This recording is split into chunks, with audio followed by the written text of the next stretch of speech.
On a desolate cliff, the shockwave from a titanic battle rips through the sky. The dust settles, revealing two figures locked in a final, desperate struggle. Our boy, the Phantom Swordsman, clashes blades with a mysterious old master, their energies colliding violently. He grits his teeth, barely holding on as the old man smirks, genuinely impressed. The elder acknowledges his opponent's grit, amazed he can even move with such grave injuries. He even gives him props, admitting the sword technique the Phantom Swordsman created is nothing short of brilliant. But playtime is over. With a swift parry, the elder effortlessly knocks our boy off balance. He explains that in his current state, it's a miracle he's even standing, let alone using internal energy. Channeling a sinister purple aura into his blade, the old master decides there's no need to drag this out. He declares it's time to put him to sleep, gathering energy for one final, decisive strike. The elder swordsman unleashes a devastating wave of purple energy, a technique meant to end it all. But our boy, the Phantom Swordsman, grits his teeth and somehow manages to face the attack head-on. Annoyed by his persistence, the old master follows up with a savage kick right to the gut. The impact sends our boy flying across the dirt, seemingly defeated for good this time. Standing over him, the elder raises his blade, ready to deliver the final, merciless blow. But just as he's about to strike, he sees something that makes his eyes go wide with disbelief. In a flash, the Phantom Swordsman punches the sword right out of the old man's hand. With a look of pure, unadulterated rage, he glares up, proving this fight is far from over. He explodes forward in a desperate lunge, seizing the one opening he's been given. The elder is left completely dumbfounded, feeling the cold steel of his opponent's blade against his neck. Not wasting a single moment, our boy lands a brutal right hook, sending the old man flying. The elder swordsman eats dirt, completely shocked that a trash tier nobody could actually knock him down. Seething with rage, he gathers a sinister purple energy in his hand, refusing to accept this humiliation. He unleashes a desperate energy / a last-ditch effort to take his opponent down. But as the attack rips through the air, the elder realizes, with a jolt, that his target has vanished. He looks up just in time to see the Phantom Swordsman has already blitzed past him in a flash. A look of pure, unadulterated terror dawns on the old man's face, as he understands his fate is sealed. In the distance, the sheer power of our boy's final attack splits a mountain clean in two. Sometime later, a new, calm-looking swordsman with a goatee arrives at the now silent battlefield. He sits beside our exhausted hero and asks if he's finally managed to kill the old demon head. With a heavy heart, our boy confirms that yes, the old demon is finally dead. His ally notes that this should finally bring an end to the historic bloodbath known as the Shaanxi Massacre. He recounts how it all started with a bunch of shitheads calling themselves the Black Knight Palace, who wiped out dozens of sects in just 3 days. This chaos forced an unprecedented alliance between the two great rival powers, the orthodox and unorthodox factions. Our boy remembers his fallen comrade, a man named Dako Hyun, who was a casualty of that war. In his final moments, Dako Hyun's only regret was that he couldn't fulfill their promise to duel after perfecting their sword styles. Our swordsman was dumbfounded, asking if a duel was seriously what he was thinking about while on death's door. But Dako Hyun just laughed, saying it was only natural for two men who had dedicated their entire lives to the sword. Back in the present, his ally says he's never seen anyone with such keen and difficult sword techniques as our hero. He explains that because of this unparalleled devotion, he has a very important favor to ask of him. The man's favor is insane. He wants our boy to look after his disciple, the entire Manhwa sect. Our swordsman is completely dumbfounded by the request. This triggers a flashback to his friend Dako Hyun, who asked him the exact same thing on his deathbed. Dako Hyun had pressed a beaded bracelet into his hand. He explained they were the Plum Blossom Spirit Beads, a Manhwa relic, and asked him to return them. Our boy was seething, unable to comprehend the sheer audacity of this dying wish. But his friend was fading fast, his breathing growing ragged and shallow. He stared down at his rival, his only friend, forced to make an impossible choice. Dako Hyun admitted it was a huge burden but confessed he was always grateful for their friendship. Our swordsman had sarcastically accepted, grumbling that he'd now be stuck babysitting Manhwa for the rest of his life. With his final breath, Dako Hyun's life force dissipates into a swirl of pink energy. His body crumbles into dust, leaving nothing behind on the blood-soaked battlefield. His hand falls limp, the promise now resting solely on our boy's shoulders. Snapping back to the present, the Phantom Swordsman's eyes are filled with a cold, hard resolve. He turns, and the purple energy he absorbed from the Elder begins to glow ominously from his chest. In an instant, he unleashes that very same power back at its original owner. The devastating wave of purple ki rips through the air, aimed directly at the dumbfounded Elder. The old man can't even process what's happening as the attack slams into him. He's utterly bewildered, wondering who in the hell this monster is that just turned his own technique against him. And just like that, the Phantom Swordsman stands alone, the last enemy turned to dust. But before he can even process his victory, a blinding sword slashed tears across the desolate landscape. Out of nowhere, a masked figure appears, casually deflecting the attack with that same sinister purple energy. He effortlessly disperses the technique, showing a level of mastery that's on a whole other level. Our boy is completely dumbfounded, wondering who the hell this new monster is. His mind is reeling. He was certain he'd taken care of all the trash. The masked man just scoffs, gathering a terrifying sphere of ki that makes the old elder look like a rank amateur. He then unleashes the cataclysmic blast of pure destructive energy. The entire battlefield is consumed by a massive pillar of purple light. Its sheer power is so immense it carves a massive chunk out of the nearby cliff face. The phantom swordsman is caught in the shockwave, struggling to even stay on his feet. Our boy is completely floored, his mind refusing to accept what just happened. Barely able to stay on his knees, he wonders how it's even possible for someone to be this strong. His first thought is that this must be the Black Knight Palace Master he's been hunting. But no, that can't be right.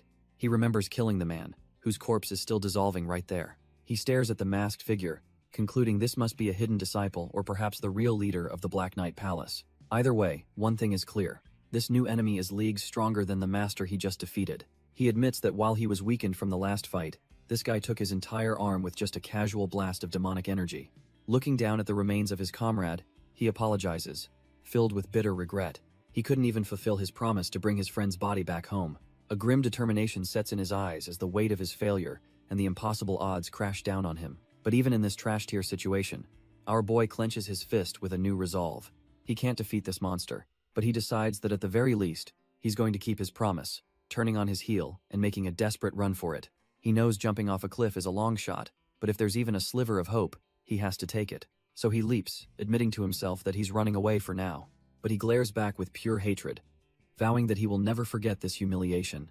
As a final parting gift, he unleashes a massive blast of energy, screaming that their next meeting will be the cultists' last. Suddenly, his eyes widen in complete and utter disbelief. His all-out attack just stops, frozen in midair right in front of the masked psycho.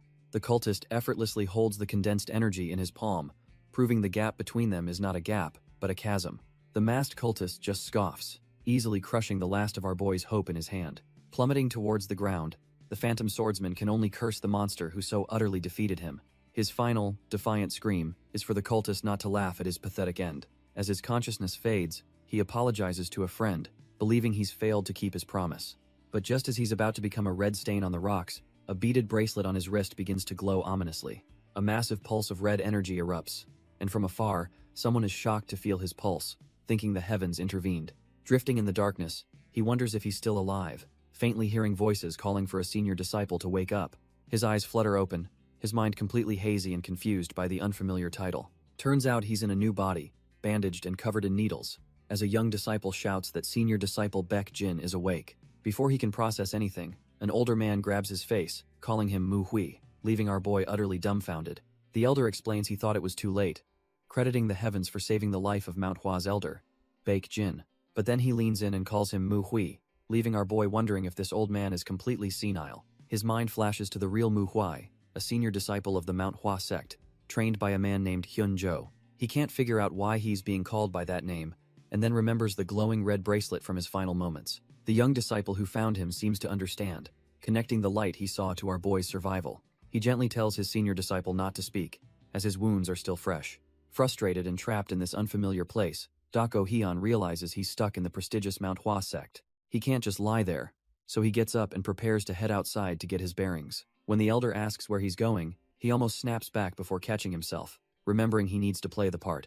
The elder seems to approve, telling Baek Jin that it's a good idea to move around a bit. The elder gives a final warning not to overdo it, reminding him he was bedridden for a week. Finally outside, our boy is dumbfounded by the sheer scale of the Manhwa sect's grounds. He finds a secluded, glowing pond to try and get his head straight. He splashes water on his face, trying to wash away the feeling that this is all just a bad dream. 7 days, he can't believe it's only been a week. To him, it felt like an entire year had passed. Staring into his reflection, he realizes that while he was unconscious, he wasn't just sleeping. He was dreaming of an entire life, starting from the moment the body's original owner was born. He watched the boy grow, from a toddler with a wooden sword to a dedicated young martial artist. He experienced the 2 decades of grueling training that Mu Hui, the body's owner, lived through. And then he saw how it all ended in a blaze of glory during a chaotic, fiery battle. The memory floods in, a night of fire and steel as his sect was overrun by invaders. The body's original owner, Baek Jin, fought like a demon, his blade a whirlwind of death. He paused for a single, heartbreaking moment, watching his entire world burn to the ground, but there was no time for grief. With a roar, he charged back into the chaos to protect his brothers. The battle raged everywhere, a desperate struggle for survival on the blood-soaked rooftops. With every ounce of his strength, Baekjin brought his sword down on another enemy. He managed to cut one down, but the endless fight was clearly taking its toll on him. Standing over the body, he took a fatal breath, a moment of exhaustion that would cost him everything. An enemy exploited the opening, running him through while calling him an absolute fool for his efforts. Back in the present, Dako Hyun scoffs at the memory, thinking the kid's selflessness was just weakness. He reflects on the fatal wound, realizing this is how the original owner of his body died. Our boy pieces it together. A mysterious light from the plum blossom spirit beads must be the cause, but he's dumbfounded as to why him. He wonders why he ended up in this body, questioning why it wasn't someone else, like his old ally Hyun Jo. A faint memory of his smiling friend surfaces, a man cut from the same cloth as him. Sitting alone, he can only wonder if this bizarre second chance is some kind of twisted fate. With a heavy sigh, he seems to come to a decision. He resolves that no matter how he feels, he can't just throw away this new life he's been given. A cold fire ignites in his eyes as he swears to find that masked bastard and cut him into pieces. He remembers the masked cultist's power, admitting the man was on a whole other level, strong enough to kill him even at his peak. The path forward is clear. To get revenge, he must surpass the legend he once was. With his resolve hardened, our boy gets to his feet, a new purpose burning within him. A memory suddenly surfaces, the last words of his friend, who begged him to look after the Manhwa sect. He remembers the sect's warriors fighting desperately, their leader telling them to have no fear and protect their home. Driven by this memory, he begins searching through a dusty bookshelf, looking for something important. He pulls out an old text, making a silent promise to his fallen brother, Hyun Jo. He swears he'll not only fulfill that promise to protect the sect but will also avenge his death, no matter the cost. Meanwhile, the current elders of the Manhwa sect are in a grim meeting, discussing the recent disaster. They're reeling from the damage, realizing they need to rebuild 8 pavilions but are completely broke after the last ambush. An elder named Baek San confirms their fears, explaining that their profits and visitor numbers will be trashed here for the foreseeable future. A heavy silence hangs in the air, as the leadership is left dumbfounded, facing a crisis with no easy solution. An elder named Baek Yu takes charge, deciding they must avoid big expenses and focus on rebuilding the most important pavilion first. The elders shift topics, asking about the disciples' recovery, and are relieved to hear that even the gravely injured are doing much better. Baek Yu then asks about Mu Shui, knowing the news of Hyunjo's death must have hit him the hardest. He's told that our boy is surprisingly resilient, already healed enough to be walking around, which gets a chuckle from another elder. But Baek Yu isn't so easily convinced, reminding them to keep a close eye on him because they all know what he used to be like. He's worried that Mu Hui is just pretending to be okay, hoping the kid has the strength to truly overcome this tragedy. But while the elders worry, our boy is already making moves. Back in his room, Dako Hyun is surrounded by books, already deep into studying the sect's forgotten techniques. Hez not just grieving, Hez analyzing every stance and every move, preparing for the war to come. After a moment of intense focus, he looks up, his thoughts drifting to the others, wondering how they're holding up. The scene shifts to a memory, where a familiar face from the past asks what Dako Hyun thinks of the Manhwa disciples. Our boy, in his original body, doesn't mince words, calling them completely and utterly useless. His companion agrees, lamenting that the current Manhwa sect is not just stagnating, but actively regressing. They watch the disciples train, criticizing how they've deluded themselves into thinking their plum blossom technique is the pinnacle of swordsmanship. Dako Hyun grimly points out that any sect incapable of forging new paths is destined for only one thing: total downfall. His friend concedes the point, adding that you can't force change and asks if he has a better plan. As a lone petal falls from a plum blossom tree, his friend reveals his true intention. He says the only way is to show them a better path. He wants to prove that the plum blossom technique isn't the limit, and that a much higher realm of power exists. This hits home for Dako Hyun. As his friend asks if this was the reason he proposed, they each create their own sword styles, and one day face each other in a duel. Dako Hyun reflects on his friend's genius, realizing he had reached a new realm by reconstructing various martial arts. He initially thought the problem was Manhwa itself, a famous sect that hadn't produced a true master in 100 years. But he now sees that was a foolish assumption. After studying their basic techniques, he found them to be absolutely flawless. The bitter irony is that Manhwa stagnated not because it was weak, but because its foundation was too perfect to improve upon. He finally understands his friend's true goal: to loyally break through that wall and show the disciples a new realm. With a determined grin, our boy vows to complete the sword technique his friend started, fulfilling the promise they made. He knows this new art can't just mimic Manhwa's moves. Its very intention and spirit must be cut from the same cloth. To do that, he has to start from the very beginning, enlightening himself on the sect's core teachings first. Taking a deep breath, he prepares to dive into the grueling training ahead. A torrent of blue energy surrounds him as he begins his meditation, ready to master the soul of the Manhwa sect. To truly understand Manhwa, he realizes he must first erase everything he ever learned as the swordsman Mu Hui. He's shocked to find that even a basic technique like the autumn flower circulation is incredibly stable and fast. In his past life, he only chased unorthodox efficiency, but he smirks, thinking this new path might teach him something profound. With a sense of finality, he declares that the life of the phantom swordsman, Dako Heian, is now over. From this moment on, he resolves to live only as Mu Hui, the disciple of Manhwa. Sometime later, the morning tranquility is broken by the sound of approaching footsteps. A junior disciple is seen walking up the stairs toward our boy's residence. He seems a bit worried, looking around for the person he came to see. Suddenly, a voice echoes through the compound, calling out for the senior disciple. Still deep in meditation, Dako Heian's focus is shattered by the persistent calls from outside. Annoyed by the disturbance, our boy slides open the door to see who's making all the racket. He's met by a junior disciple, who seems a bit startled to see him. Dako Heian recognizes the kid as Mu Chiol and asks what he wants. Mu Chiol explains he was worried, since it's been 3 days since he left the infirmary and he's missed all the morning training sessions. Our boy is completely dumbfounded. He had no idea he'd been zoned out in meditation for 3 entire days. An awkward silence hangs between them as the weight of the lost time settles in. But Dako Heian just scoffs internally. Remembering a time he was trapped for 7 days by the Blood Tempest sect, this is nothing. He brushes it off and tells Mu Chiol they should head to the training hall, and the junior immediately agrees. As they start walking, Mu Chiol can't help but feel a strange vibe from his senior. He thinks something is definitely different about him, while Dako Heian just wishes he could grab a drink. As they arrive, a memory flashes through Dako Heian's mind, the original Baekjin practicing the Rising Plum Blossoms technique. He remembers the original owner of this body, executing the form with precision and power. But in the present, the training ground is a chaotic mess of disciples attempting the same move. A stern instructor bellows orders, trying to correct one of the students named Mu Ryan. The disciple quickly acknowledges the command, struggling to fix his sloppy posture. Dako Heian watches from the sidelines, and a grimace forms on his face. It's just as he expected. These guys are just as trashed here as he remembered from before. His master's eye immediately dissects their form. Their footwork is a disaster, constantly shifting and destroying their balance. Because their foundation is garbage, they can't put any strength into their attacks, making their stances completely useless. He thinks it's a damn mess, but concedes that at least the instructor seems to know what he's doing. He tries to place the instructor's name, recalling him as Mu Jin. At least there's one proper martial artist here, and he's correcting the others well, acting more like a senior disciple than an instructor. But that begs the question, why is he doing the job of the senior disciple?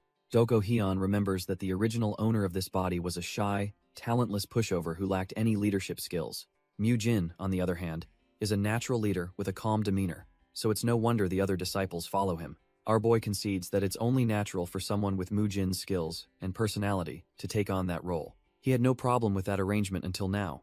That is, with a sharp sound, Mu Jin sheathes his sword and declares that training is over for the day. The exhausted disciples immediately spot Dako Heian, respectfully calling out to their senior disciple. They rush over to check on his well-being, and he simply tells them he's fine. One of the disciples can't shake the feeling that something about their senior disciple is completely different. Just then, Mu Jin walks up the stairs to formally greet Dako Heian. He apologizes for not being able to greet him properly while he was leading the training session. Our boy acknowledges him, looking down from his position on the stairs. He then points out that Mu Jin must be tired from doing a job that should have been his all along. Mu Jin says he's just grateful for the chance, but Dako Heian cuts him off, declaring that he'll be taking over from now on. His eyes burn with a cold determination that no one has ever seen from him before. The other disciples are completely dumbfounded, whispering amongst themselves if they heard him correctly. They all agree that it wasn't just their imagination. Their senior disciple has definitely changed. Even Mu Jin is caught off guard, reminding Dako Heian that he was the one who told him to take over in the first place. Our boy coolly asks what's wrong with taking back his own job, reminding Mu Jin he only got it because the original owner was too weak-willed. With a sharp gaze, Dako Heian analyzes his rival's reaction, seeing right through him. A tiny smirk forms as he realizes he's hit the nail on the head. Mu Jin is fuming internally, thinking this idiot actually wants to be the head disciple again after throwing it away. But Dako Heian's playing 4D chess. He knows the sect is vulnerable after the Shaanxi massacre, with the elders busy rebuilding. He figures it's far more efficient to shape the new generation of disciples rather than trying to change the stubborn old-timers. His ultimate goal is the legendary purple aura circulation technique, a top-tier skill only the sect leader and head disciple can learn. He knows he needs that power to surpass his past self, and he's willing to crush Mujin's dreams to get it. Mujin scoffs, questioning if Dako Hyun even has the right to make such a demand. He then goes for the throat, asking him where he was and what he did when the Black Knight Palace invaded their home. Mujin lays into him, reminding our boy that he disobeyed the elder's direct orders to stay put. He scoffs, asking if he saved anyone or killed a single enemy, concluding that he was nothing but a burden. In fact, his reckless charge inspired other, weaker disciples to follow him into the meat grinder. Mujin drives the point home, saying that if the senior disciples hadn't saved them, many would have died because of his failure. But instead of arguing, Dako Hyun just calmly agrees with every single word. Mujin is completely dumbfounded.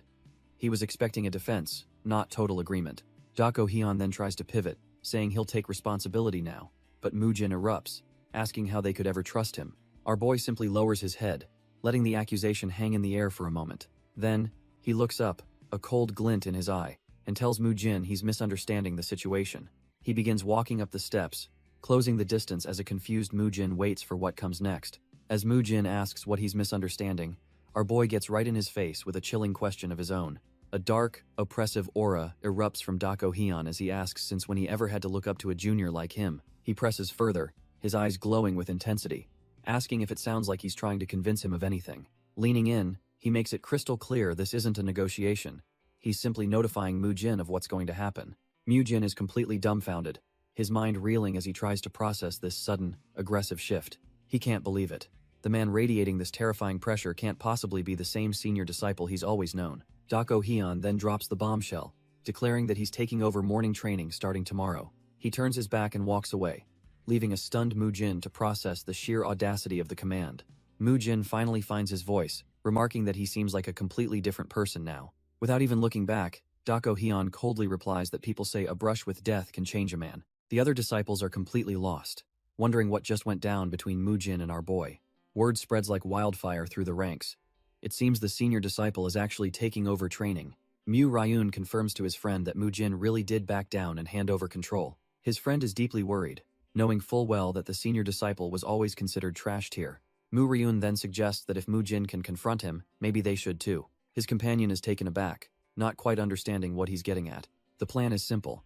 They'll just go talk to him directly, and so they head out under the moonlight. Meanwhile, Dako Hyun is in his room, meditating with an intensity he never had before.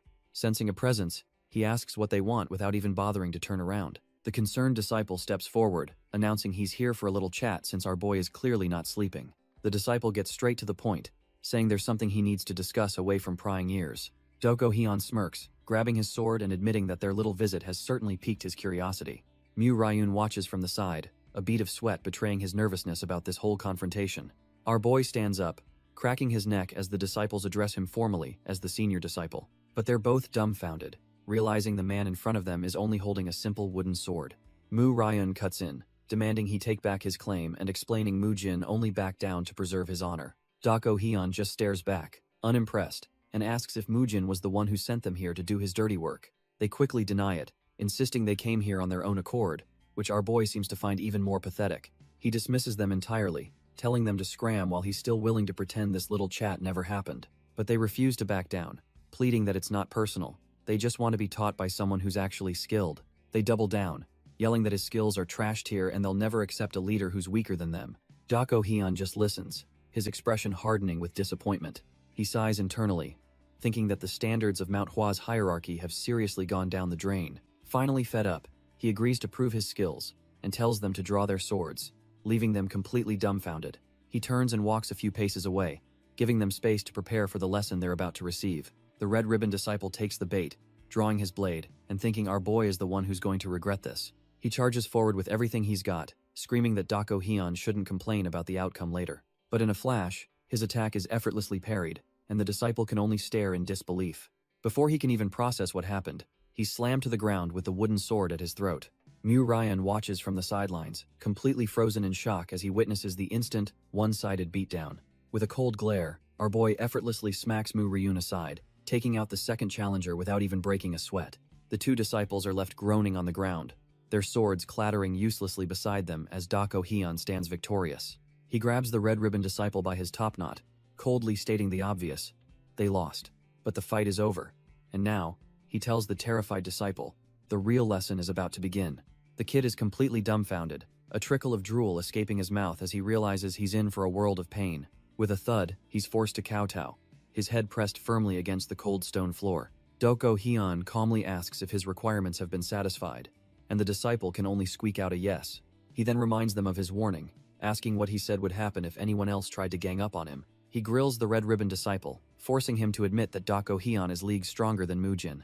Finally, he turns to Mu Ryun, who, with his face to the ground, confirms that he no longer thinks our boy is weak. With the lesson taught, our boy surprisingly offers some mercy, saying he'll forget what happened because everyone makes mistakes. He dismisses the two, telling them to get some rest for morning training, and they can only thank him for his generosity. The two defeated disciples stumble away into the night, their pride and bodies completely shattered. After they're gone, Doko Hyun stands in the quiet courtyard, knowing full well he's not alone. He calls out into the shadows, asking how long the lurker plans on hiding. A disciple named Mu Cheol steps out. Dumbfounded he was caught, but Doko Hyun just smirks and asks what he wants. Mu Cheol explains he was just worried, having seen the other two disciples heading this way. He admits he followed them to keep an eye on things, but never in a million years did he expect Doko Hyun to actually win. This changes everything, and Mu Cheol asks the million-dollar question, has he been hiding his true skills this entire time?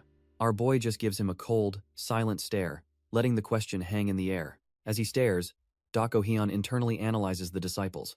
Some respect him, while others secretly mock him. But Mu Cheol is different, a total outlier who has actually helped the original Mu Shui in the past.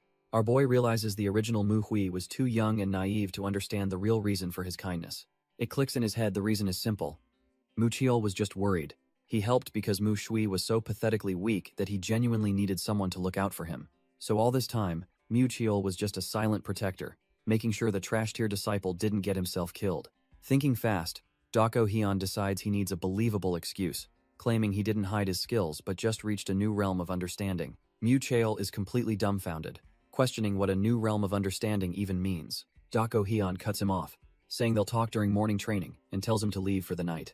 With that, our boy turns and walks away, leaving a bewildered Mu Cheol to process the insane turn of events. Mu Cheol mulls over the ridiculous excuse, a new realm of understanding, clearly not buying it for a second. Hiding in the shadows, he recalls the fight, knowing it was just a beginner-level sword technique. Yet, he admits it was the most perfectly executed beginner move he'd ever witnessed, leaving him utterly baffled. Meanwhile, Doko Hyun curses himself for coming up with such a flimsy excuse, wondering how he'll explain it during training.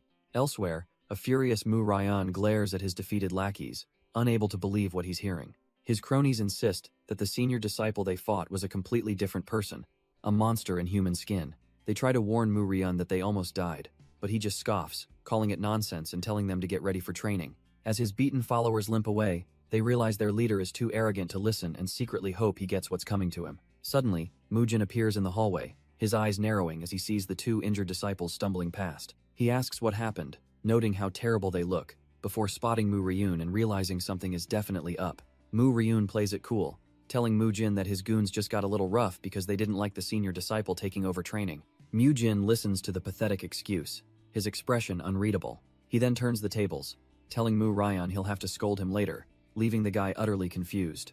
Mu Ryun gets defensive, ranting about how the senior disciple is a nobody who will back down soon enough. But Mujin cuts him off, saying he's ashamed of his subordinates' petty actions. He tells Mu Ryun to stay out of it, insisting he knows exactly what's going on, and will handle the matter personally. Mu Ryan can only watch, stunned into silence as his superior takes control. Elsewhere, at the training grounds, a voice rings out, gathering all the disciples. It's our boy Doko Hyun, standing confidently before the crowd, ready to begin the morning session.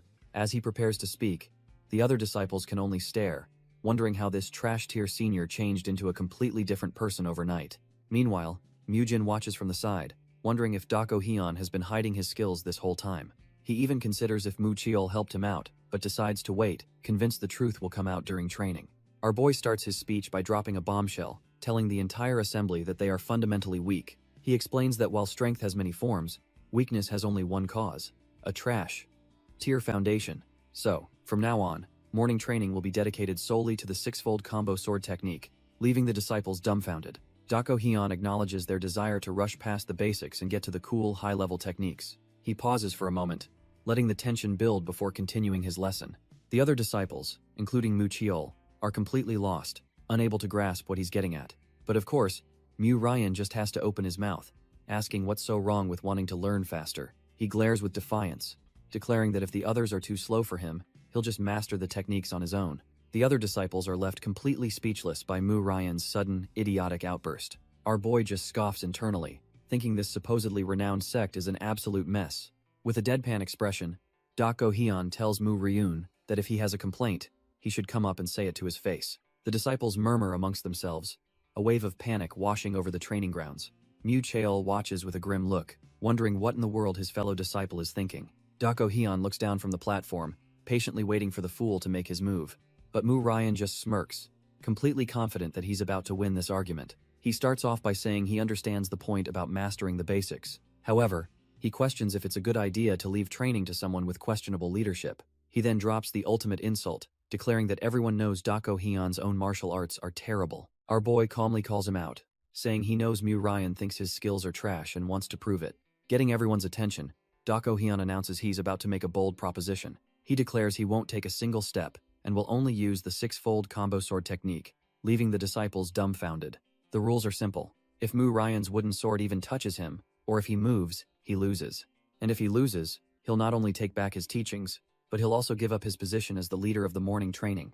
A wager that shocks Jin. Ryan smirks, asking if beating San made him arrogant, but Dako Hyun just plays it cool. The challenger gets in his face, telling him not to cry when he gets humiliated in front of everyone. But Dako Hyun just gives him a cold glare, warning him that he's the one who shouldn't cross the line. With a powerful stomp, Ryun lunges forward, kicking off the duel instantly. Ryan unleashes a vicious overhead strike, but our boy meets it head-on without even flinching. With a deadpan expression, Dako Hyun parries the blow, not giving an inch of ground. He continues to effortlessly deflect every attack, his movements precise and minimal. The other disciples, including Jin, are completely dumbfounded by what they're seeing. Ryun circles him like a vulture, throwing a storm of slashes, but Dako Hyun remains a statue. Getting desperate, Ryun unleashes a flurry of high-speed strikes, his signature move. The red ribbon disciple recognizes the technique instantly. It's the concentrated wind sword.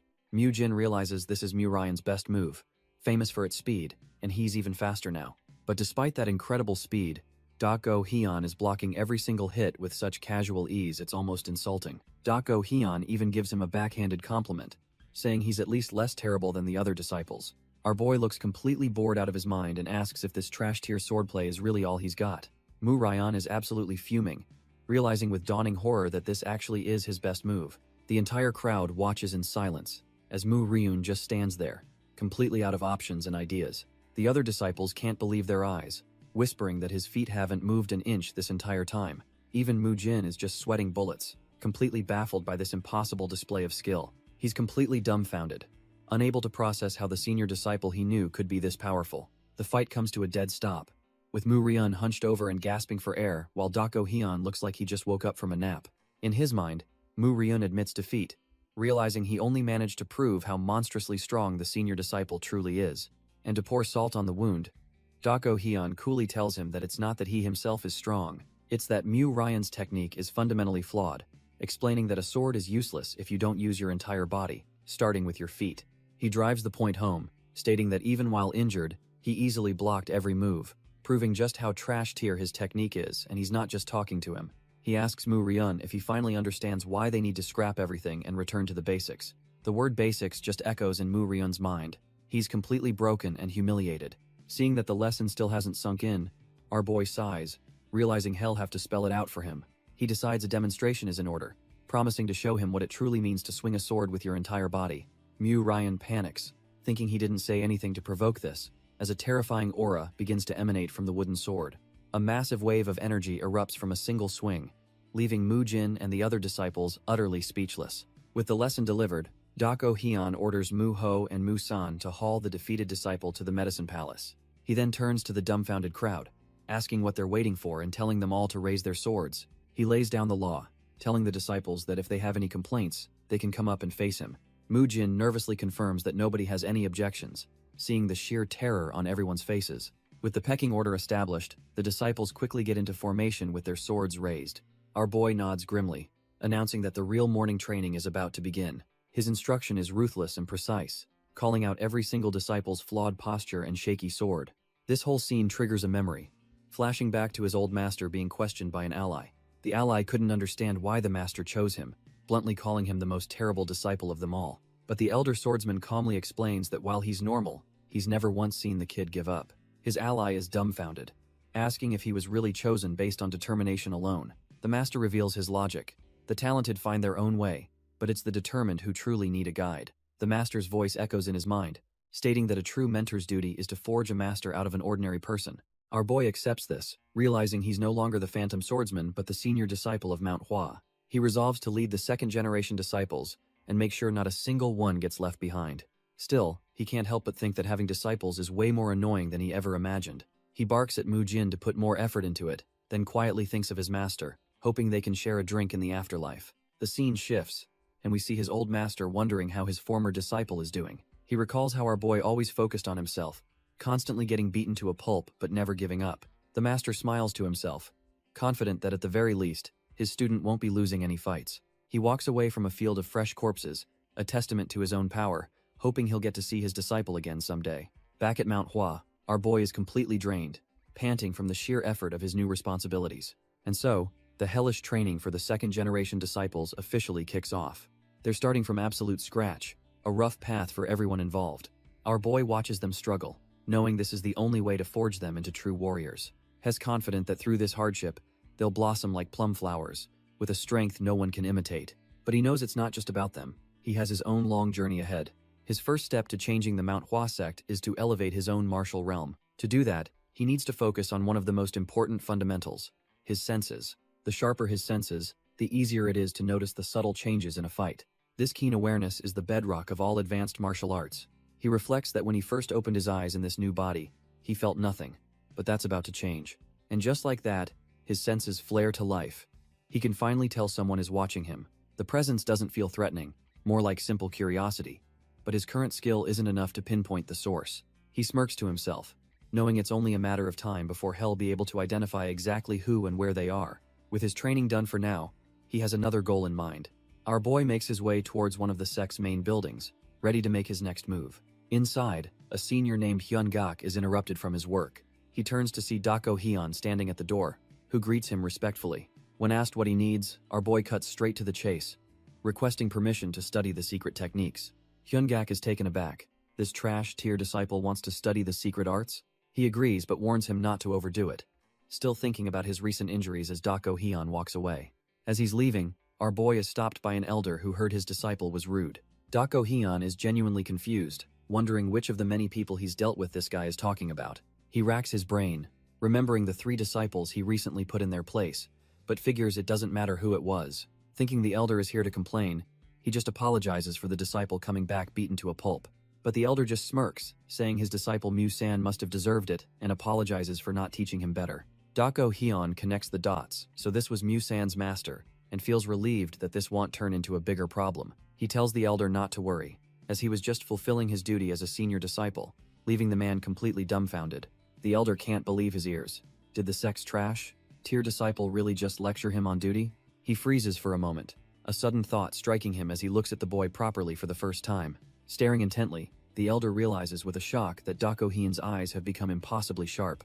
Our boy is confused by the intense stare, wondering if this petty elder changed his mind and is about to throw down over his disciple. But the elder just smirks, telling him it's good that he's fulfilling his duties and that he's free to go. As Dako Hyun leaves, the elder reflects on how proud he is that the boy, once lost and alone, is finally showing some fire again.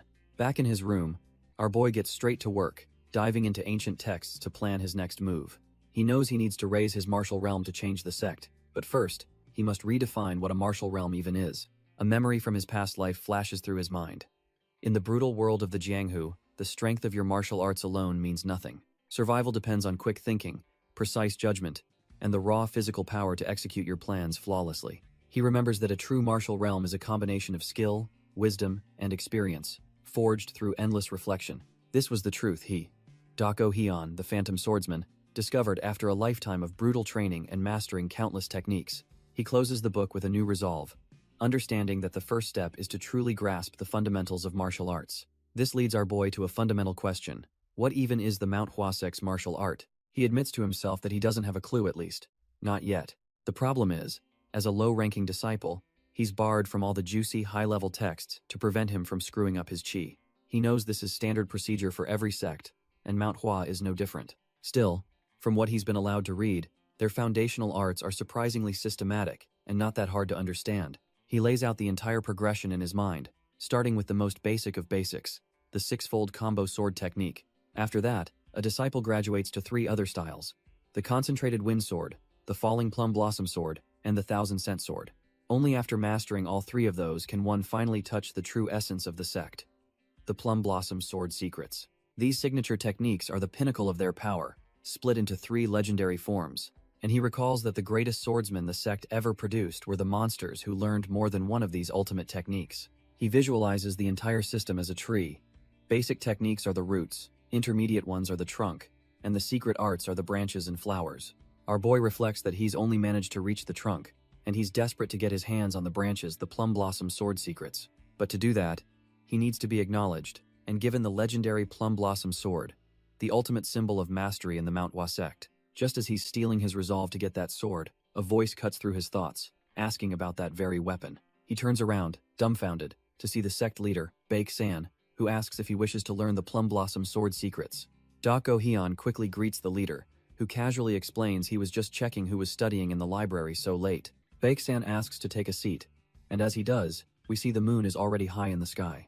Our boy hadn't even realized how much time had passed, figuring Hyungak must have lit the candles for him. The leader picks up a book, impressed, and asks if Dako-hyun really managed to read through all of this basic material. Baek-san then mentions he's heard the rumors that Dako-hyun is leading the morning training, confirming our boy's actions haven't gone unnoticed. Baek-san cuts straight to the point, asking why he's so focused on the six-fold combo sword technique, leaving our boy wondering about his true intentions. Dako-hyun recalls that the original Mu Hui was always hesitant, even with simple questions. He realizes his current actions are completely out of character, which must be raising suspicion. It clicks for him. The sect leader is here to gauge his mental state and see if he's truly recovered from his master's death. Understanding this is a test, Dako-hyun knows he has to give the perfect answer to put the leader's mind at ease. He starts by stating a simple truth. The six-fold combo sword technique is the very foundation of their sect, and Baek-san nods in agreement. But then he drops a bomb, claiming the second-generation disciples have started off on the wrong foot, which catches the leader off guard. With a confident smirk, he corrects himself, saying it's worse, it's like they haven't even started, leaving Baek-san utterly dumbfounded. Internally, Dako-hyun is sure this is the right play. The sect leader must already be aware of how trash-tier the new disciples are. He figures that by voicing the leader's own unspoken frustrations, he can prove they're cut from the same cloth and win his trust. Baek-san is floored, realizing the state of the new disciples is far worse than even he had imagined. Later that night, under a full moon, the two continue their serious discussion in private. The air is tense as they sit across from each other, surrounded by ancient texts and scrolls. The gravity of their conversation hangs heavy in the quiet room. The sect leader stares at our boy, trying to process the person he's become. He wonders if this is truly the same kid he once knew, the innocent boy who couldn't say a bad word about anyone. He starts to theorize that the Black Knight Palace's invasion must have broken him, twisting him with survivor's guilt. Believing our boy is punishing himself, Baek-san resolves to tell him that none of it was his fault. But before he can offer any comfort, Dako-hyun cuts him off, coldly stating that the elders already know everything. The sect leader is left completely dumbfounded, having no idea what he's talking about. Our boy explains that every second-generation disciple knows the basic six-fold combo sword technique, but he drops a bombshell. Their current skill with it is actually worse than when they first started. The sect leader is completely baffled, wondering how they could possibly get worse after years of training. Dako-hyun begins his lecture, explaining that a sect's martial arts are the physical expression of its core ideology. He lists off other great sects, whose famous techniques are all built on their unique philosophies. Therefore, he argues, to learn martial arts is to understand the soul of the sect, not just the movements. Baek-san is stunned by his calm and precise explanation, a far cry from the kid he thought he knew. This cold, analytical breakdown reminds him of a legendary figure from the past, Hyun-jo. Our boy continues, pointing out that the current disciples are obsessed with the flashy result, the plum blossom, and have lost the true meaning. When asked for a solution, he declares his mission, to make them understand the real purpose of their training. Baek-san recalls the words of the legendary Hyun-jo, who taught that the process of training is the true essence of a martial school. Hyun-jo believed the plum flower was not the end goal, but a natural result of understanding the sect's ideology. The sect leader sees the same fierce determination in our boy's eyes that he once saw in the legend. He can't shake the feeling that this kid, Mu Hui, is the second coming of Hyun-jo. Baeksan wonders if he's the only one who can see this kid's immense, shining talent.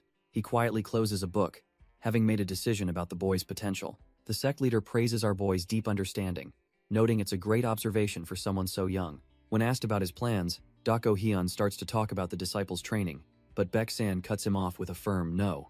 The leader clarifies he's not asking about the trash-tier disciples. He wants to know about Dako Hyun's own path. Our boy is left speechless, forced to consider a future he hadn't planned for. Our boy finally opens up, explaining that while he finds the Manhwa arts incredible, he's also found them lacking. Having prioritized efficiency his whole life just to survive, he couldn't help but see gaps. Why not use a heavier sword, or even bare hands? Head constantly wondered if it was okay to stray from the sect's rigid path and experiment with new combat tactics. This wasn't a new thought. Head agonized over it, even hoping the legendary Hyunjo wouldn't be too upset with his radical ideas. Facing the sect leader, he simply states his plan isn't anything too grand or complicated. He declares that as Muhui, he intends to do what his master couldn't, and fill the position he left vacant. To our boy, the mission is clear. Walk the path your master started, and then become strong enough to surpass them. He frames it as a disciple's duty, then cheekily adds that he's basically just going to do whatever he wants. The sect leader is dumbfounded for a second, but then a wave of understanding washes over him. He finally gets why he sees Hyunjo in this kid. It's not just about talent. It's because our boy has the sheer audacity and will to carry on the legend's ambition.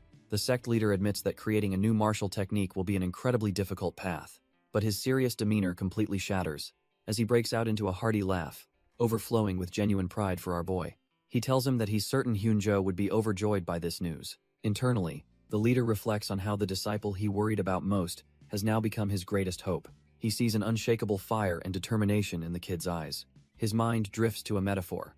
Plum blossoms that endure the harshest winter bloom with the most intense fragrance. It triggers a painful flashback to the fall of Manhwa, where he laments being unable to protect his comrades. But now, he sees a new flower bud has survived the tragedy, and he vows to nurture it. Our boy calmly replies that Manhwa is home to many flowers, not just the plum blossom, hinting at a new beginning. The sect leader then poses a question.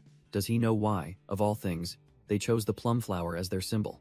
With a knowing smile, he tells our boy to mull it over, hinting that the answer holds great meaning. Feeling he's taken up enough time, the old man prepares to take his leave. He turns and begins to walk away under the serene, moonlit night. But as he gazes at the plum blossoms, he suddenly stops in his tracks. He turns back, remembering there was one more thing he needed to say. But our boy speaks first, acknowledging that he too has lost a master. Yet he can't pretend to understand the leader's exact pain. He offers a new perspective. To see this not as an end, but as a chance to celebrate the life that was lived. The words hang in the air, as Dako Hyun himself reflects on the idea of celebrating a life. Dumbfounded by such wisdom from a young disciple, the sect leader simply thanks him and walks away, truly moved. As the sect leader walks away, he can't get the boy's words out of his head, pondering the meaning of the plum blossom sword. This triggers a memory for Dako Hyun, a flashback to when he first met the man Baek-san mourns, calling him his junior. Back then, had mocked Hyunjo's fragile appearance, threatening him for his arrogance and rash nature. But Hyunjo, with a grin, saw those qualities as perfect for muscle growth and offered to show him a new training method. Back in the present, our boy is using that exact, brutal training method, pushing his new body to its absolute limit.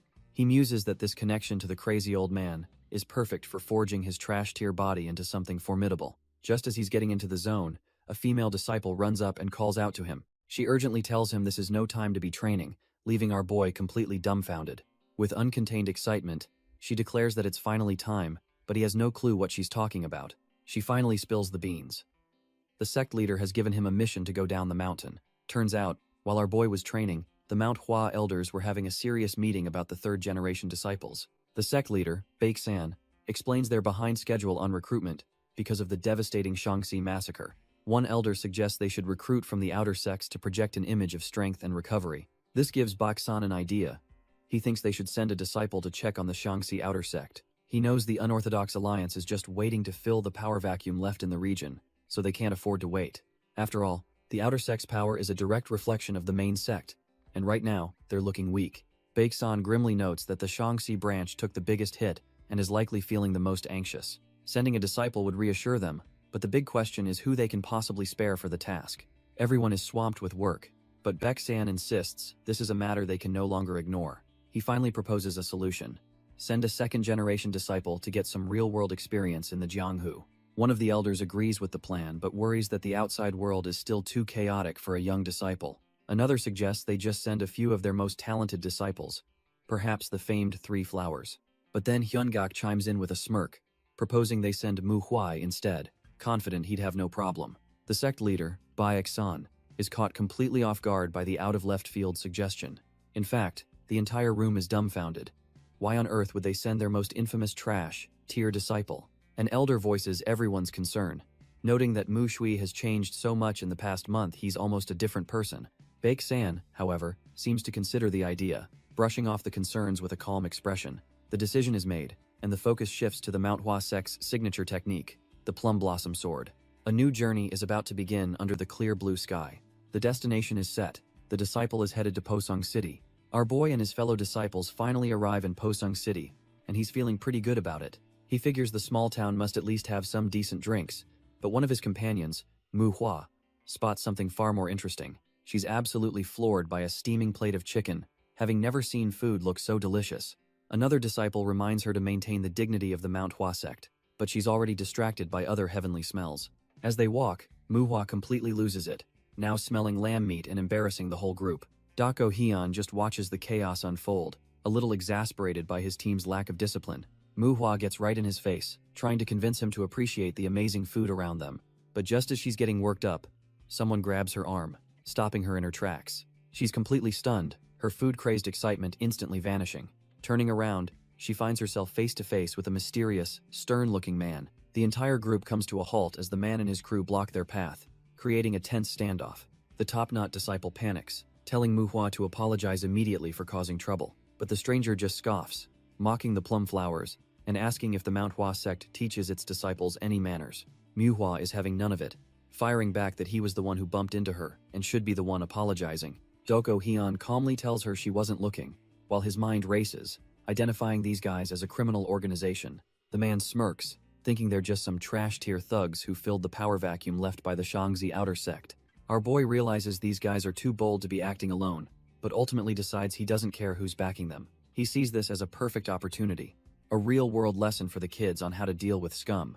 One of the thugs with a top-knot smirks, completely oblivious to the danger he's in. Suddenly, a chopstick zips past and stops a hair's breadth from his eye, freezing the man in pure terror. The thug's eye reflects the chopstick, a stark warning that he's a dead man if he moves. It's our boy, Dako Hyun, who coldly asks the thug where he thinks he's looking. With his sword now drawn, he tells the goon he knew from the start he'd bumped into Mu Hua on purpose. He was just testing them, but they crossed the line by disrespecting the Manhwa sect. The thug is completely dumbfounded, realizing Dako Hyun knows they're from the criminal underworld. He immediately tries to grovel and apologize, but Dako Hyun isn't having any of it. Our boy flatly rejects the apology and tells them to get lost if they value their eyesight. The thug can see it in his eyes.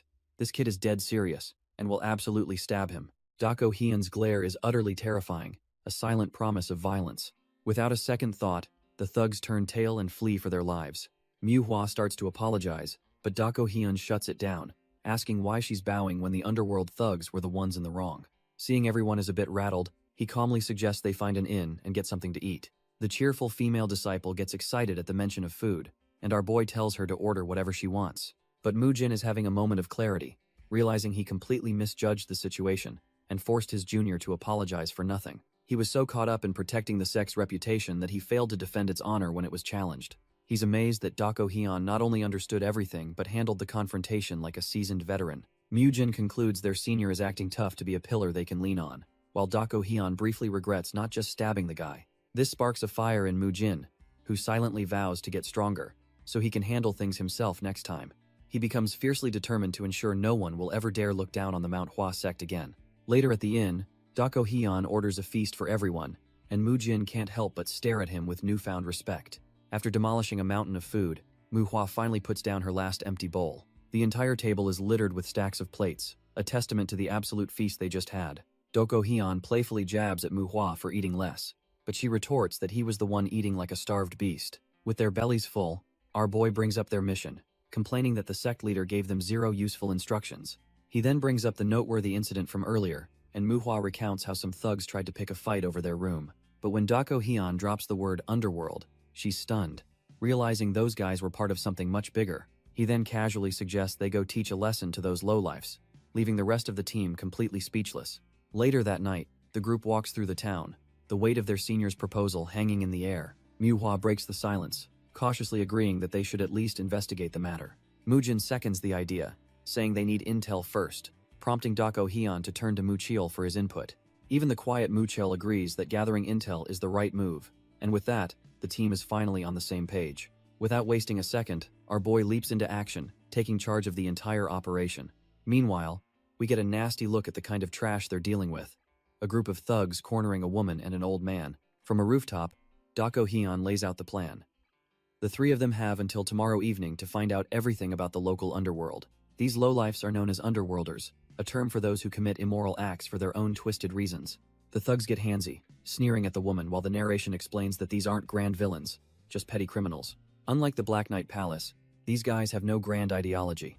The woman looks on in horror, a sudden realization dawning on her. She tries to outsmart them, claiming they miscalculated the interest on a debt, but the thugs are just confused by her words. The bald thug gets a disgusting look in his eye, suggesting she can pay with something other than money, proving he's just driven by greed and pleasure.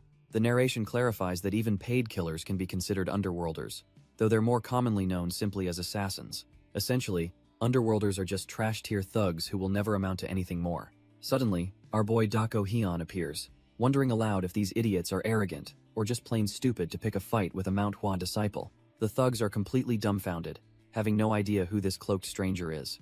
One of them demands to know who he is, asking where their lookout, a guy named Youngbong, has gone. Turns out, Youngbong got a little too impatient and is now taking a nap on the ground, courtesy of our boy. Dako Hyun cuts to the chase, asking them who they're working for and who has their back. The thugs are just confused by his questions, thinking this guy is just looking for a beatdown. They tell him to scram if he knows what's good for him, but Dako Hyun remains completely unfazed. Hez done talking, deciding hell just find out what he needs to know himself, since he was looking for them anyway. The long-haired thug just scoffs, telling his crew to ignore the mumbling weirdo and get back to business. Before the thug can even finish his sentence, Dako Hyun explodes into action, a blur of motion aimed right at him. A brutal kick sends the long-haired thug flying, his scream echoing through the night. The bald thug is completely dumbfounded, demanding to know what this lunatic is doing. But our boy is already on the move again, slamming another goon into the dirt before anyone can even blink. The first thug is out cold, his eyes rolled back, a one-hit knockout from a guy they thought was a joke. Seeing this, the bald thug's bravado shatters, and he lets go of the woman in pure shock. Dako Hyun calmly gets his attention, calling him a pig, and the thug can only stammer back a terrified yes. He tells the thug his martial arts are third-rate garbage, offering a grim deal: attack with killing intent, and he might just survive. Then, with a deadpan expression, he adds the most important demand of all: hand over the wallet. The bald thug is so utterly broken by the sheer terror and audacity that he wets himself on the spot. Meanwhile, the lookout Dako Hyun left tied up lets out a bored yawn, still recovering from his beating. His superior finally shows up, nagging him for taking so long just to take a leak. The old man grumbles that his drink is going to get cold while he waits for this slowpoke. Annoyed, he walks over to the lookout, who's still tied firmly to a tree. The lookout, despite his bruises, tells his boss he saw something fun and just had to share it. He explains that some kid just ordered an insane amount of food and then completely vanished with it. It was, of course, the Manhwa disciples, now walking off into the night with their massive haul. Manhwa and Mucheol carry the heavy bundles, clearly on a mission to feed the whole sect. Mujin leads the way, his face set with determination as they head back to their temporary base. Turns out, they're all meeting up at an inn where their elder, Baek-san, is waiting patiently. Meanwhile, our boy Dako Hyun is also on the move, taking a quiet moment with some tea, but as he travels through a poor village with the supplies, the smell of food begins to drift. A group of local beggars catch the scent, wondering where the smell of pork belly is coming from. Seeing the bundles, they figure some out-of-touch rich kid is just asking to be robbed. Convinced they can't hold back, they swarm the cloaked figure, ready to check the bundles. Before their hands can even get close, a blindingly fast sword strike flashes between them. Dako Hyun stands there, his blade drawn, having carved a warning line into the very ground they stand on. He gives them a cold, simple warning: lay a hand on the food, and he'll cut their heads off. The beggars are left completely stunned, realizing this young master is far from an easy target. Their leader, So Jingge of the beggar sect, quickly steps forward to apologize for his men's insolence. With the point made, our boy calmly sheathes his sword. He introduces himself simply as Mu Huai from the Manhwa sect, his new identity. So Jingge explains the beggar sect regretted not being able to help during the Shaanxi massacre, but Dako Hyun waves it off, showing he understands the political pressure they were under. The beggar leader then asks what business a Manhwa disciple has with them, and Dako Hyun cuts to the chase. He needs intel on the local underworld. But first, he suggests they talk over the food he brought before it gets cold. So Jingay is amused by this strange young master, and they quickly find a place to settle down. As he tears into the food, the beggar leader starts spilling the details he knows. He explains these thugs are from the brutal Blood faction, who moved in after Manhwa's outer sect was annihilated in the massacre. Dako Hyun confirms he's already dealt with a few, noting their third-rate martial arts. Just as So Jingay gets comfortable, our boy interrupts, telling him they haven't even gotten to the important part yet. Our boy gets straight to the point, asking about the puppet master pulling the brutal Blood faction's strings. So Jingay is taken aback, wondering how this kid could possibly suspect a mastermind is involved. Dako Hyun lays out his logic. Posung is way too big for a single, third-rate gang to monopolize so easily. With Manhwa gone, a power vacuum was created, and it makes no sense for just one group to take over uncontested. Normally, dozens of factions would be tearing each other apart for a piece of the pie, leaving So Jingay dumbfounded by his insight. The beggar leader is genuinely impressed, realizing this kid is far more discerning than any rookie has a right to be. So Jingay admits he was hesitant to mention it because he wasn't certain, but Dako Hyun just tells him to spit it out. After a moment, he warns our boy not to be surprised, and reveals there's a powerful martial artist connected to the faction. He drops the bomb. The backer is from the Guyu sword sect, and Dako Hyun's eyes widen in shock. Turns out, the Guyu sword sect isn't just some random group. They're one of the 3 biggest sects in all of Shanxi. So Jingay explains that the Guyu sword sect is a whole different beast, even bigger than Manhwa, and they've never given a damn about their neighbors. But Dako Hyun isn't buying it. Something feels off, as a sect that powerful wouldn't be so subtle, nor would they waste time on a backwater town. The beggar leader agrees. Certain the mastermind is from the sect, but their methods are just too crude and blatant for a major power. Our boy acknowledges the beggar's intel, but doubles down, stating he just doesn't believe the sect itself is making a direct move here. He then asks the million-dollar question. If it's not the sect, then who is the specific martial artist pulling the strings? So Jingay finally drops the name he's been holding back, suspecting it's the infamous Red Wolf sword from the Guyu sword sect. Seeing our boy's shocked reaction, So Jingay nervously confirms the name, figuring it would be stranger if he hadn't heard of such a notorious figure. He grabs Dako Hyun's cloak, warning him to be extremely careful, while our boy just mutters the name Red Wolf sword to himself. Dako Hyun's mind is racing, processing this new, dangerous piece of the puzzle. But in a brilliant twist, he glances at the other beggars and thinks to himself that he's actually never heard of the guy. His entire reaction was a bluff. Back at his quarters, the morning light breaks as our boy mulls over his next move. He stares out the window, replaying the conversation in his head. In the end, he had to admit to himself that his bluff got him nowhere. He flashes back to the night before, recalling how he told the beggars he had no intel on the Red Wolf sword and needed their help. So Jingay had offered him a drink, and our boy, trying to play it cool, just asked if it was only tea. The beggar leader poured him a cup, and Dako Hyun's plan was simple. Humor the man and get him to spill everything. He figured he'd just have a small taste to get the information flowing, but he hadn't considered one critical factor. The moment the wine hits his tongue, he's absolutely dumbfounded. The flavor is unlike anything he's ever tasted. So Jingay just smirks, knowing full well he served up some legendary stuff. The beggar reminisces about how long it's been, but then eyes Dako Hyun with suspicion, wondering why a supposed martial artist seems so new to the world. Back in the present, Dako Hyun admits to himself that he just kept drinking because the wine was just that good. He failed to get any intel, but he's not sweating it, figuring he's already got a solid idea of what's going on. As he opens the door to his room, he wonders what choices the beggars will make now that he's stirred the pot. With some time to kill, our boy decides he might as well enjoy the legendary wine he managed to snag. Later that night, under a full moon, his quiet evening is about to be interrupted. Suddenly, Mu Jin and Mu Hua appear outside his room, catching the unmistakable scent of alcohol in the air. Dako Hyun turns to face them, his relaxed mood instantly vanishing as he gets down to business. He sits down and coldly demands to know what they've learned during their investigation. But Mu Hua isn't having it. She immediately calls him out, asking if he was just sitting here drinking while they were working. He flatly denies it, refusing to repeat himself and once again demanding they give him their report, his tone leaving no room for argument. Mu Jin begins his report, explaining that a group of underworlders has filled the power vacuum and taken control of Posung. Mu Hua chimes in, describing them as a bunch of evil bastards who rob and murder civilians without a second thought. The biggest problem, Mu Jin adds, is that these thugs know martial arts, which makes them a huge threat to ordinary people. Dako Hyun gives them a rare compliment for their good work, then announces it's his turn to share what he's uncovered. He confirms their information is accurate but tells them there's a huge hole in the story that they need to be skeptical of. Our boy cuts right to the chase, asking the one question that matters. How did these lowlifes learn martial arts? He acknowledges that getting your hands on a book for some third-rate techniques is laughably easy. But he scoffs at the idea that these particular thugs, who'd sooner burn a book for warmth, would ever bother to study one. It's just too unlikely, he concludes. Someone must have actively helped them, teaching them how to fight. He then drops the bomb. He already knows who did it, but the reason why is still a mystery, leaving them all dumbfounded. Mujin can't take the suspense and asks who this mysterious backer is. Dako Hyun just sits there calmly, letting the tension build for a moment. He then drops the name of their target, the infamous Red Wolf Sword. And the real kicker? He's from the Nine Hells Sword sect, leaving the disciples utterly speechless. Mujin is completely floored.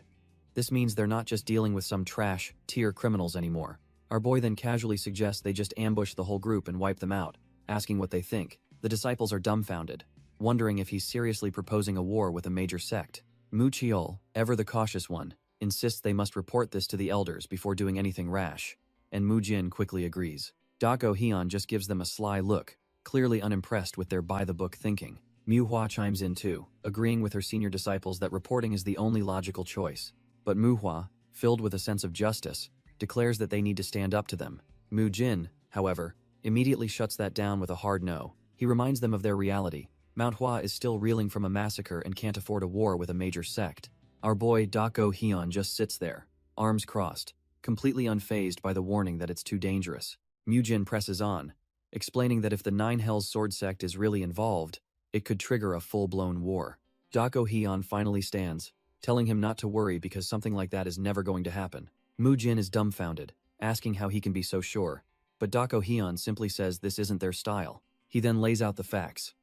The Nine Hells Sword sect is tyrannical and would attack head-on, not with sneaky schemes. Besides, he adds, Mount Hua is so weak right now they could be wiped out easily, and the sect has bigger problems to deal with. His final conclusion is simple. It's not the Nine Hells Sword sect, and even if it is, they won't start a war over this. With the explanation over, our boy tells them it's time to go, but Mujin is still reeling, asking where they're even headed. Mujin demands to know where he got such specific information and if he's sure it's trustworthy. Dako Hyun calmly reveals his source, the Beggar sect. Mujin is utterly dumbfounded. He can't believe his ears. Turns out, the Beggar sect is an orthodox organization, not just a bunch of random vagrants. They're the largest organization in all of Murim, using their vast numbers to gather and sell intelligence. And you can't underestimate them. They have their own martial arts and a strict code of ethics. With that said, Dako Hyun makes his move, ready to act on the intel. He states that any information from this organization is absolutely trustworthy, as he leads the group out into the night. Dako Hyun tells Mujin to stop worrying, clarifying that while he wants them dead, he'll try the peaceful route first. Mujin decides to calm down and trust his senior, but just as he does, Dako Hyun announces they've arrived at their destination.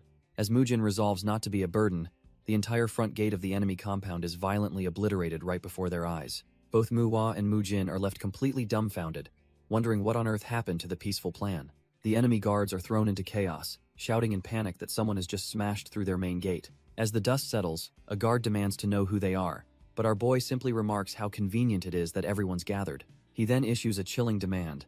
Tell the Red Wolf Sword and their leader to come out immediately. Drawing his blade just enough to make a point, he adds that they better come out and kneel in apology. With his sword fully drawn, he delivers his final ultimatum. If they beg for forgiveness, he'll at least spare their pathetic lives.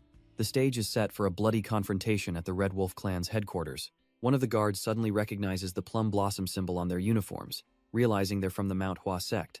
Mu Hua whispers that this isn't peaceful at all, but our boy just lectures her that this is how you ambush people in Jianghu. The commotion finally draws out their leader, who stomps out demanding to know what all the ruckus is about. A subordinate stammers that the intruders are from Mount Hua, leaving the leader utterly baffled. He can't believe it, wondering if these kids are really from that legendary sect. Dako Hyun and his crew just stand there, their silence more intimidating than any threat.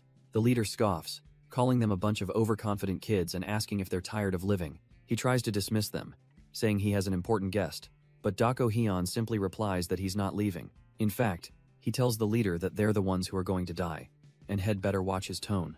The Red Wolf leader is completely dumbfounded, asking if they're insane and warning them they have no idea who they're messing with. He loses his temper and orders his men to teach these trash-tier newbies a lesson, but tells them to stop short of killing them. His goons eagerly draw their swords, ready to put the hurt on the Mount Hua disciples. But our boy and his crew just stand there, completely unfazed by the pathetic show of force. Mu Hua, however, looks absolutely stunned, her eyes wide with shock at something she sees behind them. Turns out, the important guest the leader mentioned was just a poor soul getting beaten to a pulp by his men. The victim is a bloody mess on the ground, barely clinging to life. This raw brutality is a bit more than Manhwa was expecting, and she's completely frozen in horror. One of the other disciples notices her state and calls out her name, trying to snap her out of it. The sight of the brutalized man is a grim reminder of just what kind of scum they're dealing with. It's not just one victim. The man was desperately trying to shield a woman from the brutal beating. Even while unconscious and bleeding, his body is still covering hers in a final, protective gesture. The man's eyes flicker open for a moment, a silent plea for help before he fades out again. The woman is just as battered, lying unconscious and covered in blood beneath him. Seeing this, Manhwa snaps and charges forward, completely losing her cool. The two goons in front of her raise their swords, ready to cut down the reckless disciple. But before they can even blink, Mujin intercepts, unleashing the bamboo leaf hand technique. The guards are dumbfounded, as their wrists are struck with pinpoint precision. Their swords fly from their grasp as they're sent tumbling backward by the force of the blow. The other disciples immediately surround Manhwa, scolding her for running off on her own like that. Mujin checks on the victims and realizes they're in critical condition. They need a physician, now. But one of the goons staggers back up, sneering at who gave them permission to take anyone. The bald thug gets cocky, thinking these Manhwa disciples are trashed here, and his crew can easily overwhelm them. Their leader, a stern-looking man with gray hair, watches his men regroup for another assault.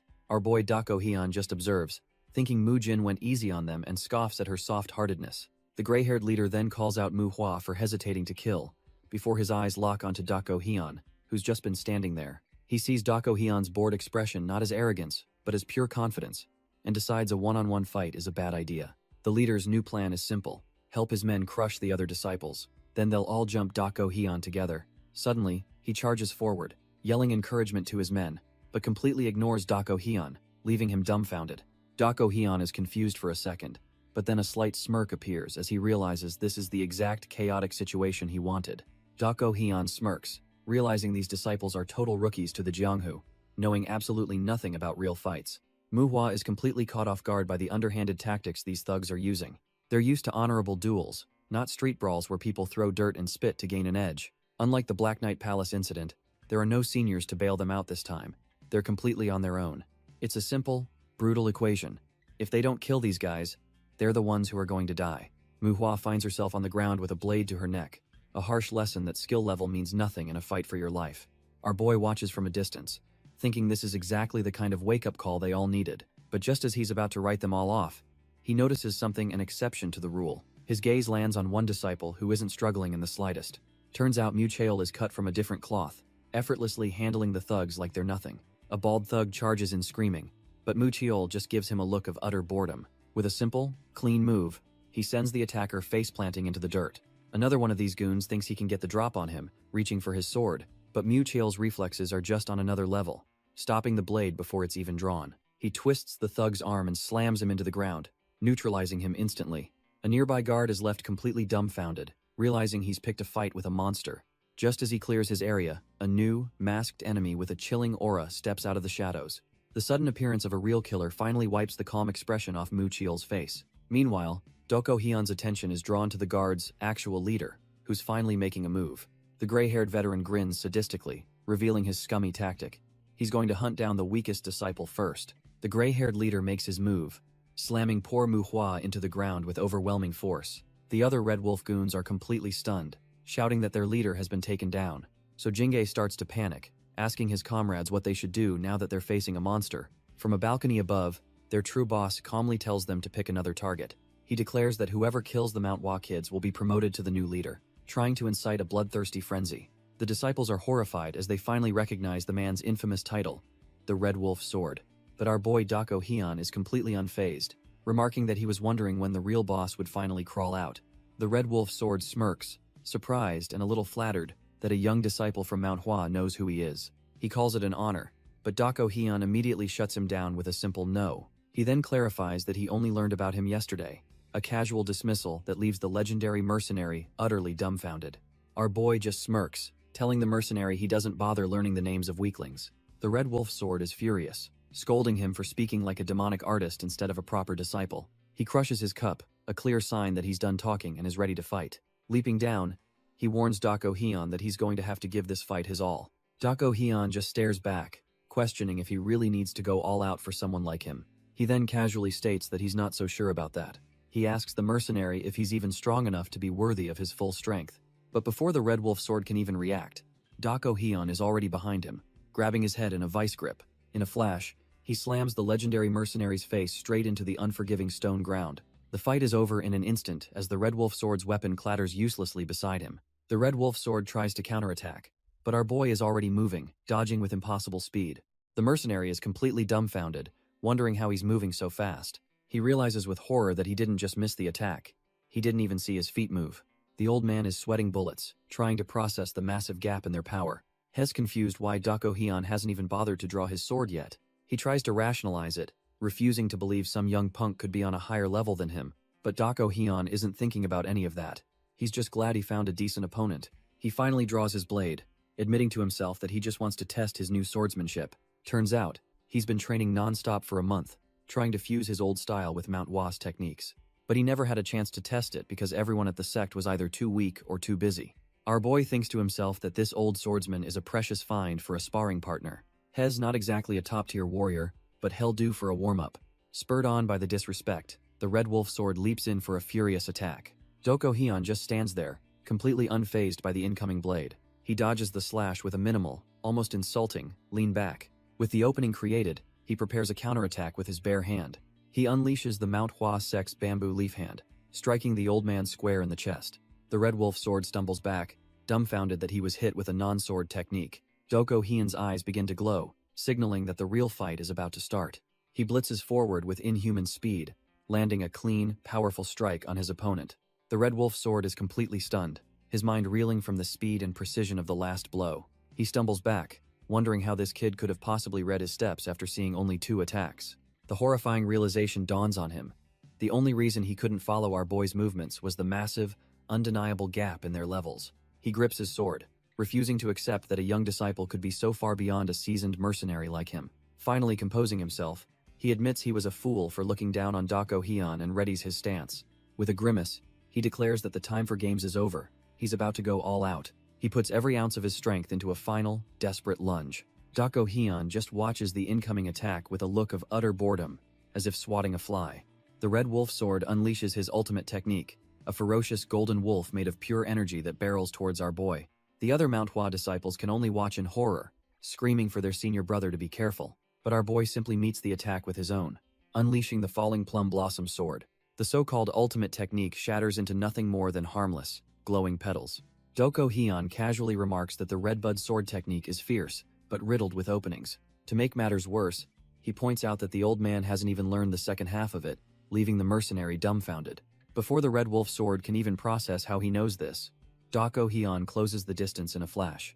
The mercenary is thrown completely on the defensive, barely parrying a storm of blindingly fast strikes. He grits his teeth, trying to keep up, but he can't shake the feeling that something is terribly wrong. In his mind, he's certain he blocked every single attack, but a sudden sharp pain tells a different story. He glances down, confused, wondering if it was an illusion or just a rapid sword technique he couldn't perceive. But the clean, deep gash on his shoulder is all the proof he needs. He was hit without even realizing it. Before he can even react, the air is filled with the sound of slicing as blood flies. His underlings, including So Jingae, can only stare in utter disbelief at the scene unfolding. It wasn't just blood. A lock of the mercenary captain's hair drifts to the ground, a sign of total humiliation. The Red Wolf sword touches his face, feeling the fresh, bloody gash now carved permanently across his eye. But the physical pain is nothing compared to the ice-cold realization that Dako Hyun deliberately avoided a fatal blow. He watches our boy's back, wondering why he was shown mercy, recalling he's been held back on from the very beginning. He tries to push the question aside, telling himself the reason for the kid's restraint doesn't matter. What truly plagues his mind is the source of this monstrous strength in someone so unbelievably young. Gritting his teeth, he seethes, wondering if he's just run into another one of those damned, heaven-sent talents. His pride completely shatters, and he roars in fury, screaming that this kid has no right to look down on him. Finally pushed to his limit, the Red Wolf sword roars that he's from the Nine Hells sword sect and unleashes his ultimate technique. 3 massive golden wolves made of pure energy lunge towards our boy, but Dako Hyun doesn't even flinch. He just raises his blade, preparing a single, clean slice to counter the flashy, oversized attack. In the blink of an eye, the wolves vanish, and the mercenary captain is sent flying, his body torn apart by the counter. Mu Chaol and the other guards are completely dumbfounded, unable to process what they just witnessed. The red wolf sword struggles to his knees, his body and pride utterly shattered. His mind flashes back through his entire life, recalling that he was already a seasoned warrior when this kid was still in diapers. He can't comprehend how decades of his relentless effort could be so effortlessly destroyed in a single moment. The old mercenary realizes with horror that he couldn't even follow his opponent's movements, let alone land a scratch. He screams in absolute despair, questioning why his entire life's work is being treated like it's nothing. His mind flashes back to a different monster, a demon with a stitched-up face who slaughtered his enemies with the same terrifying ease. The mercenary captain finally collapses, accepting the cruelest truth of the martial world. There's nothing as unfair as raw talent. He realizes his entire life's work was just a stepping stone for some young prospect to make a name for himself. With his dying breath, he spits out that our boy must be a rising star from the Nine Hells sword sect. Dako Hyun is just dumbfounded, having absolutely no clue what this old man is rambling on about. The captain continues his rant, saying it must feel nice to get all that glory by cutting him down. But he tells him to enjoy the fame while he can, because he's fated to die just like him. He warns that once the Nine Hells sword sect learns of his death, they'll hunt our boy down. But Dako Hyun just thinks he's being awfully chatty for a dying man. A swift kick to the chest is all it takes to silence the old mercenary for good. Standing over the corpse, Dako Hyun coldly dismisses the man's final words as nothing more than an inferiority complex. But as Dako Hyun looks closer, he spots a tattoo on the man's chest, realizing he was part of the Otherworld unit. Our boy knows all about the Nine Hells sword sect's three main divisions, the Otherworld, Hell, and Despair units. He recalls that the Otherworld unit is basically the trash tier division, completely sidelined from any real power. It all starts to click. He finally understands why a major sect at war would be messing around in this backwater region. Their official mission was just to provide rear support, a boring guard duty assignment for the weakest unit. But these ambitious fools went rogue, trying to rack up their own merits by stirring up trouble on the side. The dying mercenary is completely dumbfounded, asking how he could possibly know all this.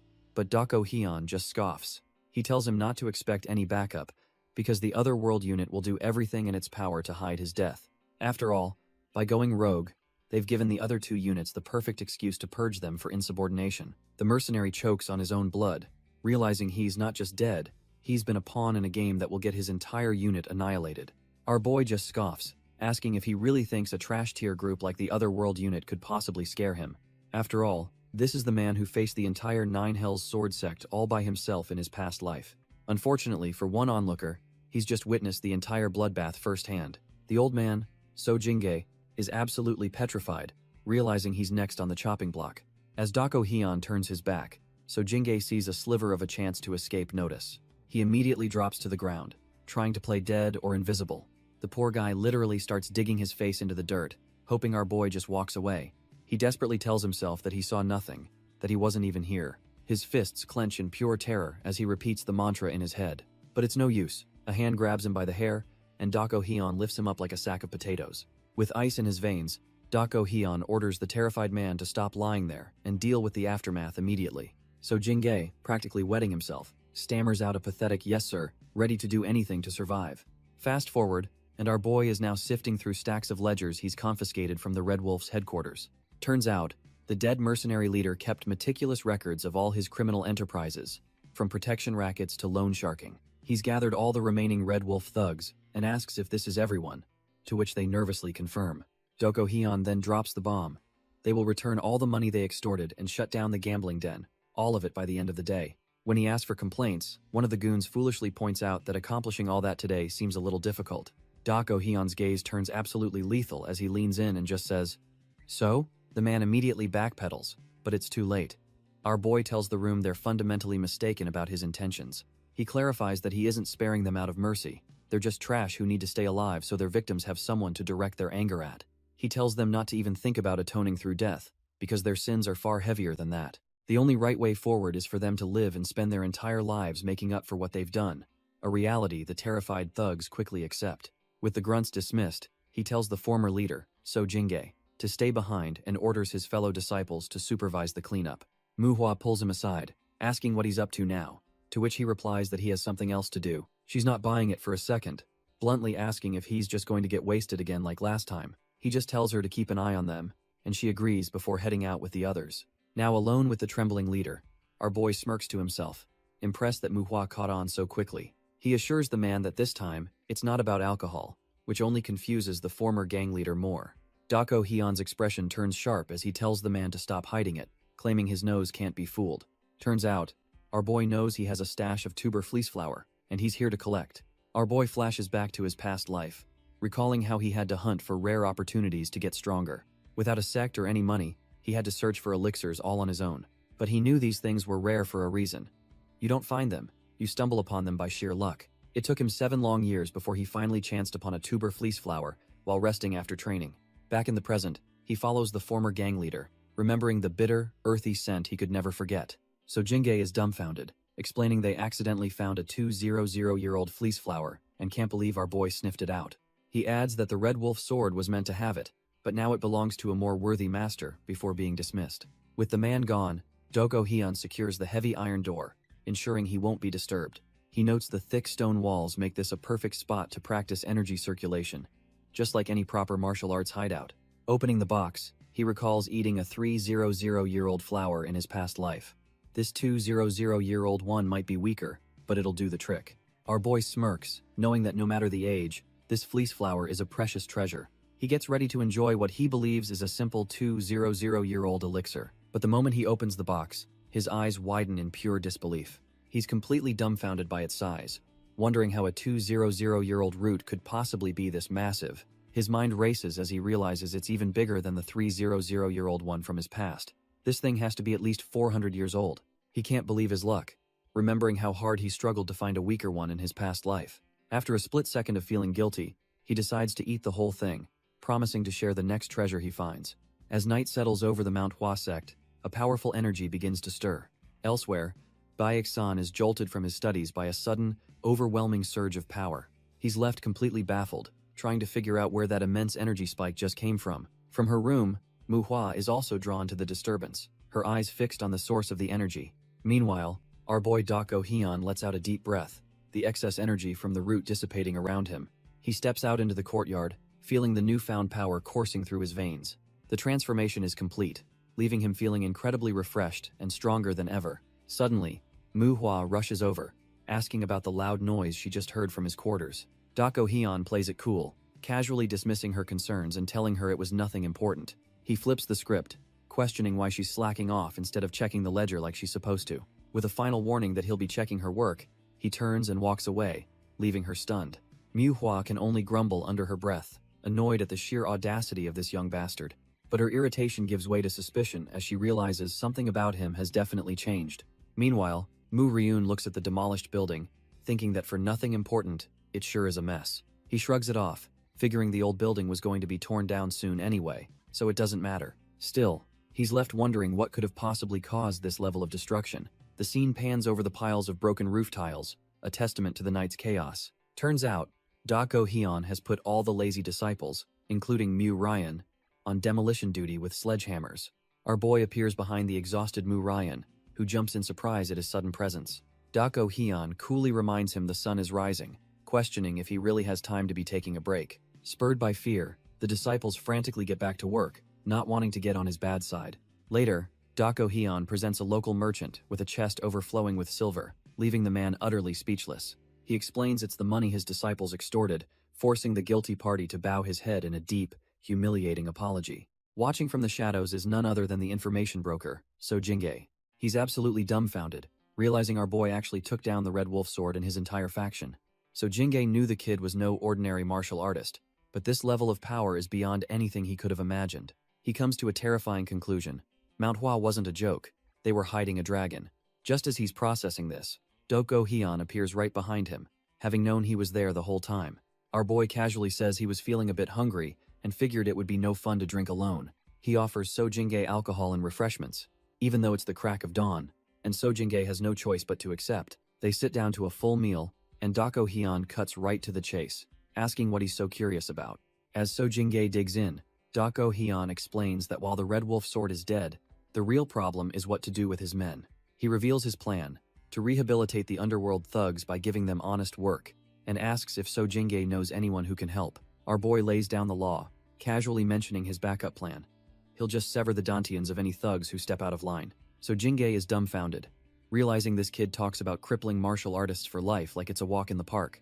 Completely outmaneuvered, he quickly agrees to the deal, promising to find merchants, and personally oversee the thugs' rehabilitation. He even pours a drink, insisting that they should be the ones thanking Dako Hyun for giving them a chance to help the common folk. With the deal sealed, So Jingge asks how long he's staying, and Dako Hyun reveals he's on a tight 3-day schedule to visit other sect divisions. Hearing this, So Jingge brings up other local strongholds, wondering if our boy plans on cleaning up the entire region while he's here. The scene then transitions to a peaceful night, the moon hanging high in the sky. Back at the Manhwa sect's lodgings, the atmosphere is bustling and lively. Dako Hyun enters carrying a large jug of alcohol, telling his fellow disciples they did a good job. The others are confused until he explains he brought special bamboo leaf liquor to celebrate them handling their first real mission so well. Mujin pushes back, reminding him that in their sect, they only drink for official events or major celebrations. But Dako Hyun drops a cold, hard truth. Most newcomers to the Jianghu die during their very first real incident. He points out that while the thug skills were flimsy, their killing intent was real, and the disciples weren't prepared to kill in return. This, he explains, is the reality of the Jianghu, where the line between life and death isn't just decided by martial arts level. Most rookies overlook this fact and die, yet all 3 of them manage to come out completely unscathed. With a slight smile, he declares their survival is the perfect reason to celebrate, and now that it's a celebration, they should obviously drink. Mujin then points out that this was also Dako Hyun's first incident as their senior disciple, making him part of the celebration too. With the logic sealed, all 4 of them raise their cups and toast to safely completing their first mission together. Manhwa is immediately impressed, remarking on how delicious and smooth the bamboo leaf liquor is. She gets a bit too excited, suggesting she could drink like this every day, which earns her a swift shutdown from a stern Mujin. But while the others celebrate, Mu Cheol is stuck replaying the fight in his mind, specifically the moment Dako Hyun deflected the final attack. He's absolutely certain that the sword technique he witnessed was not part of the standard Manhwa swordsmanship he knew. The question burns in his mind. He feels an overwhelming need to understand what he just saw. Breaking the cheerful mood, Mu Cheol addresses Dako Hyun directly, saying he has a question about his battle with the Red Wolf sword. He explains that while our boy started with Manhwa techniques, the moment he deflected the enemy's strike, his swordsmanship morphed into something completely alien. Mu Cheol astutely points out that the power was too concentrated, and the movements lacked the usual smooth curves of their sex style. Dako Hyun is genuinely taken aback, thinking he hadn't expected any of the disciples to be watching him that closely during the chaos. He recalls the technique, acknowledging that it was indeed imbued with the principle of weight, a core tenet of his old style. This principle of weight and power was the foundation of the Dako sword technique, which he himself invented in his past life. Hess dumbfounded that Mu Cheol noticed him simply adding that principle to a basic Manhwa combo, but also notes the kid was right, it wasn't their sex technique at all. Impressed, Dako Hyun tells Mu Cheol he has a good eye and will explain later, but right now, they have something else to do. He turns to the others, thinking this is the perfect chance he's been waiting for, and tells them to finish their drinks. With a grim smirk, he warns them that once they hear what he has to say, they won't have time for a break for the next 3 days. The scene shifts to a dark forest road, where a lone cart trundles along under the moonlight. A solitary traveler sits atop the cart, seemingly unaware of the danger lurking in the woods. Suddenly, a man steps out from the trees, telling the traveler to stop right there. The bandit leader approaches with a false smile, acting like it's nothing important as he sizes up his mark. His friendly mask drops as he demands the traveler hand over everything he owns, unless he has a death wish. From the bushes, Dako Hyun and the disciples watch as the traveler is surrounded by a whole crew of bandits. One of the disciples identifies them as bandits, and Dako Hyun confirms that these lowlifes just hide out here to rob people. The bandit leader dismisses the traveler's meager belongings, while Dako Hyun explains these aren't just thugs, they're an organized force. He tells the disciples that unlike the Red Wolf swordsmen, who were trained for a purpose, these bandits are a different breed of underworld scum. Dako Hyun reveals there are 5 bandit strongholds in the area, and he's certain they're far stronger than the Red Wolf's grunts. A confused Manhwa asks him why he's suddenly giving them a lecture on local banditry. Our boy then drops the bombshell. For the next 3 days, their mission is to wipe every single one of those strongholds off the map. He lays out the insane training method. One person will take on a stronghold alone, while the others can only watch. The disciples are completely dumbfounded, their minds reeling from the suicidal order. Manhwa stammers, asking if they did something wrong to deserve this kind of punishment. Dako Hyun looks back, genuinely confused by her question, and reminds them they almost died fighting far weaker enemies. He spells it out. This mission is to cure their fatal hesitation, to force them to overcome their inability to truly harm another person in a fight. Mu Cheol is the first to break the silence, admitting Dako Hyun is right and that this brutal training is probably a good idea. But Mu Jin cuts in with a sharp question, asking our boy how he managed to overcome that same hesitation to harm others. Dako Hyun can't just tell them this is far from his first real fight, so he pauses, lost in thought. His mind flashes back to his first true battle, an event that happened so long ago it feels like another life. Yet, it's a memory that's been burned into his mind, something he could never forget. We're thrown into a flashback of a much younger Baek Jin, his face bloodied and his eyes wide with pure terror. He remembers sitting on the floor surrounded by death, a child who had just been forced to kill, admitting to himself he was afraid. It was the primal fear that if he didn't kill, he would be the one to die. Back in the present, he looks them dead in the eyes and confesses he was afraid of dying, but even more afraid of seeing them get hurt. He explains that to stop those fears from coming true, he just killed the enemy in front of him. It was as simple and brutal as that. He finishes his story with a cold, hard stare, the memory of his past self, Baek Jin, flashing in his mind. He clarifies that his method is just a reference. Every warrior must ultimately forge their own path. Turning to Mu Cheol, he makes a huge offer. He'll teach him that insane sword technique, but only if he proves his worth. Since it's their first night on the job, our boy decides a live demonstration is in order, telling them all to watch and learn. The scene shifts to a roadside ambush already shut down, with one bandit out cold, and the traveler he saved bowing in thanks. Doko Hyun effortlessly lifts the bandit leader, who's barely conscious after getting his block knocked off. After a bit of persuasion, the terrified thug immediately points him toward the rest of his crew. And just like that, Dako Hyun strolls right into the heart of the bandit's den, ready to clean house. The head honcho steps up, looking more annoyed than threatened, clearly having no idea who he's messing with. But that trash-tier arrogance vanishes in an instant, replaced by the face of a man who just saw a ghost. The bandit leader can only stare in disbelief as our boy finishes his demonstration, leaving a field of broken bodies. And so began their brutal 3-day special training under his insane tutelage. Mujin explains that by day, they were forced to conduct surveillance on the ruthless, brutal blood faction. But by night, their real training began, as they were sent to dismantle the bandit strongholds one by one. He admits the training was effective, but at first, none of them had the stomach for what they had to do. In the heat of battle, Muhua found herself on the ground, a bandit's blade just inches from her throat. But in that split second, something snapped. The hesitation vanished, replaced by pure survival instinct. Turns out, a near-death experience was all the motivation they needed, and they started clearing out strongholds like pros. However, while most of the disciples were adapting to this kill-or-be-killed world, Mujin was clearly struggling, unable to make that final, bloody leap. Watching from the sidelines, Doko Hyun realizes Mujin's problem isn't skill. He's actually better than the others. The kid's fatal flaw is that he's more afraid of hurting people than he is of dying himself. Dako Hyun knows why he's like this, but there's nothing he can do about it. This is a demon that Mujin has to conquer all on his own. With the mission over, Dako announces they've cleared all the strongholds in just 2 days instead of 3. He tells them to rest up because they're leaving tomorrow, and the disciples gratefully agree. But Muhua asks what they're doing today, reminding him he promised to teach Mu Cheol a new technique. Her face just drops when he says they're all training, realizing he's about to work them to the bone again. Without another word, Dako Hyun unsheathes his sword and unleashes a single, powerful slash. The strike carves a massive gash in the earth, leaving the disciples completely dumbfounded. Mu Cheol and the others are completely speechless, their minds reeling from the display of raw power. Dako Hyun explains that the technique they saw was just Manhwa's six-fold combo, but with more weight added. Mu Cheol is fixated on that one word, wondering what on earth he could possibly mean by weight. Our boy elaborates that their sex swordplay is all about flow, since there's no real difference between offense and defense. This means the six-fold combo is a master key, capable of linking seamlessly into any other technique. He then poses a mind-bending question. What would happen if he mixed in illusions and changes? As the disciples try to process this, Dogo confirms he's talking about the very foundation of their martial arts. He brings up the legendary Mount Hua sword saint, Hyunjo, revealing he wasn't the first to modify the technique. However, Dako states that Master Hyunjo was undoubtedly the best at it, a testament to his profound understanding. The final bombshell drops. Even their most famous techniques are just different branches of that same core combo. Dako reveals that Hyunjo was secretly creating a new technique, one that uses the very concept of weight he just showed them. The problem is, the technique is incomplete, and worse, the sect has zero foundation for this kind of swordplay. He warns them that chasing an unfinished art when they already have solid basics could be a foolish, even catastrophic mistake. There's a reason the sword saint kept it under wraps. He knew an incomplete art would only sow chaos and confusion.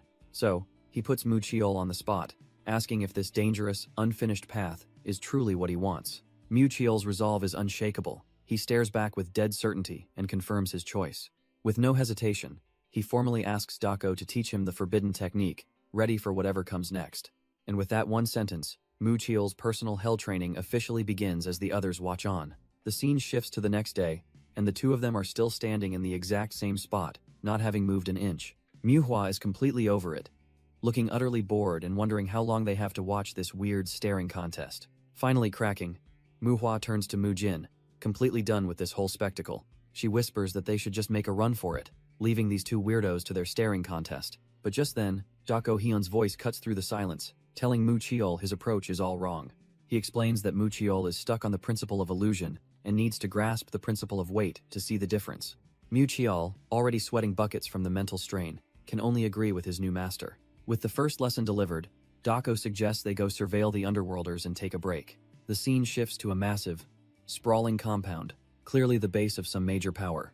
Elsewhere, an impatient elder yells at one of his subordinates to get a move on. The man whines back, complaining that his whole body has been aching since yesterday. A sharp-looking woman cuts in, coolly reporting that there are no issues in their sector. She muses that the otherworlders, who she once considered trash, are actually working hard now that they have a chance. Then again, she figures it might just be because they know she's watching, but it hardly matters since they can't use martial arts anymore. She's pretty sure her martial brother Mujin is also keeping an eye on them from somewhere. With her job done, she decides to wrap things up for the day and get some well-deserved rest. She turns to leave, feeling satisfied after working hard for the past few days. But just as she takes a step, her instincts scream and she freezes in her tracks. In a flash, she spins around with a blade drawn, demanding to know who's there. She's left completely dumbfounded by what she sees. It's a woman she recognizes from the old days of the brutal blood faction, who quickly apologizes for startling her. And standing right beside the woman is a small child, holding tightly onto his mother's hand. The woman introduces her young son, Young, as our girl awkwardly apologizes for scaring the kid. But the woman just looks at her with wide eyes, thanking her for saving her sister.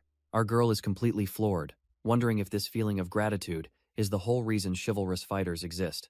The mother explains that thanks to her, they were able to properly hold their father's funeral. Hearing the word father makes our girl's heart drop as she tries to hold back her emotions. A grim memory of two blood-soaked figures flashes through her mind, a stark reminder of her own past. Shaking off the dark thoughts, she offers her condolences, saying she wishes she could have done more. The mother dismisses the apology, grateful that because of her, Young wasn't left all alone in the world. Suddenly, the little boy looks up at our hero with a blush and a fire in his eyes. He declares that when he gets older, he wants to become an impressive chivalrous fighter, just like her.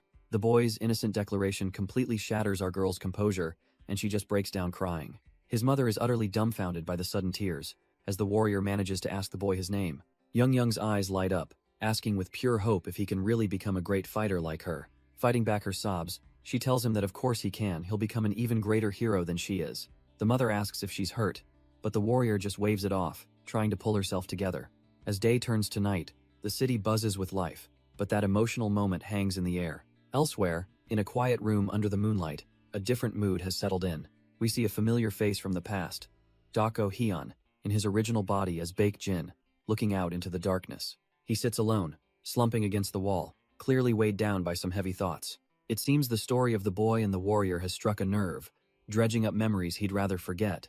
The next morning, Dako Hyun and the disciples are already on the road, cutting through a dense forest. But not everyone is keeping up.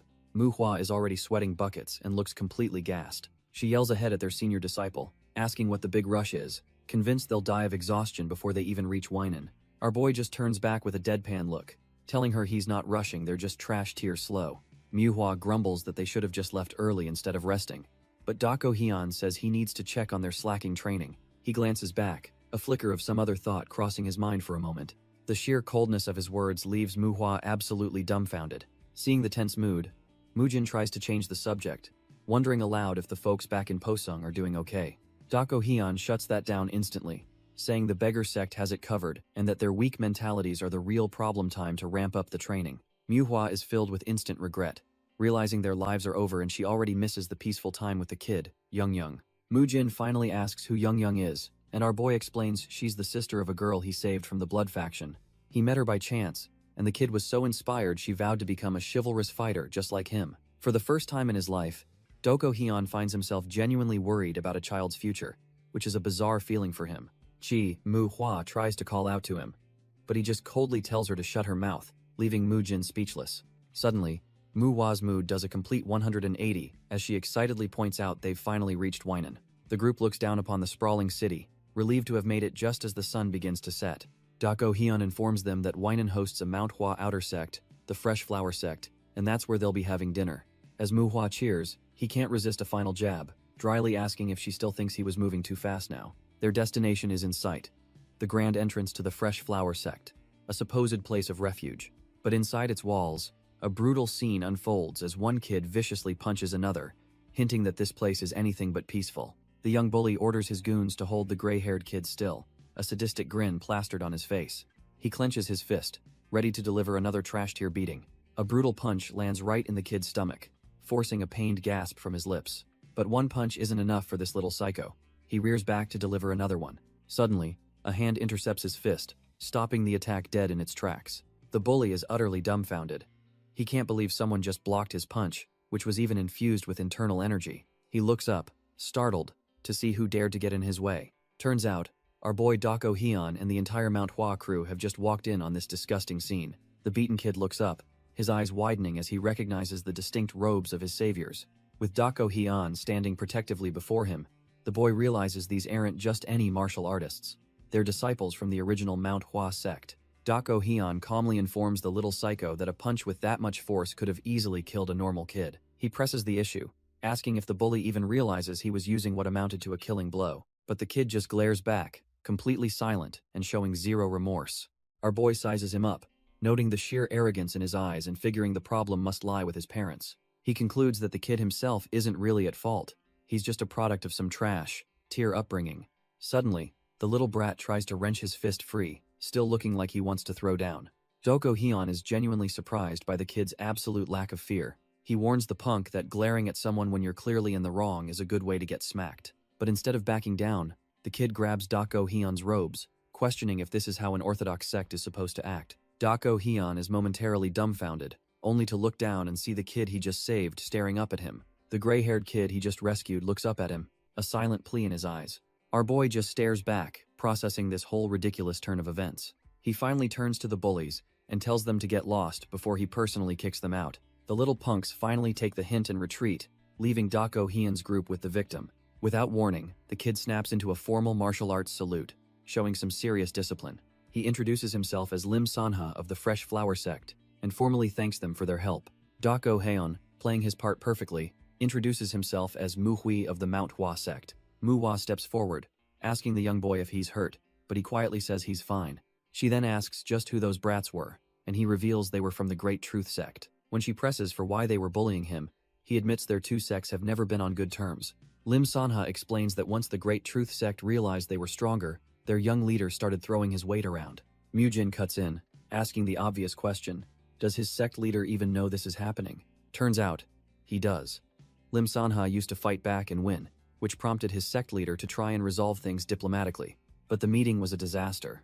The Great Truth sect's leader was a total snake, basically asking if his kids would ever do such a thing without a reason. He then flipped the script, blaming Lim Sanha and threatening a full-blown war, forcing the Fresh Flower sect leader to retreat with his tail between his legs. Our boy immediately grasps the situation. The Fresh Flower sect is so weak, their only option is to endure the humiliation to avoid giving the enemy an excuse to invade. He realizes the kid was just taking the beating because he was terrified of sparking a conflict between their sects, and Lim Sanha quietly confirms it. Muhwa is absolutely livid, unable to believe an outer sect of Manhwa is being treated like this. But Dako Hyun cuts her off, reminding her there's a reason they were sent here, and that they'll get the full story from the sect leader himself. With a new objective in mind, the group finally arrives at the gates of the Fresh Flower sect. As they enter, the local disciples are completely dumbfounded, recognizing the prestigious visitors from the main sect. The sight of our boy and his crew, led by the little Lim Sanha, is enough to make everyone stop and stare. But Dako Hyun immediately clocks something strange.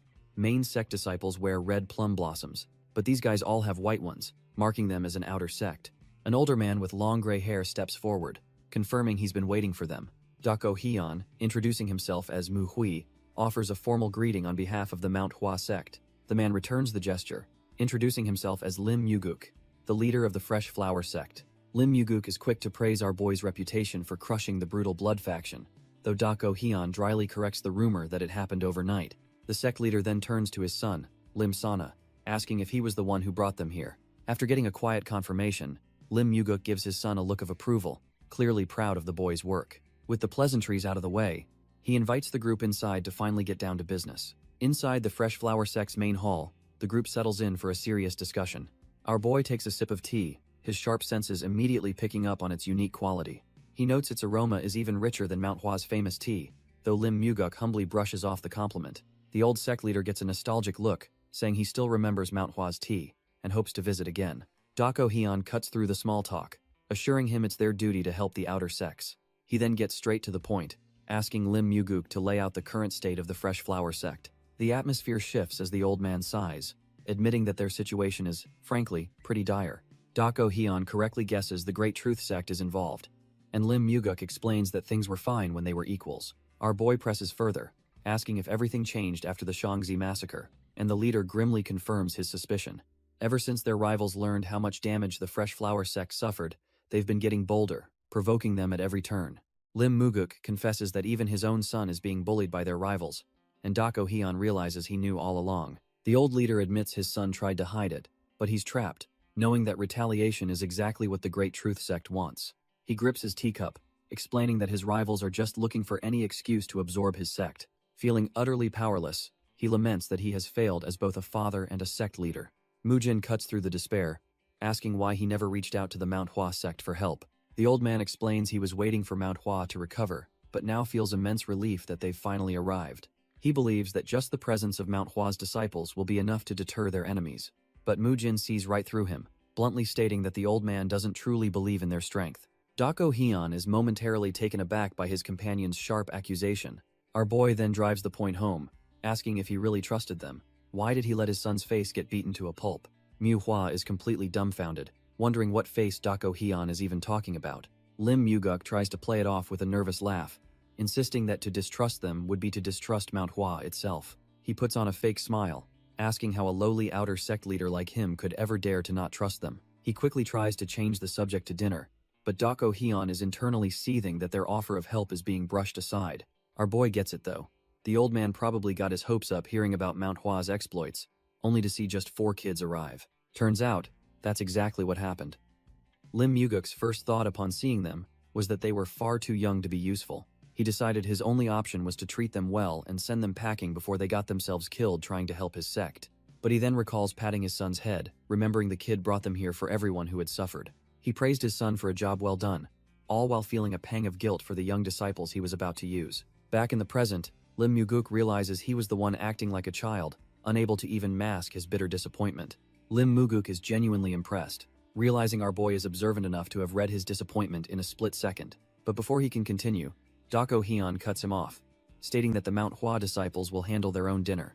Manhwa is absolutely dumbfounded by his sudden declaration, thinking he's being unbelievably rude. The old sect leader, however, admits to himself that he was the rude one first and asks why they're refusing his hospitality. Dako Hyun calmly explains that it's a matter of principle. He can't accept anything from them until he's actually helped. His firm stance leaves everyone in the room completely stunned and silent. Manhwa is still trying to process his words, completely lost as to what's going on.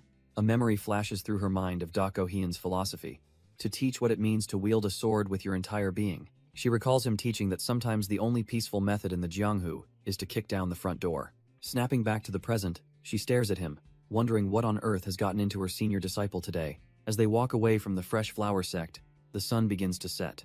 Manhwa finally confronts Dako Hyun, pointing out how strange he is acting and demanding to know what's going on. She presses him for an answer, but our boy just gives her a side-eye, staying silent for now. The group is left completely baffled, following him away from the sect's main building. Once he's sure they're out of earshot, Dako Hyun stops and finally agrees to tell them everything. He drops a bombshell. The Fresh Flower sect's leader doesn't trust them one bit. Manhwa is dumbfounded, reminding him the leader said the Great Truth Sect would back off. But Dako Hyun asks her if that didn't feel a little too convenient. He explains that a successor, even a child, is trained to be careful with their words and actions. For that kid to act so arrogantly meant something was seriously wrong. It felt like the Great Truth Sect backing down was just a performance. Dako Hyun lays out the cold, hard truth. If 4 low-ranking disciples fought and lost, Manhwa's already shaky reputation would be shattered. He continues, explaining that if they fail, the Fresh Flower Sect will be absorbed, and Manhwa will be branded as incompetent. Manhwa asks what they should do, but our boy simply says the solution is to not fail in the first place. She's still confused by his vague answer, but trusts that he must have some kind of plan cooking. And his plan, apparently, starts with a plate of dumplings at a local restaurant. Inside, they spot a couple of guys from the Great Truth Sect, eating and drinking like they own the joint. Dako Hyun knew it. This is supposed to be Fresh Flower Sect territory. Yet these thugs are acting like it's their personal dining hall. He tells the others to look closely at their eyes. They're not here for a meal, they're looking for victims. Just as he says that, a man with a topknot gets up and starts walking towards the thugs' table. The goons look up from their food, clearly annoyed by the approaching stranger. The newcomer has a smug grin on his face, looking like he's about to stir up some serious trouble. With a smug, almost apologetic look, the man starts talking, and he makes sure his voice carries. He loudly complains about the Great Truth Sect raising protection fees, mocking them for acting like thugs. Manhwa is confused, wondering why this is happening in Fresh Flower Sect territory, but Mu Chael notes the man started it. The other patrons whisper amongst themselves, calling the sect leeches but too scared to speak up. Our boy overhears everything, and a grim realization dawns on him. The Great Truth Sect has already taken over. He explains that the locals are clearly fed up with the new fees, and this loudmouth is just the spark they needed. Seeing this chaos as a perfect opportunity, Dako Hyun tells his team not to intervene, no matter what. Manhwa is completely dumbfounded, questioning what he could possibly mean by just sitting back and watching. Just as predicted, one of the thugs has had enough and gets up, ready to shut the provoker up for good. But before he can take a single step, a hand clamps down on his shoulder, stopping him dead in his tracks. It's another thug, who calmly asks the loudmouth if his little performance was for their benefit. The entire tavern goes quiet as the two thugs loom over the table, but the provoker just smirks. The thug's patience wears thin, but the drunkard just confirms he meant every single word he said. He even doubles down, sarcastically asking if the thug is going to kill him for speaking his mind. His friend tries to intervene, telling him he's had too much to drink, but the man shoves him away, refusing to be silenced. He launches into a tirade, calling them out for hiding when the demonic cult was actually a threat. He spits facts about how they kicked out the Fresh Flower Sect, the town's real protectors, only to raise the fees themselves. That's the last straw. The thug's hand flies to the hilt of his sword, his face twisted in rage. In a flash, he brutally smacks the provoker's friend out of his chair, sneering that they aren't idiots. He then grabs the now terrified loudmouth, declaring he's about to make an example out of him for all to see. But just as the thug declares his right to punish anyone who insults the Great Truth Sect, a pair of chopsticks intercepts his sword. The thug's hand is brutally struck, and he screams out in agony as his sword is stopped dead in its tracks. Turns out, our boy Dako Hyun caught the blade between two simple chopsticks, completely unfazed by the commotion. The thug's partner is dumbfounded, demanding to know who the hell this newcomer is. Dako Hyun doesn't even bother with a reply, instead moving in a blur and slapping the second thug with the back of his hand. The second-rate goon is sent flying through the air, crashing into a table and scattering food everywhere. The first thug is frozen stiff, unable to move a muscle, as he demands to know what kind of black magic Dako Hyun used on him. Our boy calmly rests his hand on his own sword, retorting that he's the one who should be asking questions here. He coldly asks the thug what kind of warrior pulls a blade on a civilian who knows nothing of martial arts. Dako Hyun thinks to himself that he always knew the line between orthodox and unorthodox was blurry, but this is just pathetic. The thug is taken aback, realizing from our boy's aura that he might be from the legendary Manhwa sect. Dako Hyun presses him, demanding to know what he was planning to do to a defenseless old man with that sword. The goon stammers that he was just trying to scare him, but Dako Hyun sees right through the pathetic excuse. With a simple flick of his wrist, he effortlessly disarms the thug, sending the blade spinning into the air. He catches the sword, coldly remarking that someone who uses a weapon to bully the weak doesn't deserve to have one. Dako Hyun then tells the thug he can retrieve his sword from the Fresh Flower Sect if he's got the guts. Finally able to move, the thug puffs up his chest, shouting that Dako Hyun dares to interfere with the Great Truth Sect. But that one word, dare, makes our boy's expression turn absolutely ice cold. He schools the fool, stating that even the Great Truth Sect's leader wouldn't dare use that tone with Manhwa. Turning away, Dako Hyun sighs, saying he was going to let this slide, but now the thug has asked for a beating. Instead of a beating, Dako Hyun offers one path to forgiveness. The Great Truth Sect's leader must personally visit the Fresh Flower Sect and beg. He then drops a chilling ultimatum. If the leader isn't there by sunrise, the entire Great Truth Sect will become history. The thug, absolutely terrified, can only stammer out a yes sir as our boy demands an answer. Back at the table, the other Manhwa disciples are just watching this whole power play, completely dumbfounded. Manhwa mutters that he's getting bolder by the day, and Mujin agrees, thinking a direct ambush might have been simpler. As night falls, the question hangs in the air. Was this just a bluff, or did he really mean it? The night passes, and the sun begins to rise, marking the deadline for the ultimatum. A group of figures appears on the horizon, walking with grim determination. It's none other than Baek San, the leader of the Great Truth sect himself, looking less than thrilled to be there. He's brought his disciples along, marching forward as if heading to his own execution. Baek San reflects on his life as he and his disciples approach the inn. He recalls 3 times where he felt a crushing weight on his chest, making it impossible to breathe. The first was watching his Manhwa comrades fall in the bloody battle against the Black Knight Palace. The second was the death of his oldest son, and the third was learning his younger son, Lim Sanha, was being bullied. He clenches his fist, realizing a fourth, equally suffocating moment has just been added to that list. The Great Truth sect arrives, their faces grim as they march into the inn's courtyard. They finally stand before our boy, who's waiting calmly with Lim Muguk at his side. Dako Hyun looks Baek San dead in the eye, and notes that his expression shows zero intention of apologizing. Baek San scoffs, calling him a junior from Manhwa who clearly never learned any etiquette. But our boy just smirks, retorting that his actions must have really bothered the senior for him to be so worked up. He admits his etiquette was lacking, but questions if it's worse than the Great Truth sect acting like a demonic cult with all their killing intent. Baek San is about to explode, but our boy calmly suggests they take the discussion inside. He points out that the elder is standing there with his hand on his sword, looking like he's about to start a bloodbath. With a swift move, Doko Hyun's hand clamps down on Baek San's, stopping him from drawing his blade. The elder is completely dumbfounded by the sheer audacity of this trash-tier junior. Baek San just scoffs internally, thinking the kid is just buying time and decides to play along for now. He finally agrees, and Dako Hyun thinks to himself that he was fully prepared to break the man's wrist if he hadn't complied. Our boy coolly invites them in, with Lim Muguk following closely behind. Lim Muguk breathes a sigh of relief, thinking to himself that for now, everything is going exactly as Dako Hyun planned. But the moment they're inside, Lim Muguk confronts him, asking how he could do this when he was supposed to avoid conflict, to which Dako calmly replies that he knows. Lim Muguk demands an explanation for his reckless actions, but Dako Hyun just tells him to calm down for a frank talk. Our boy starts by acknowledging that he completely understands why the elder can't trust him. He explains that the sect leader's orders were intentionally vague, a sign that he trusted their judgment on the ground. Dako then lists the vast regions they were assigned, a scope so large it makes Lim Muguk pause and think. He finally reveals the hidden truth. Posung's brutal blood faction was linked to the Nine Hells sword sect, making conflict unavoidable. Lim Muguk is skeptical, questioning how 4 of them could possibly apprehend a Nine Hells master without any injuries. Dako coolly corrects him, stating he dealt with the enemy martial artist all by himself, leaving the elder utterly dumbfounded. He explains that just as the sect leader trusted them, he now needs Lim Muguk to extend that same trust. To prove his point, he even tells the elder to draw his sword and demand a duel if he still has doubts. Lim Muguk is left completely speechless, processing the sheer audacity and power our boy is projecting. Dako then drops a hypothetical bomb, asking the elder if he could handle fighting the entire Great Truth sect. He quickly adds that it probably won't come to that, telling the old man not to worry, because if a war does break out, our boy claims he alone is more than enough to crush them all.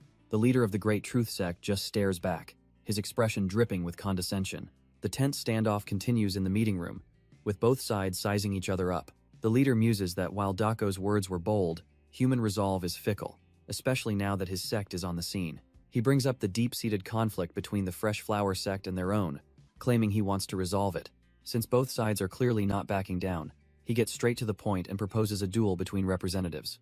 Lim Muguk is completely blindsided by the suggestion of a formal duel. The Great Truth sect's leader just lets out a hearty laugh, clearly amused by the chaos he's orchestrating. The leader smirks, accusing Lim Muguk of secretly planning this whole confrontation with the kid from Manhwa. He continues to mock him, saying he expected some grand scheme, not this trash-tier proposal for a simple duel. Then he twists the knife, asking if Lim Muguk has already forgotten about his son's death, leaving our boy completely dumbfounded. The leader claims that trusting the Manhwa kid just ended up hitting Lim Muguk where it hurts the most. Realizing he's missing critical info, Dako uses sound transmission to privately ask if his son died dueling someone from their sect. Lim Muguk is stunned by the technique but replies, apologizing for not telling him about this painful history sooner. He tells Dako he trusts him completely and to keep going, which our boy accepts, now understanding the deeper stakes. With that settled, Dako gets back to business, laying out the terms for a 3-on-3 duel. He volunteers to fight as the strong person for the Fresh Flower sect and asks if 5 days from now works for them. The leader gets a slimy look on his face, whining about how his sect was framed as murderers last time, basically asking for a free pass to kill. Dako hits back, telling the leader he doesn't need to worry, since the local farmers already call his sect a demonic sect. The leader's face twists in anger, warning our boy to watch his tongue, claiming they're only holding back because the duel offer was interesting. Our boy just smirks, asking if he struck a nerve, and says he was just passing on what he'd heard. One of the disciples can't take it anymore, puffing his chest out and asking if Dako thinks they're pushovers. But as the disciple keeps running his mouth, Dako's expression shifts, and a bone-chilling aura begins to fill the room. The air grows heavy, as our boy unleashes a wave of pure, unadulterated killing intent, shutting everyone up instantly. The once cocky disciple is now sweating buckets, absolutely terrified, and wondering how a kid can possess such a horrifying presence. The great truth sect leader, realizing he's completely outmatched, grabs his disciple and announces they'll be back in 5 days. As he leaves, he throws one last jab, hoping for a fair duel where no one dies, a clear threat that he intends the opposite. With the trash tier sect gone, Doko and Lim Muguk are left in the tense silence, the duel now officially set. Lim Muguk finally breaks the silence with a heavy sigh, the weight of the situation settling in. He lays out the facts, admitting the great truth sect's leader has likely surpassed him and their young leader is a nobody. He warns Dako that they'll almost certainly hire a professional assassin to pose as a guest for the duel. Our boy doesn't even flinch, simply acknowledging that he understands the dirty tactics they're up against. Even with his faith in Dako, Lim Muguk has to ask if he's truly okay with facing a hired killer. Dako just smirks, telling him the duels will be so easy they'll be relaxing, which is all the reassurance Lim Muguk needs. With a sudden glint in his eye, Lim Muguk tells Dako to follow him to the training hall. He then gives a chilling piece of advice. For the next 4 days, Dako should consider himself a dead man.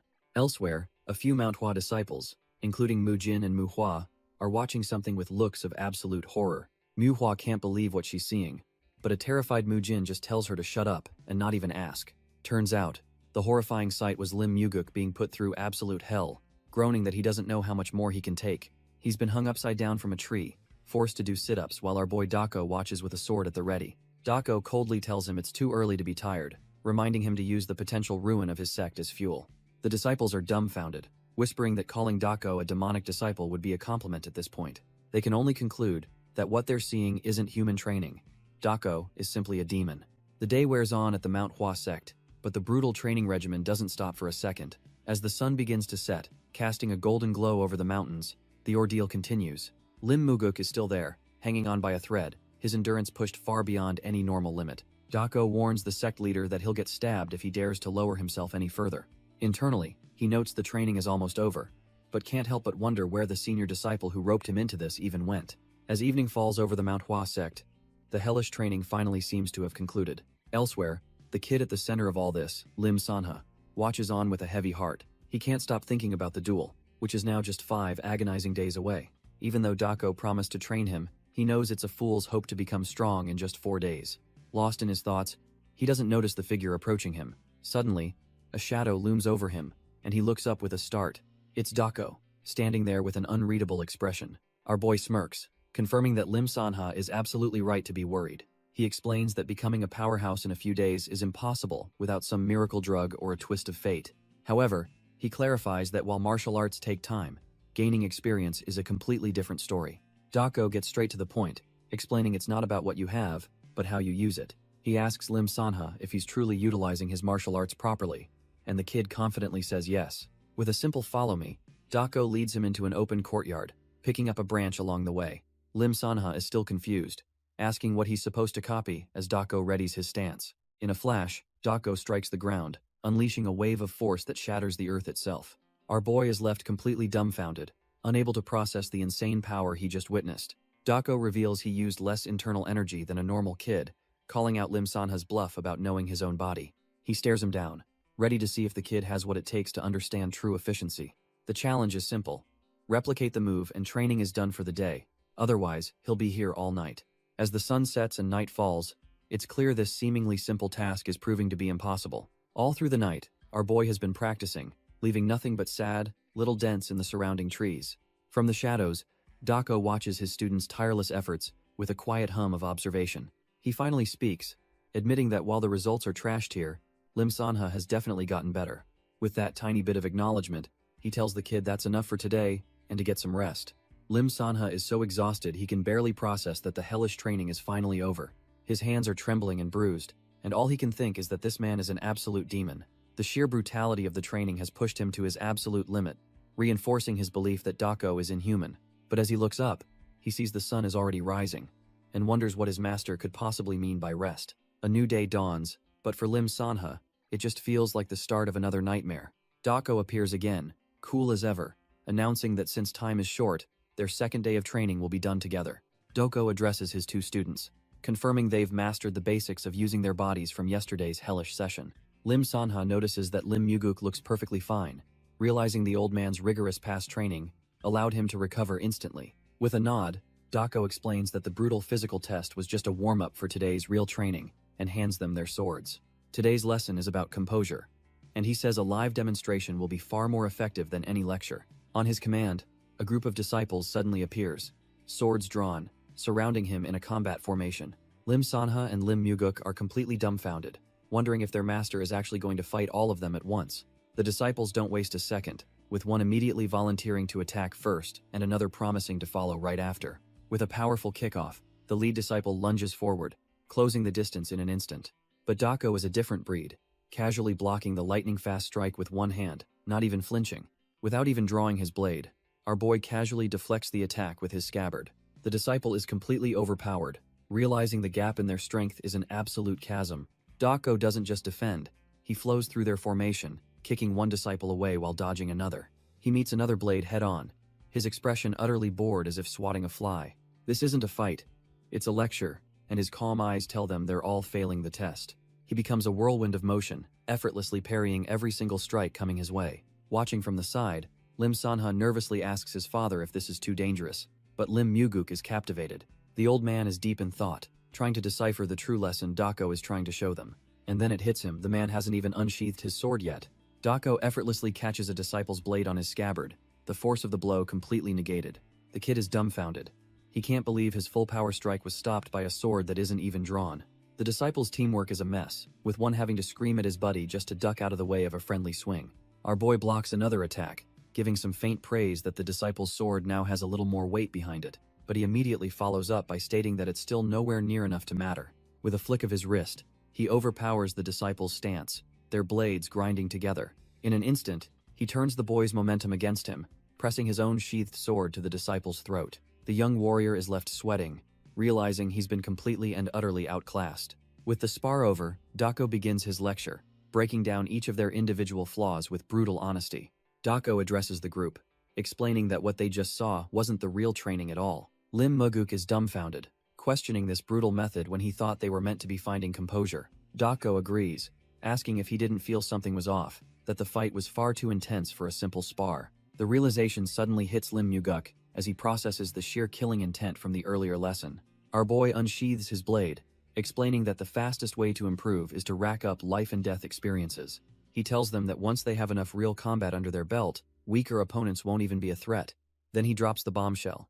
Their new goal is to try and kill him in a true fight to the death. While Lim Muguk panics about his son being present, the kid is already coiled like a spring.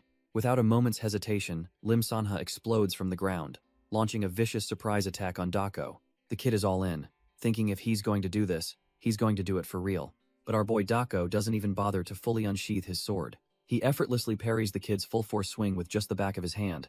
Dako looks completely unimpressed, as if swatting away a fly. With a single, casual flick, he sends Lim Sanha tumbling through the dirt. Lim Muguk screams his son's name, his fatherly instincts kicking in as he rushes forward.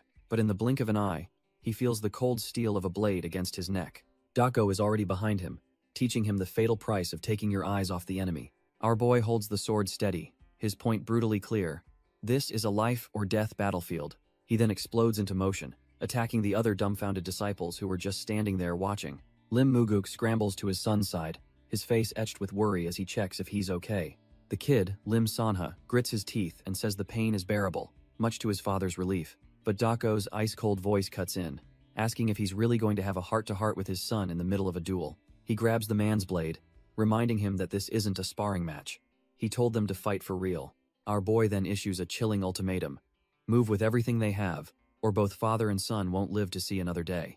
The two of them are completely dumbfounded, finally realizing this training is a genuine life-or-death situation. As the sun begins to set, the mood shifts from a simple lesson to a deadly serious confrontation. Finally getting the message, Lim Muguk lunges forward, his blade aimed to kill. Dako meets the attack without even flinching, his own sword a blur of motion.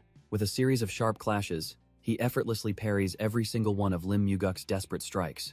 But before Lim Muguk can even react, Dako finds an opening and slams a fist right into his chest.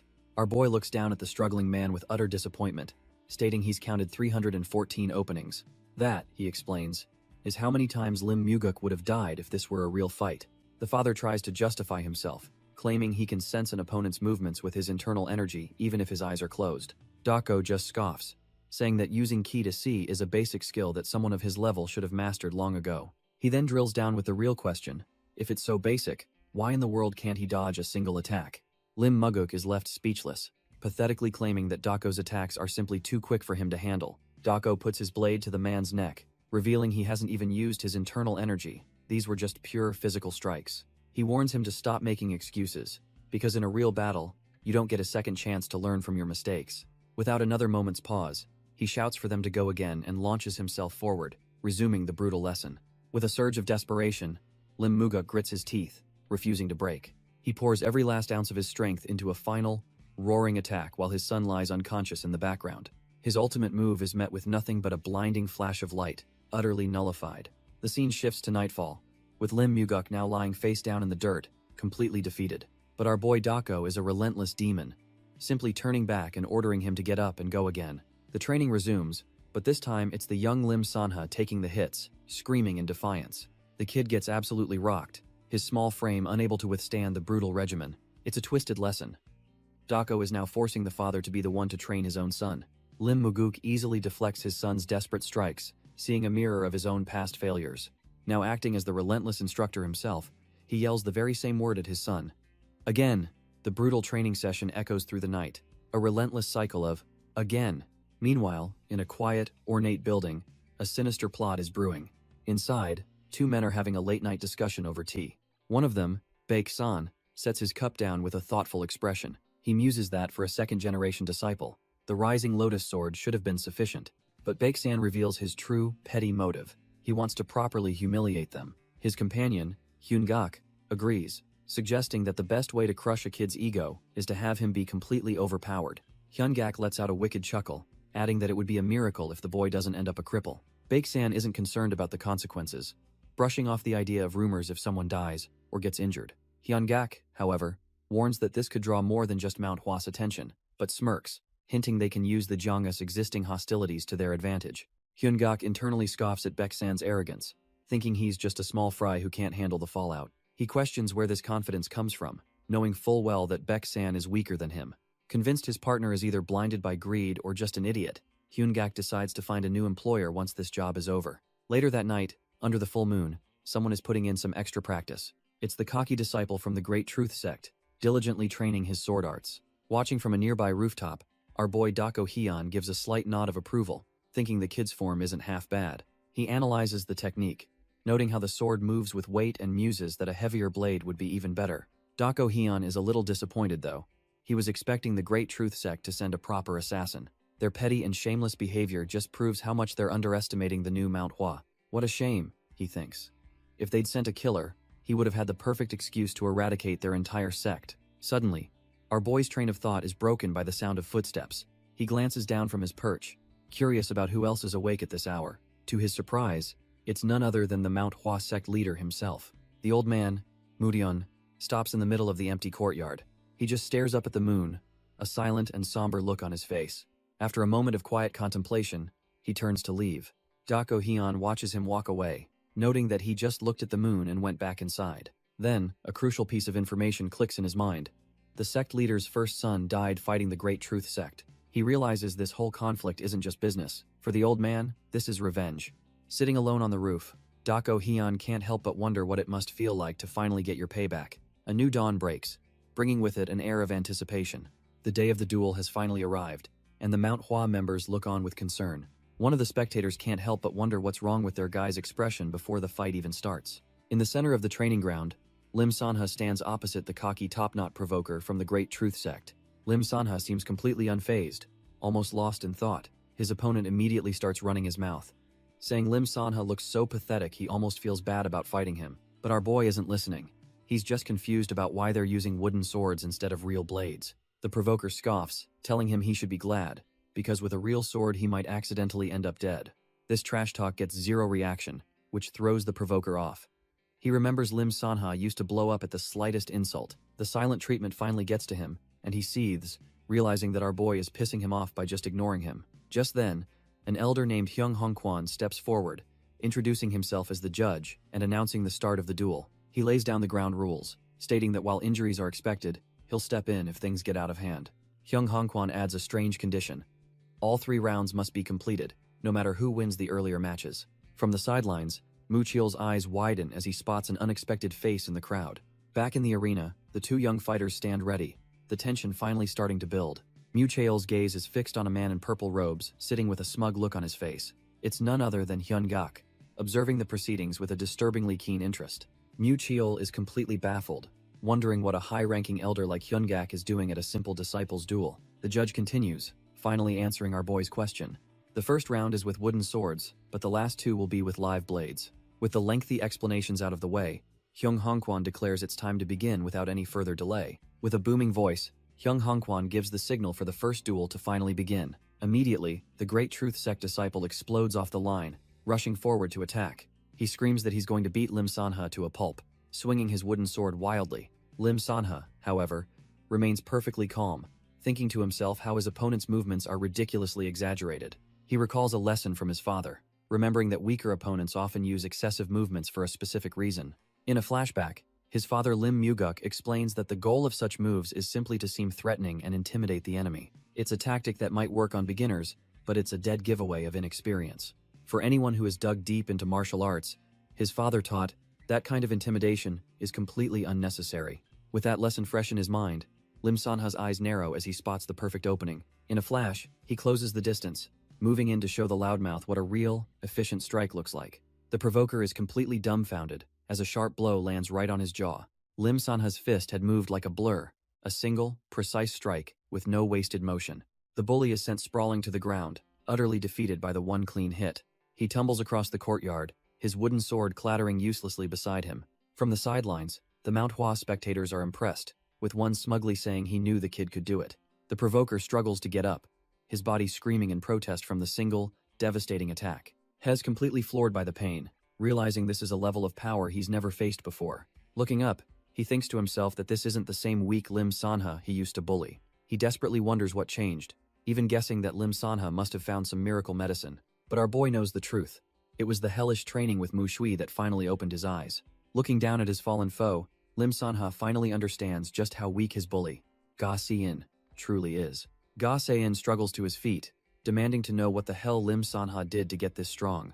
But before he can even finish his sentence, our boy lands a brutal kick right into his gut. The provoker goes down hard, his face smashing into the stone courtyard once again. Lim Sanha coldly tells him the duel isn't over, yet he's still wasting time talking on the ground. He thinks to himself that if this were a real fight, Ga Se-in would already be a corpse. The bully's face drains of all color as he desperately begs him to wait, but Lim Sanha shows no mercy, bringing his wooden sword down with killing intent. Ga Se-in can only stare in abject horror, completely frozen by fear. The sword smashes into the ground, stopping just an inch from his face, a clear and final warning. Lim Sanha scoffs at the title Winan's Rising Star, his face twisted in utter disgust. He points to the ground where Ga Se-in literally wet himself, suggesting a more fitting title would be Winan's Pisser.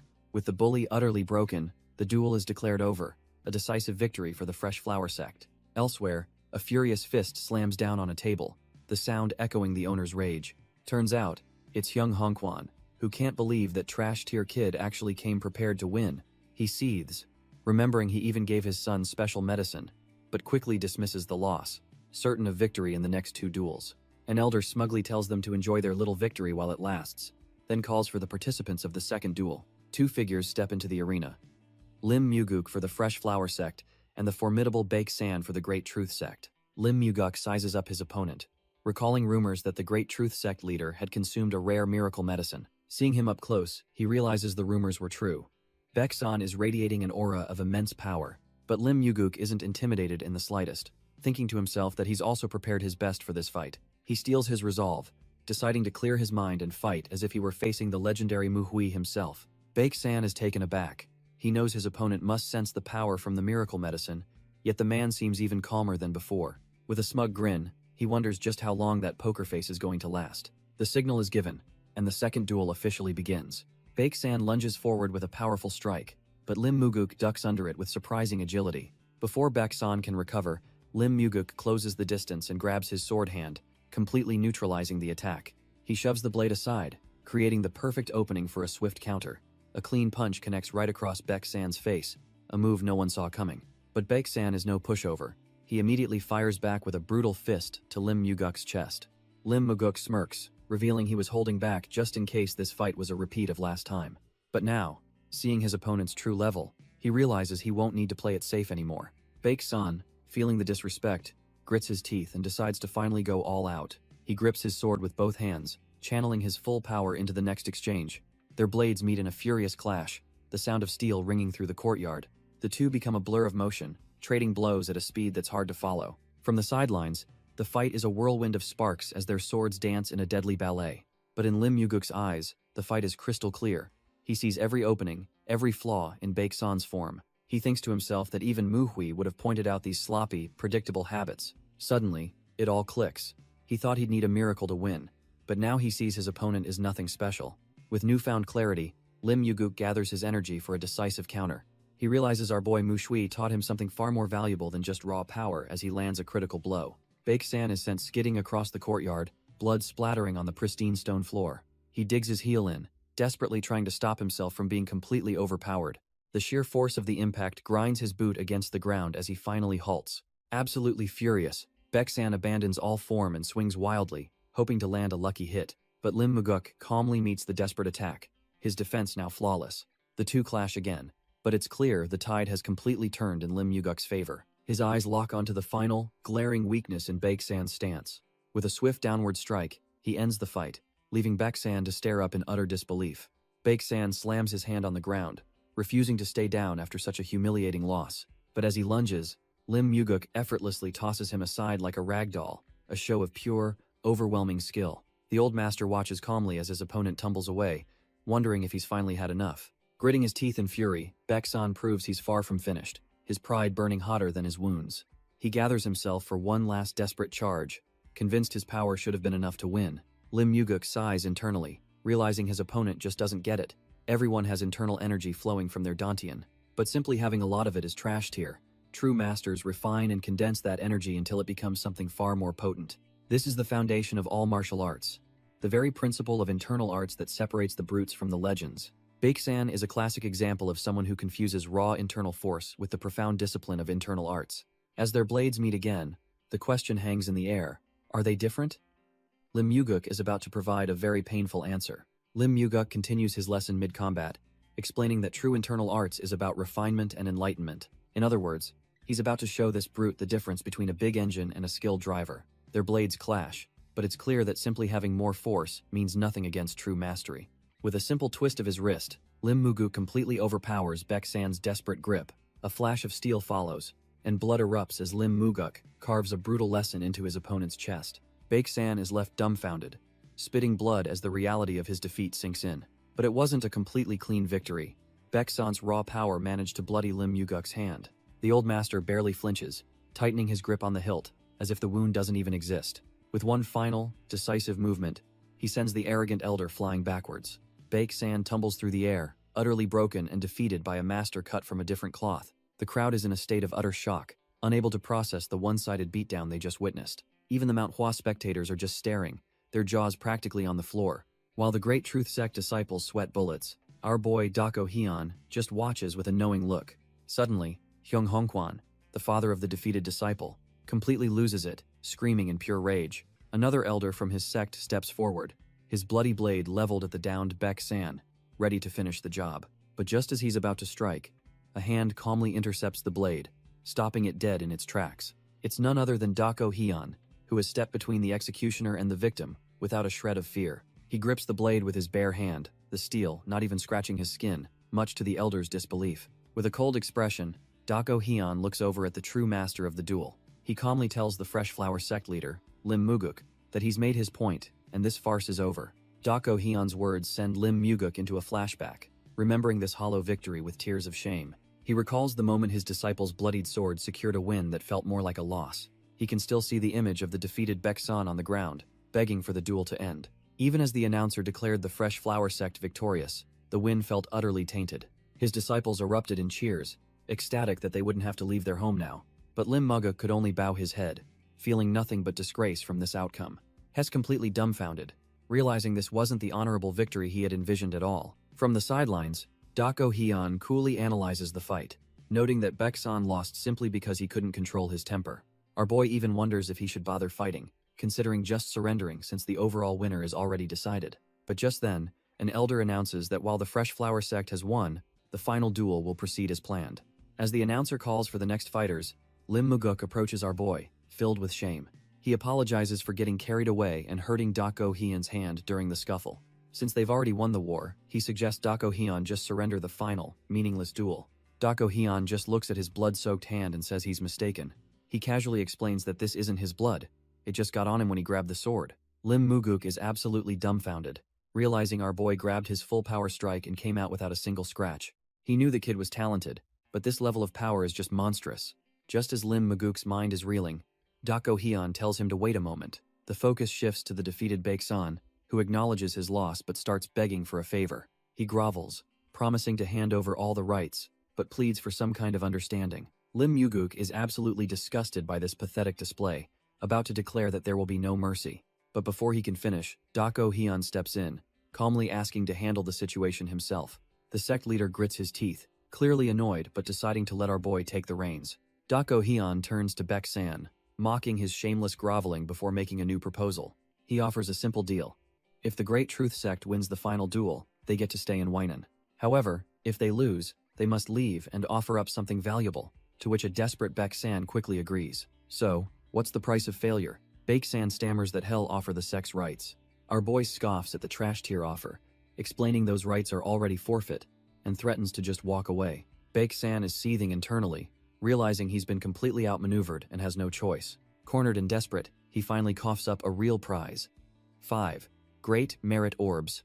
Our boy just smirks, telling Baek-san he should have offered up the orbs from the very start. An elder from the Fresh Flower sect steps up to officiate, announcing the high-stakes terms to everyone present. The Great Truth sect's champion, Ga Se-in, watches them leave, realizing the immense pressure is now all on his shoulders.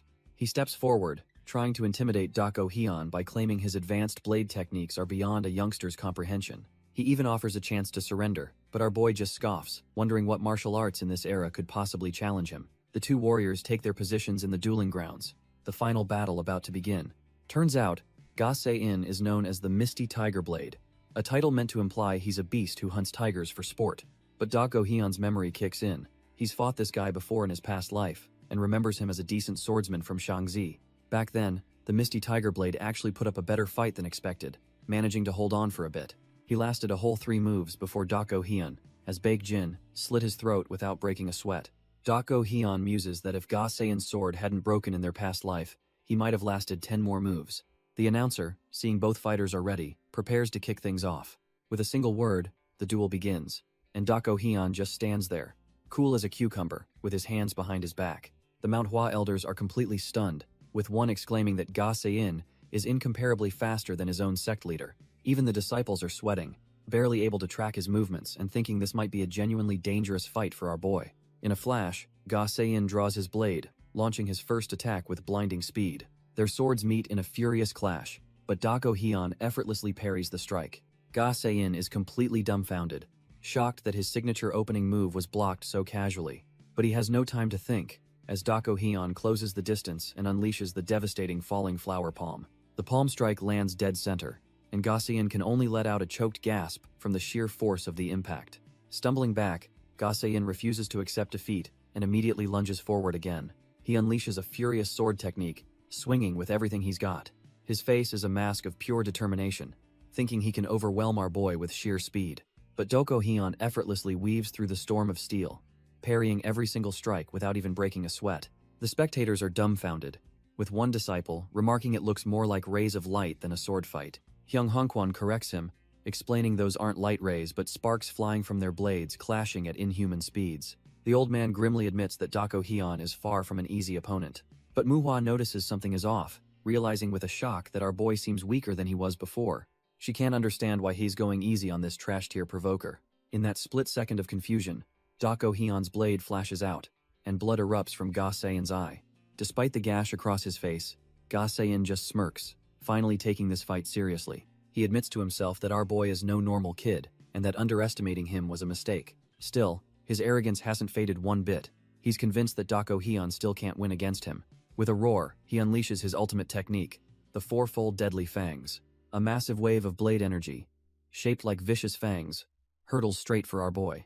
But Dako Hyun doesn't even flinch, simply gliding forward to meet the attack head-on. His own blade begins to glow, ready to intercept the incoming storm of ki. A flicker of recognition crosses his face. He remembers this exact skill from his past life. Back then, he simply shattered it with his own sword, but he thinks this time will be different. A strange, ominous purple energy begins to swirl around his blade, ready for a whole new kind of counter. Instead of a direct clash, our boy begins to weave a mesmerizing vortex of pink and blue energy. The swirling energy forms a defensive ring, effortlessly catching Ga Seiyin's entire attack. The other disciples are stunned. Mu Hua recognizes it as the falling plum blossom return ring, but Mu Jin realizes it's been twisted. The two opposing forces collide in a brilliant flash. Dako Hyun has turned a defensive Mount Hua technique into a purely offensive, lethal art. The Mount Hua spectators can only stare with their jaws on the floor, completely unable to process what they're seeing. Even the elder, Hyun Gok, is sweating, dumbfounded that their sacred technique could be used like this. The beautiful blossom of energy completely engulfs Ga Seiyin, his attack utterly nullified. But this isn't a gentle defense. The petals are like 1,000 razors, shredding him from all sides. The storm subsides, leaving Ga Seiyin drenched in his own blood, barely standing but still alive. Dako Hyun turns his back, not even bothering to finish him off as Ga Seiyin struggles to stay conscious. Our boy just scoffs internally, thinking this trash-tier opponent wasn't even worth testing his new technique on. With Ga Seiyin finally collapsing, the announcer officially ends the duel, declaring Mu Shui the winner. The Fresh Flower Sect's leader, Baek San, is completely stunned. His grand plan just went up in smoke. Defeated, he approaches Dako Hyun and promises to hand over the 5 great merit orbs as agreed. Dako Hyun takes the prize as the crowd murmurs in awe, wondering who this powerful new disciple is. They can't believe the so-called Misty Tiger Blade was taken down so easily by this young man. Our boy just gives a subtle, knowing smirk, having played everyone exactly as he intended. Later, he corners Baek San, rubbing salt in the wound by mentioning how bad it must feel to lose sponsored items. He then lays it all out, saying it was obvious a pathetic little sect couldn't have earned such treasures on their own. He cheekily notes that Baek San's sponsors must be pretty powerful, but now their treasures belong to him. With a final sarcastic good luck, our boy leaves Baek San completely dumbfounded and seething. The humiliated sect leader can only watch him go, his mind racing with pure, unadulterated rage. But it turns out this whole exchange didn't go unnoticed. A mysterious hooded figure was watching from the woods. This shadowy observer seems to be connected to the whole affair, silently taking in the aftermath of the duel. Later that night, the mood shifts completely as the Mount Hua disciples celebrate their victory. The whole squad is getting absolutely wasted, with Dako Hyun himself looking like he's about to pass out. Even the senior disciple, Mu Ryan, is completely knocked out from all the drinking. One of the younger disciples asks the passed out Mu Ryan why he seemed to go easy on the Misty Tiger Blade at first. Turns out, Dako Hyun wasn't drunk at all. He explains he only pretended to be weak to scout his opponent's techniques. Mu Jin finally pieces it together, realizing the plum blossom technique our boy used was a completely different beast from the one they knew. As they travel under the cover of darkness, Mu Hua asks why they had to leave in such a hurry. Dako Hyun explains he was already sick of the Fresh Flower Sect leader's drunken ramblings and wanted to avoid the inevitable hero worship in the morning. With their next destination set for Lushan, the disciples think it's a simple travel plan, but our boy has a deeper motive. He admits that wasn't the only reason. He was actually hoping to ambush the shadowy figures who were pulling the Great Truth Sect's strings. It seems his targets have already vanished, leaving him to question their true goal and why they were helping such a trash-tier sect. Just then, his instincts scream danger as he stumbles upon a fresh corpse, a bloody knife lying nearby. A new, terrifying figure emerges from the shadows, standing over the dead man with an aura of pure authority. This mysterious powerhouse turns his cold gaze upon the Great Truth Sect leader, Hyung Hongkwan. He calmly informs the trembling leader that they didn't lift a finger to stop his recent troublemaking, and Hyung Hongkwan realizes he was just a pawn. The gray-haired overseer explains that Hyung Hongkwan's arrogance was tolerated, but now he's crossed a fatal line. He scolds the leader for wasting the miracle medicines they provided, and then trying to flee like a coward.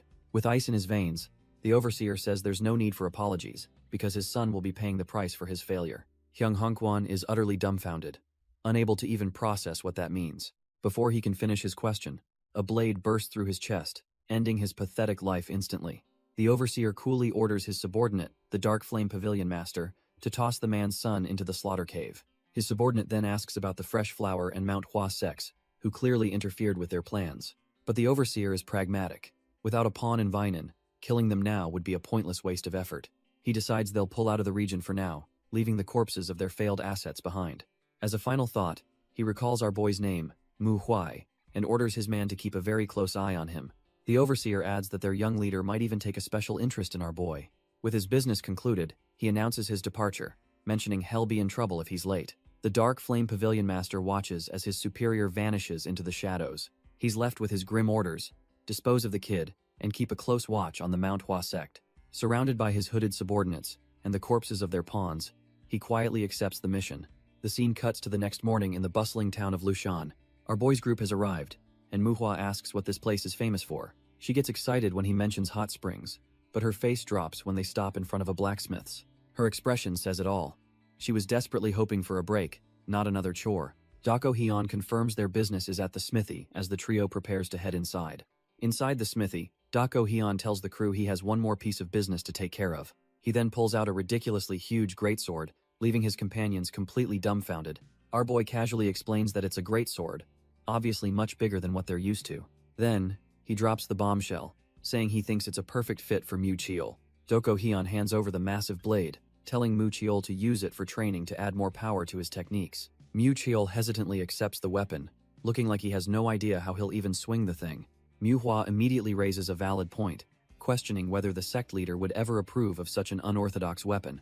But Dako Hyun coolly replies that it all depends on Mu Cheol proving that even a greatsword can be a Manhwa sword. A fire lights up in Mu Cheol's eyes. He understands the challenge and accepts his new path. With their business concluded, Dako Hyun announces their next stop is the Shining Radiance sect, once again crushing Mu Hua's dreams of visiting the hot springs. The group finally arrives at their destination, the impressive grounds of the Shining Radiance sect. They are formally welcomed at the entrance, their reputation clearly having arrived before them. The sect leader, Kang Bo-yum, introduces himself, admitting he's been eagerly awaiting their arrival after hearing of their deeds. He's clearly impressed, remarking that those from Mount Hua are really something else.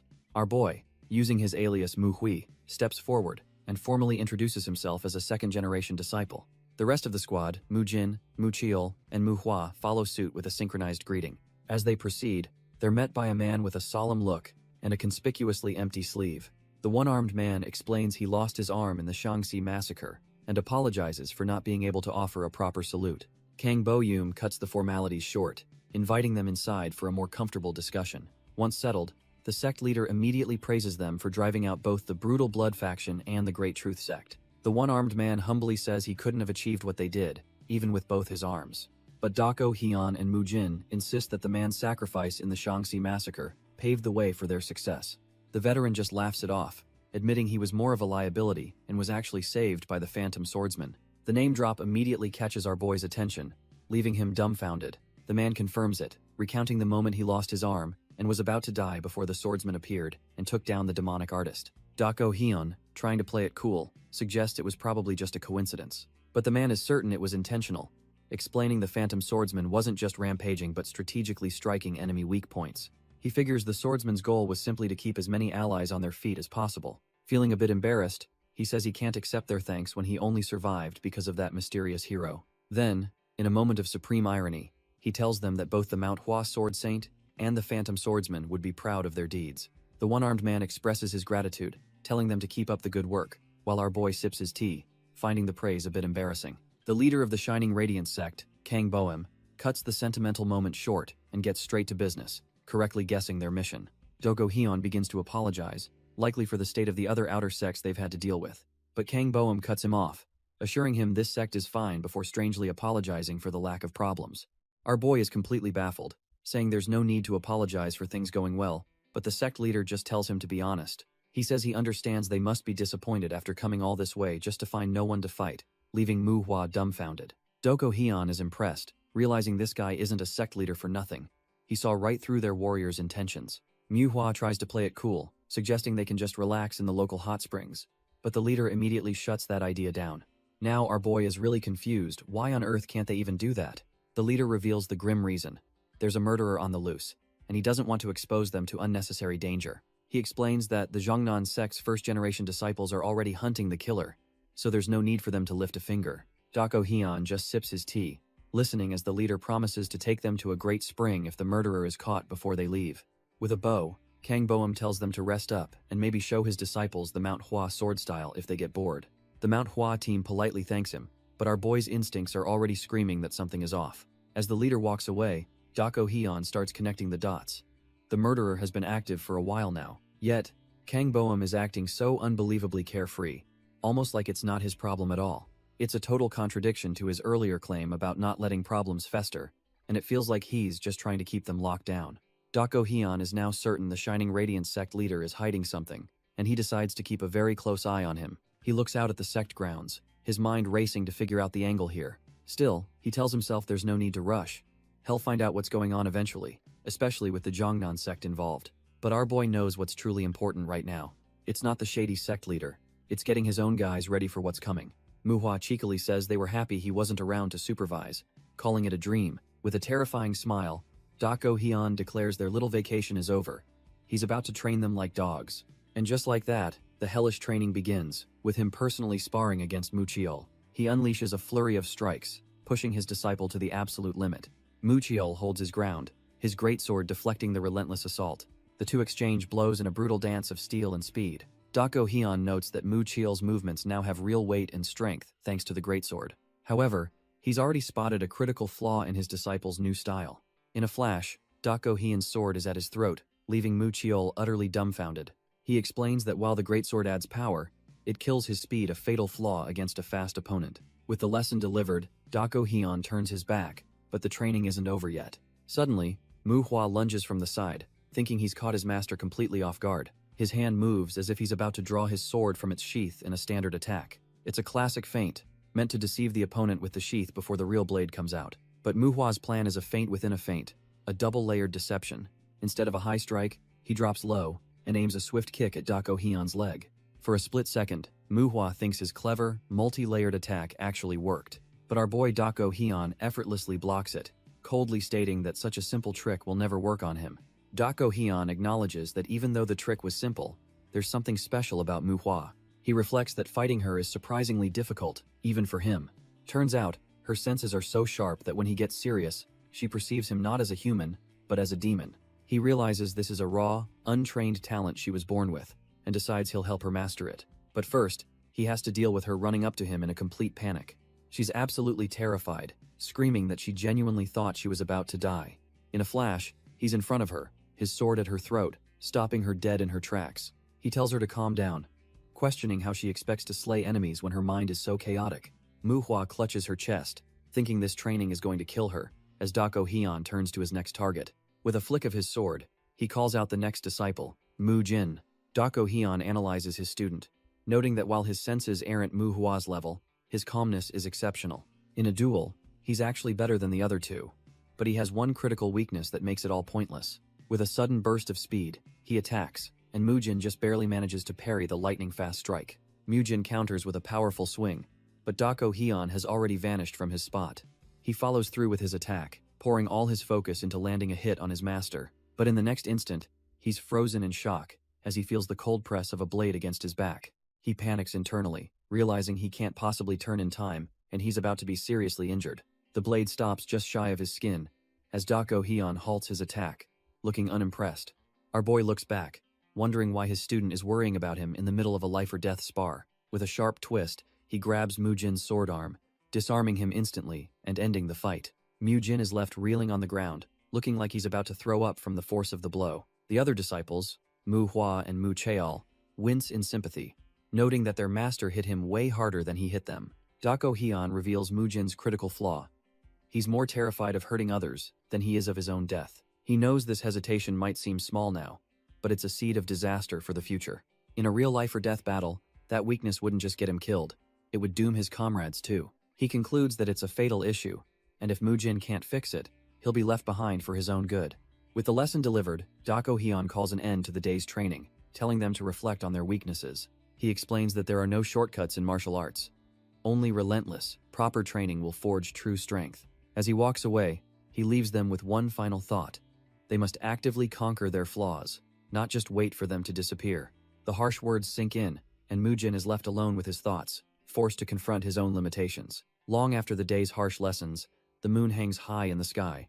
But for our boy, the training is far from over. He pushes his body to the absolute limit, balancing his entire weight on the tip of his sword.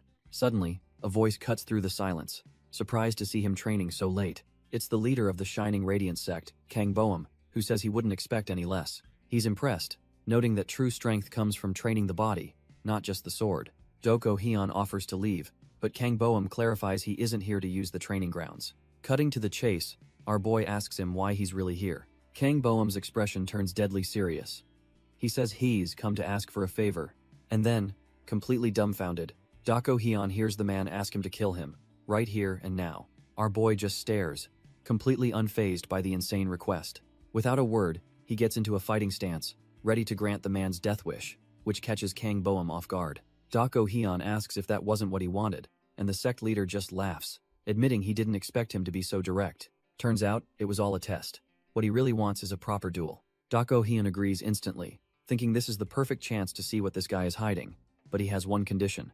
He demands they fight with genuine killing intent, or there's no point. Suddenly, a thought flashes through our boy's mind as he connects the dots. Kang Boeum unsheathes his sword, agreeing that training is pointless without the pressure of a real life-or-death situation. He declares that if Doko Hyun is fighting to kill, then he'll gladly return the favor. And just like that, he explodes forward, closing the distance in an instant. Kang Boeum doesn't waste a single second, leaping into the air to bring his blade down on our boy.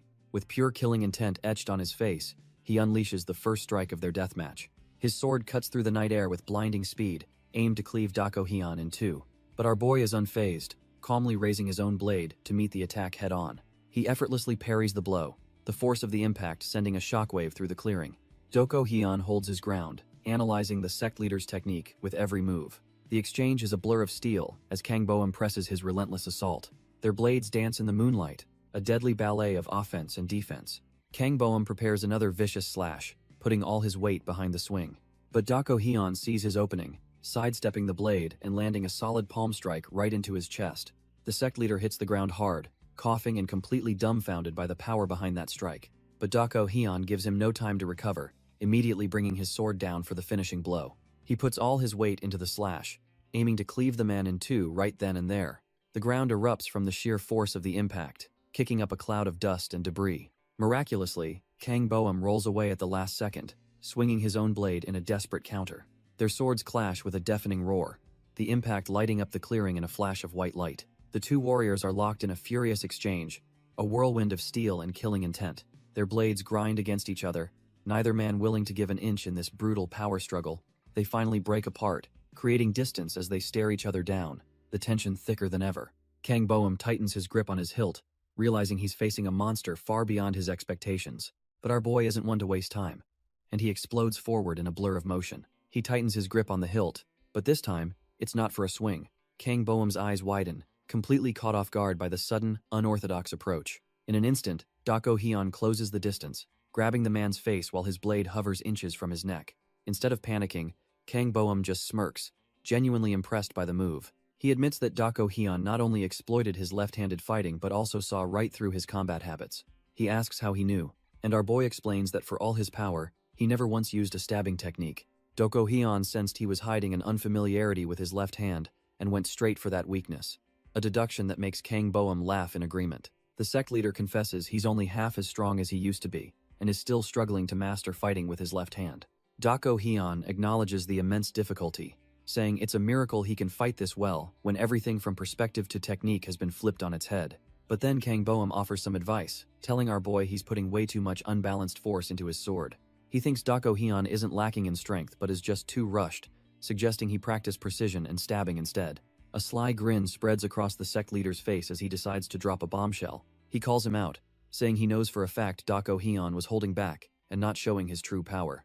Our boy tries to deflect, but Kang Boeum just flatly admits that if Head used more of his own power, Doko would have gotten hurt. The sect leader just laughs, saying he gets it now because he felt the sheer potential in our boy's strikes. With a mutual understanding, Doko Hyun thanks him for the feedback, and Kang Boeum prepares to leave. As the sect leader walks away, Doko Hyun watches him, his mind racing.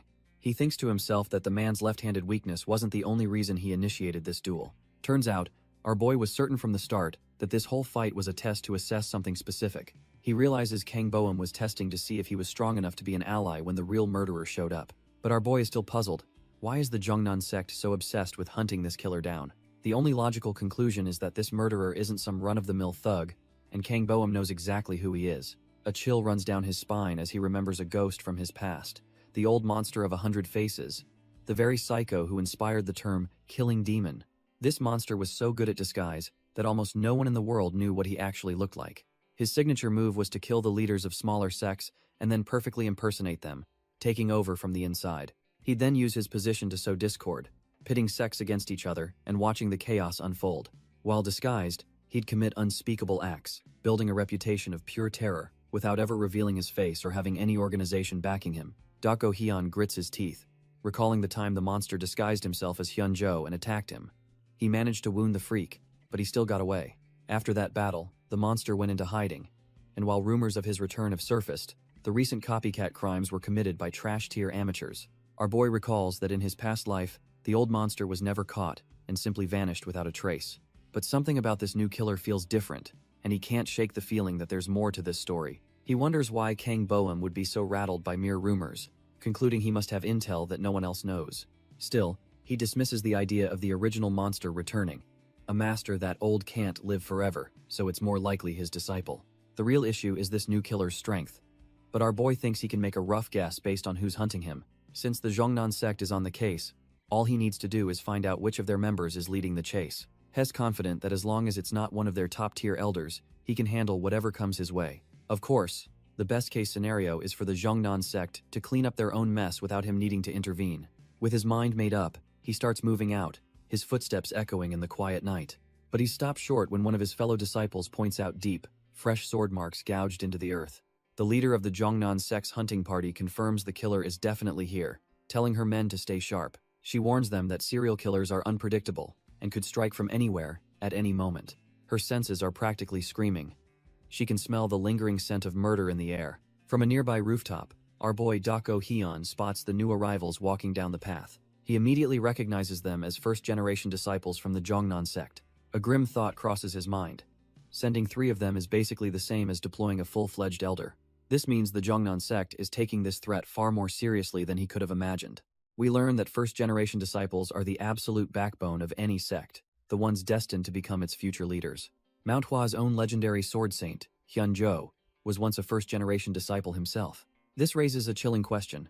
If Manhwa produced a monster like Hyun-jo, who is the legendary equivalent from their rivals, the Zhongnan sect?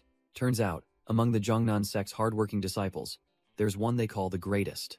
A gray-haired woman smirks, remarking how lucky they are to run into a martial artist like him. She introduces herself as Il-mu, a first-generation disciple of the Zhongnan sect.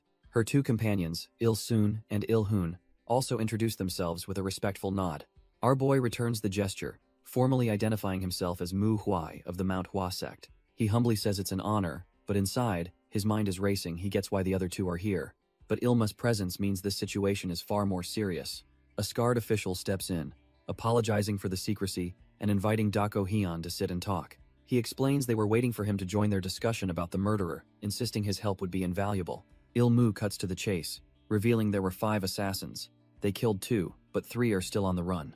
Dako Hyun confirms their worst fears, stating the killers are experts at disguise, so tracking them by appearance is a fool's errand.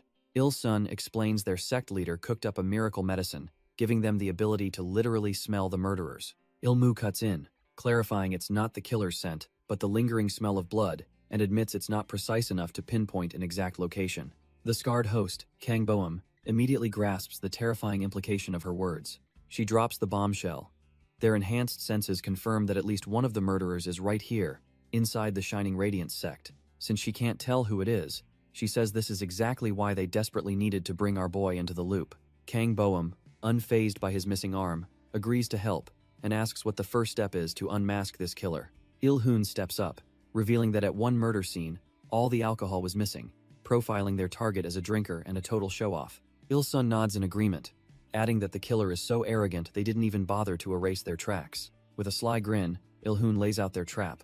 They're going to throw a massive party, overflowing with booze. The logic is simple. An arrogant bastard like their target won't be able to resist showing up for such a provocation. Ilmu points out the obvious flaw: a big crowd is dangerous, but says they have a special tool to handle it. She coolly reaches into her sleeve, ready to reveal their trump card for this whole operation. It's a small, unassuming pellet that releases a potent sleeping gas when shattered. The plan is brutal and simple.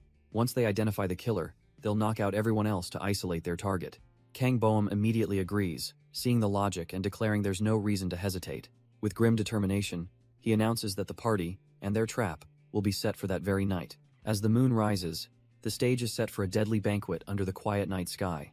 The preparations are lavish, with huge vats of high-quality alcohol being brought in to lure their thirsty killer.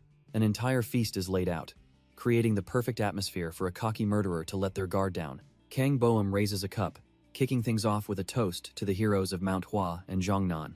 With a resounding cheer, the banquet hall erupts as everyone raises their cups. The Zhongnan disciple, Il-sun, downs his drink, savoring the high-quality alcohol. The party quickly gets into full swing, with warriors shouting for more booze left and right.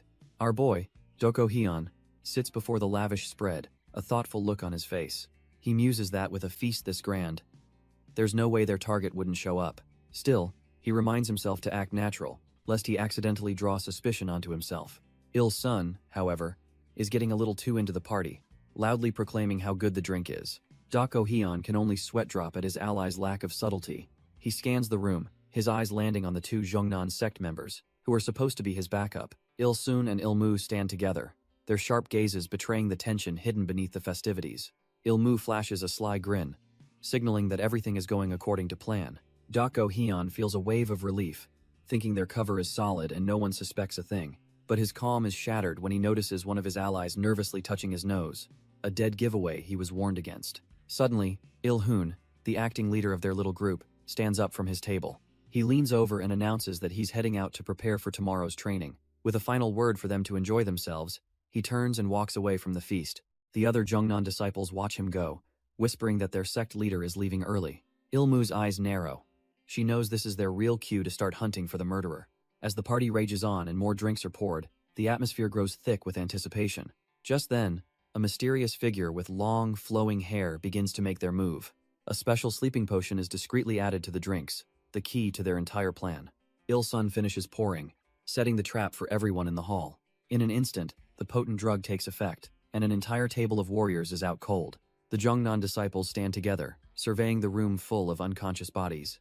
Il-hun observes that not a single person is left standing, which is a problem. Il-sun realizes this means the killer either isn't here, or he's smart enough to play along and pretend to be asleep. His eyes then drift over to a lone figure still sitting at a table, and the horrifying truth dawns on him. They've found their man. The murderer is the one disguised as the Shining Radiance sect leader. Ilmu quickly adapts, telling Il-sun and Il-hun to handle the fake leader while she stays behind as backup. Il-sun agrees but tells her to be careful, knowing they can't afford any mistakes against this monster. With the Manhwa disciples out cold, Ilmu watches as the next phase of their plan begins. The fake sect leader, the old monster of 100 faces, walks into the room with a confident smirk. He coolly asks if they've finally caught on to his little act. The man's eyes are completely devoid of fear. He knew they were coming for him. The Zhongnan disciples waste no time, surrounding him with their blades drawn. Il-sun tells the killer his disguise was impressive, but the game is over and he needs to surrender. The old monster just stares back, completely unfazed by the swords pointed at his throat. Il-hun demands he drop the act, questioning if he's still going to hide his true colors. Sensing the immense danger, Il-sun tries to warn his comrades to be careful and let him handle it, but it's too late. In a horrifying blur of motion, the old monster impales one of the disciples before anyone can even react. Il-sun is completely dumbfounded. His comrade's blood splattered across his face as he processes the slaughter. The old monster mocks him for spacing out, then immediately launches a vicious kick at a stunned Il-hun. With a sickening crash, Il-hun is sent flying straight through the building's paper wall. But just as the killer moves in on Il-sun, our boy Doko Hyun arrives, deflecting the blade with a perfectly timed kick. The old monster lands outside, now facing both Doko Hyun and Ilmu, who stand grimly over their fallen brother. He scoffs at the idea of being tracked by scent, sneering that if it were that easy, he would have been caught long ago. Doko Hyun glances back at his own unconscious sect members, a grim reminder of what's at stake. A dark memory surfaces of two sinister figures admitting their prey was surprisingly quick to catch on. Back in the present, a single step forward breaks the tense standoff. The lines are drawn, the old monster on one side, Doko Hyun on the other, with his vulnerable friends caught in the middle. Doko Hyun asks if he's okay, but the old monster just smirks, brushing off the bloody wound on his chest as if it's nothing. His eyes suddenly glow with a demonic red light. This guy is absolutely relishing the bloodshed.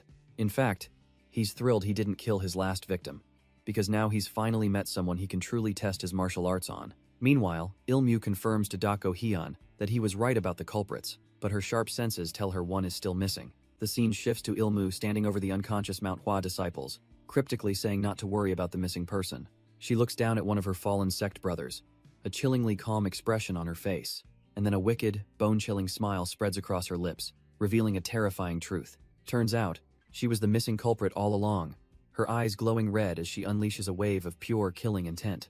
Just as she moves in for the kill, the disciple's eyes snap open in pure, unadulterated terror. With a swift motion, Ilmu brings her sword down, ready to silence him for good. But her blade never connects, as a body is suddenly sent flying out of the building with a crash. Ilmu spins around to see another disciple, not only awake but actively deflecting her attack. She's completely dumbfounded, wondering how in the world he wasn't knocked out by the sleeping gas. Turns out, he wasn't alone. 3 disciples stand ready, explaining a senior disciple had warned them ahead of time. Manhwa scoffs at the trash tier tactic, calling the use of sleeping gas a cowardly and sickening move. She then blows a small, wet piece of cloth out of her nose, leaving everyone a little confused. Ilmu immediately puts it together.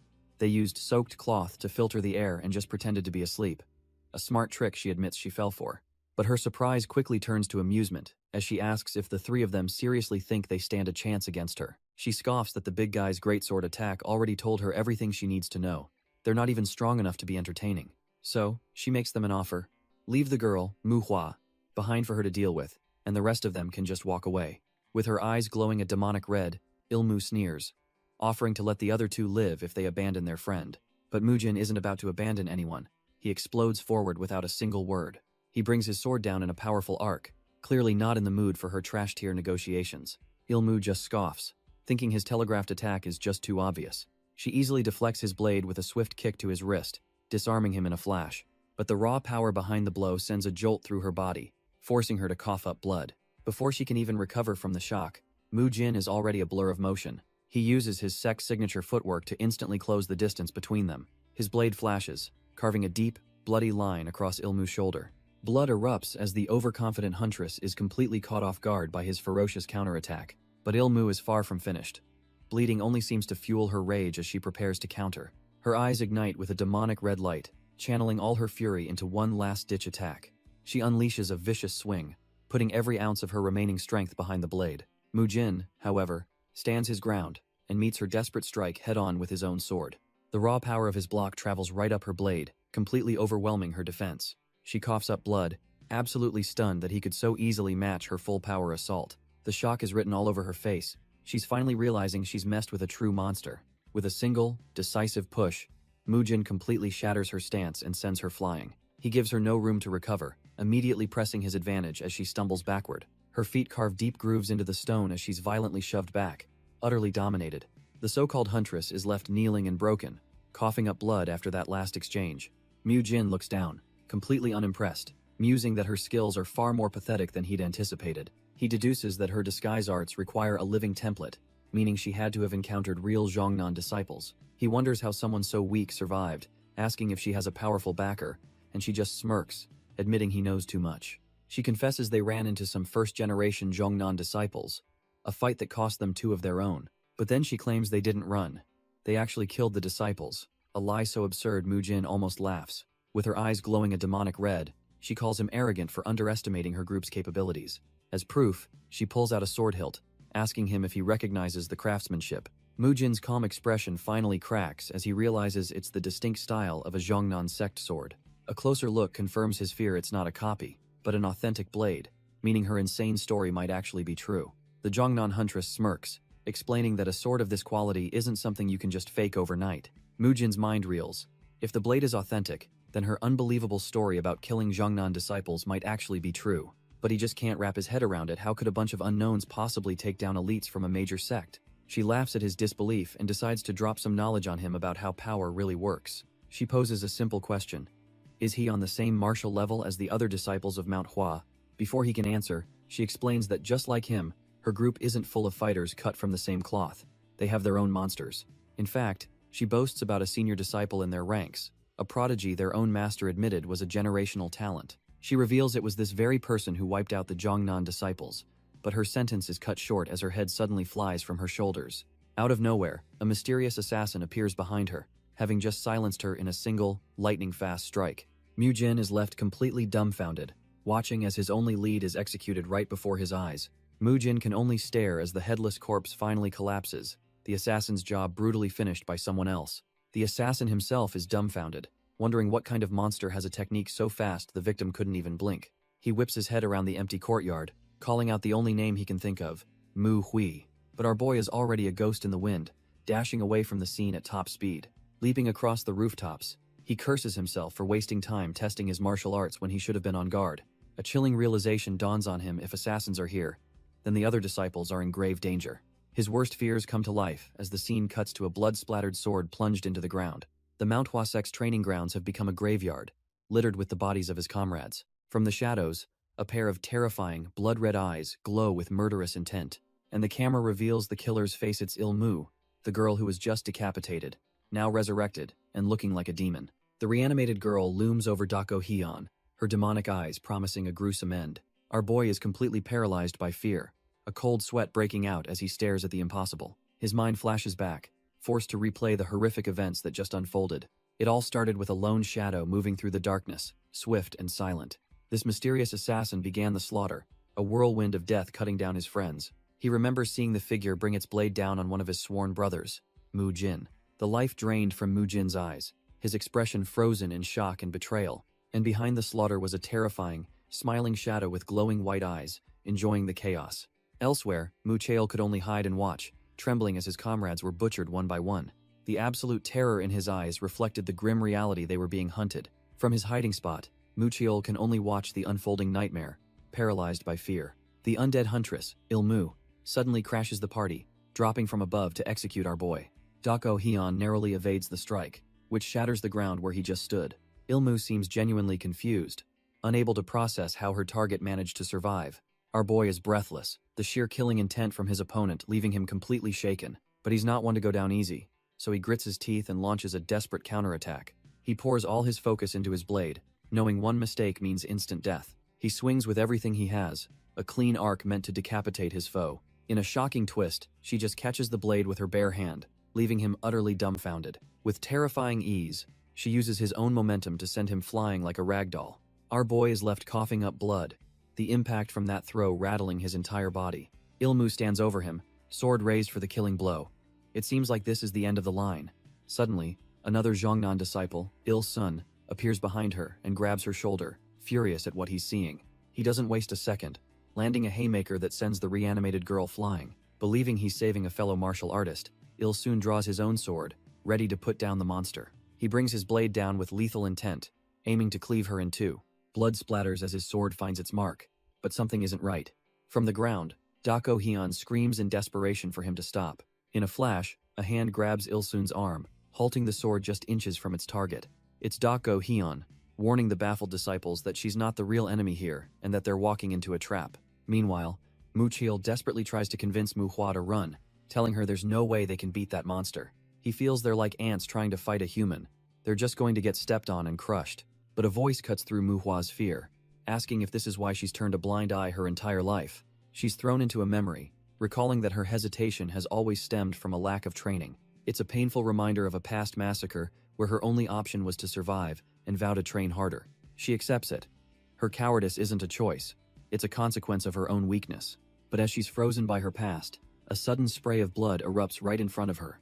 Dumbfounded, she can only stare in disbelief and whisper Mu Chael's name. The very same guy who was just begging to run has thrown himself in front of her, taking the hit. Looking past her, Mu Chael realizes the true monster on this battlefield is Dako Hyun, who he thinks is stronger than any senior disciple. Bleeding out, Mu Chael tells Mu Hua she has to be the one to escape and warn Manhwa. The Zhongnan huntress, Ilmu, just scoffs from a distance, calling their last-ditch effort stubborn. Mu Hua's mind latches onto his words. Even he is telling her to run, making it the logical choice. She collapses to the ground, finally given the permission she craved to flee the slaughter. But as she sits there, a strange thought cuts through her fear. She wonders how everyone else can keep fighting after losing so much blood. Is the only thing separating her from them just a lack of training? Then, A horrifying realization hits her like a physical blow. She felt relief, not rage, when Muchiol gave her an excuse to be a coward. It all clicks into place with a memory of Dako Hyun, asking why she hesitates when she doesn't even understand herself. Dako Hyun's voice echoes in her mind, explaining that she might be tricking herself because the truth was too terrifying to face. He continues, saying she buried that fear so deep for so long that she's forgotten what it was and why she hid it. His advice was simple. If she wants to understand, she must think back to the very first time she ever held a sword. The words trigger something, and her mind latches onto that single thought, the first time she held a sword. Suddenly, a visceral, blood-soaked memory erupts in her mind, her eyes widening in pure terror. The flashback throws her back to her childhood, where she was hiding and shaking, watching a massacre unfold. She witnessed a shadowy figure mercilessly cut down a man right in front of her. The victim's lifeless eyes stare into nothingness, a haunting image seared into her memory. And then she sees him, the demonic assassin with glowing red eyes, the source of all her fear. It was a one-sided slaughter, with bodies strewn everywhere in a sea of red. All she could do was cling to her family, a pitiful and pointless act of resistance. The little girl watched, paralyzed, as her entire family was ripped to shreds right before her eyes. Her rage was completely smothered by a wave of absolute terror.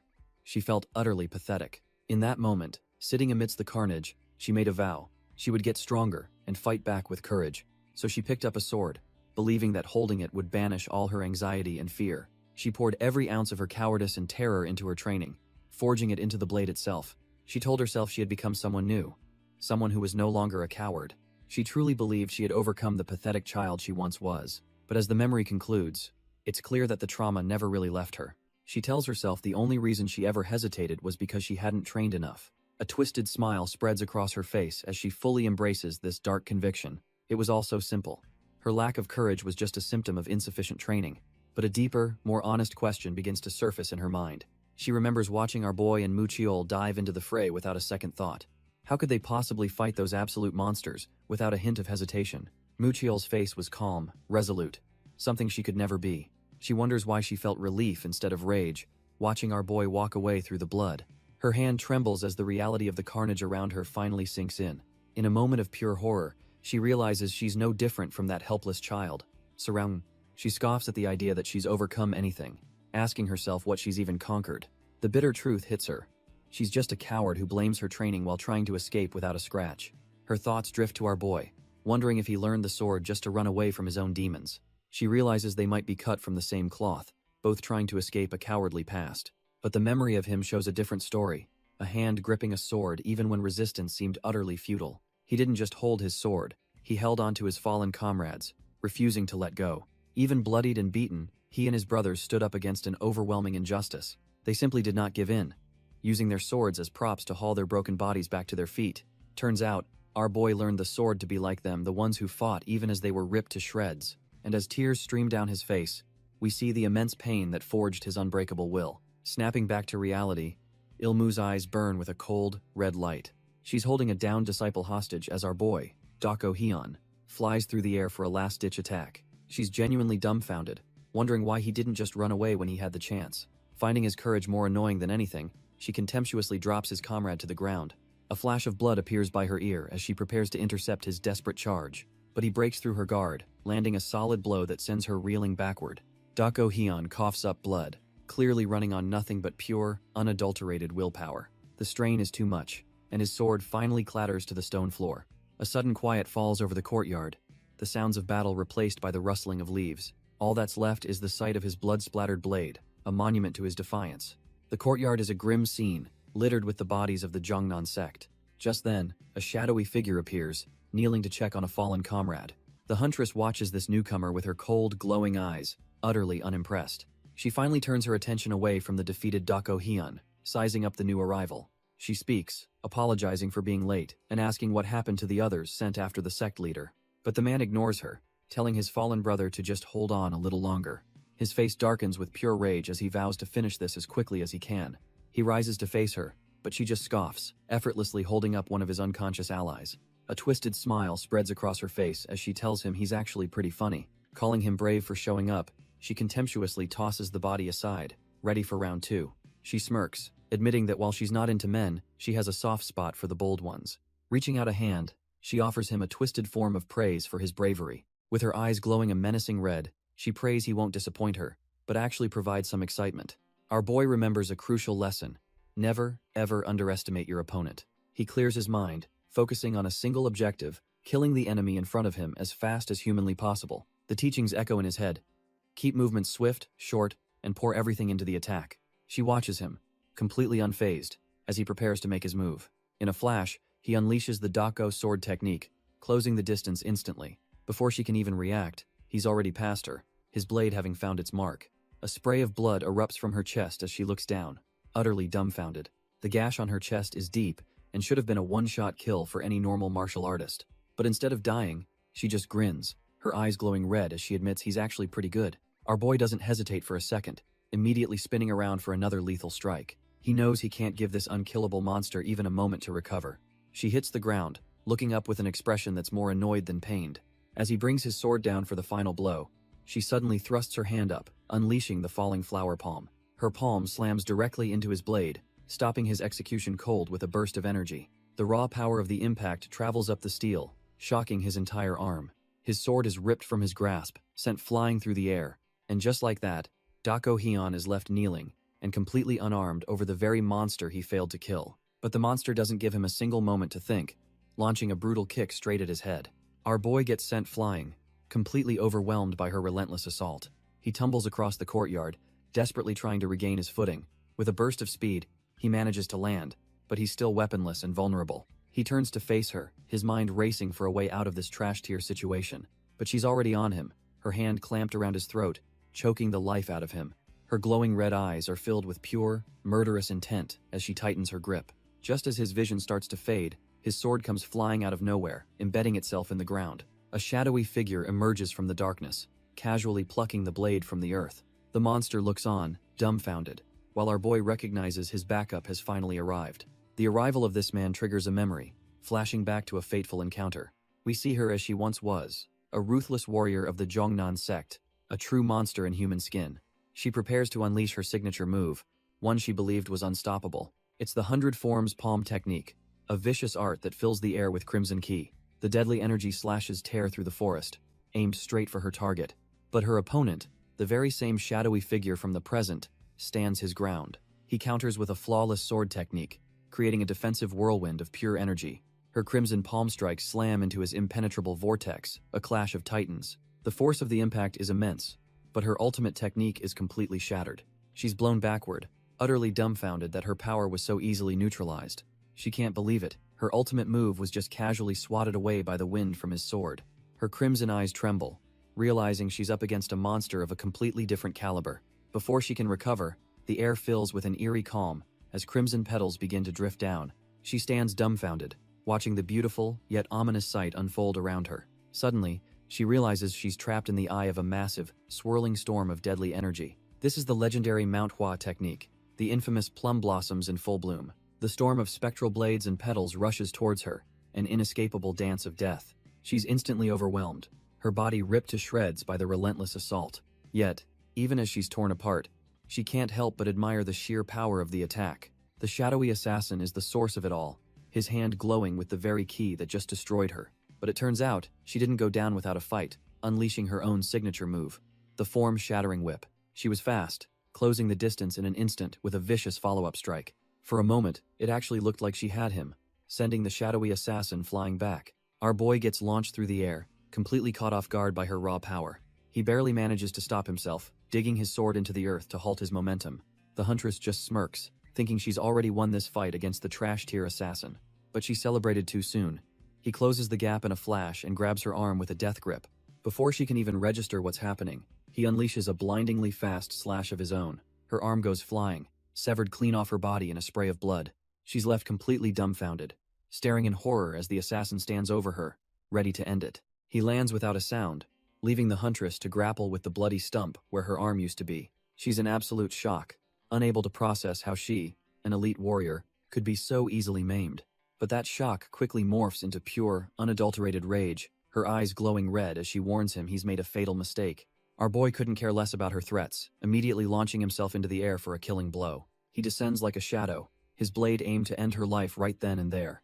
His sword connects with a sickening thud, carving a deep gash right across her back. He lands behind her, having delivered what should have been 2 more fatal wounds. The force of the impact sends her stumbling forward, looking for all the world like she's finished. Believing the job is done, the assassin coolly turns to sheath his weapon. But this creature is cut from a different cloth. She turns her head, those demonic eyes promising that the real fight is just beginning. But just as he turns, a torrent of red energy erupts from her, slamming into his blade with vicious force. The assassin is thrown back, his sword deflecting the monstrous, claw-like attack at the last second. He stumbles, his entire arm trembling violently from the sheer impact of that one blow. Our boy is completely dumbfounded.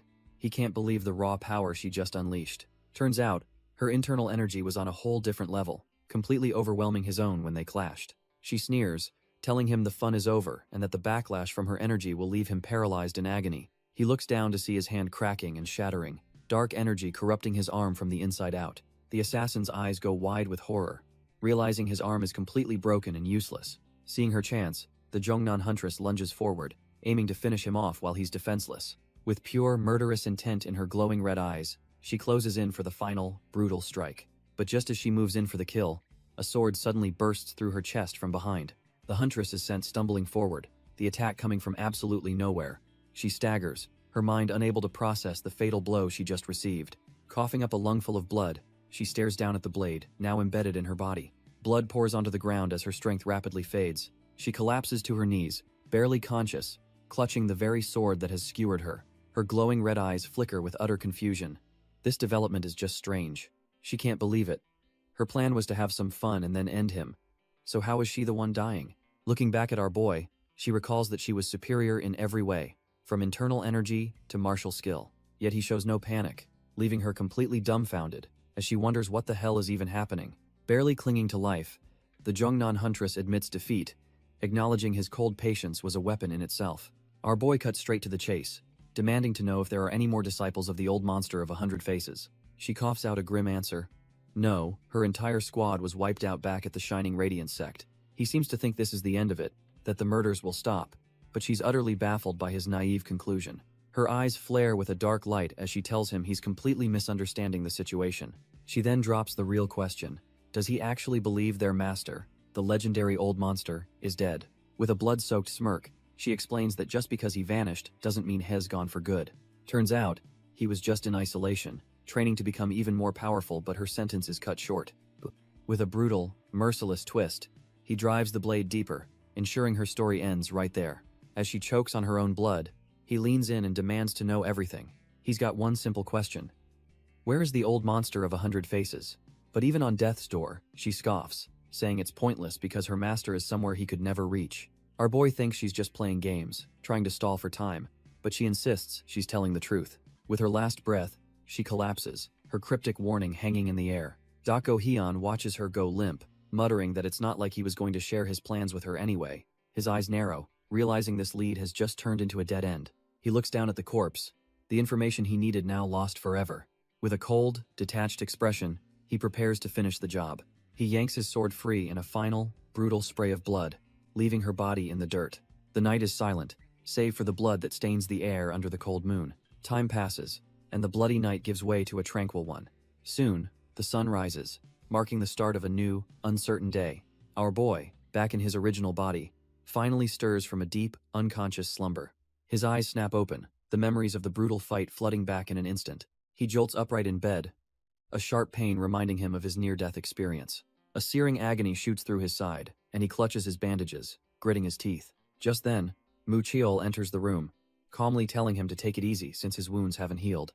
Dako Hyun looks up, dumbfounded to see his senior disciple standing there. His mind races back to the battle, and he urgently asks what happened to the assassins he was fighting. Mu Cheol just deadpans that he killed them all, leaving our boy utterly dumbfounded by the casual response. He hands over some tea, explaining that the others are safe, and he's already sent word to the Jongnan sect. Dako Hyun takes a sip, trying to wrap his head around the fact that his senior handled a whole squad of assassins. After a moment, he looks up and apologizes for putting everyone in such a dangerous situation, but Mu Cheol just stares out the window, admitting he completely underestimated how powerful their enemy was. He tells Dako Hyun he's lucky to be alive, as that fight could have easily been his last. The senior disciple acknowledges that they all made their own choices, and aren't just some trash-tier pawns to be sacrificed. But as their leader, he declares he's taking full responsibility and will step down from his position when they get back. Our boy is completely blindsided, but Mu Chiol informs him the decision is final, and he's already told the others.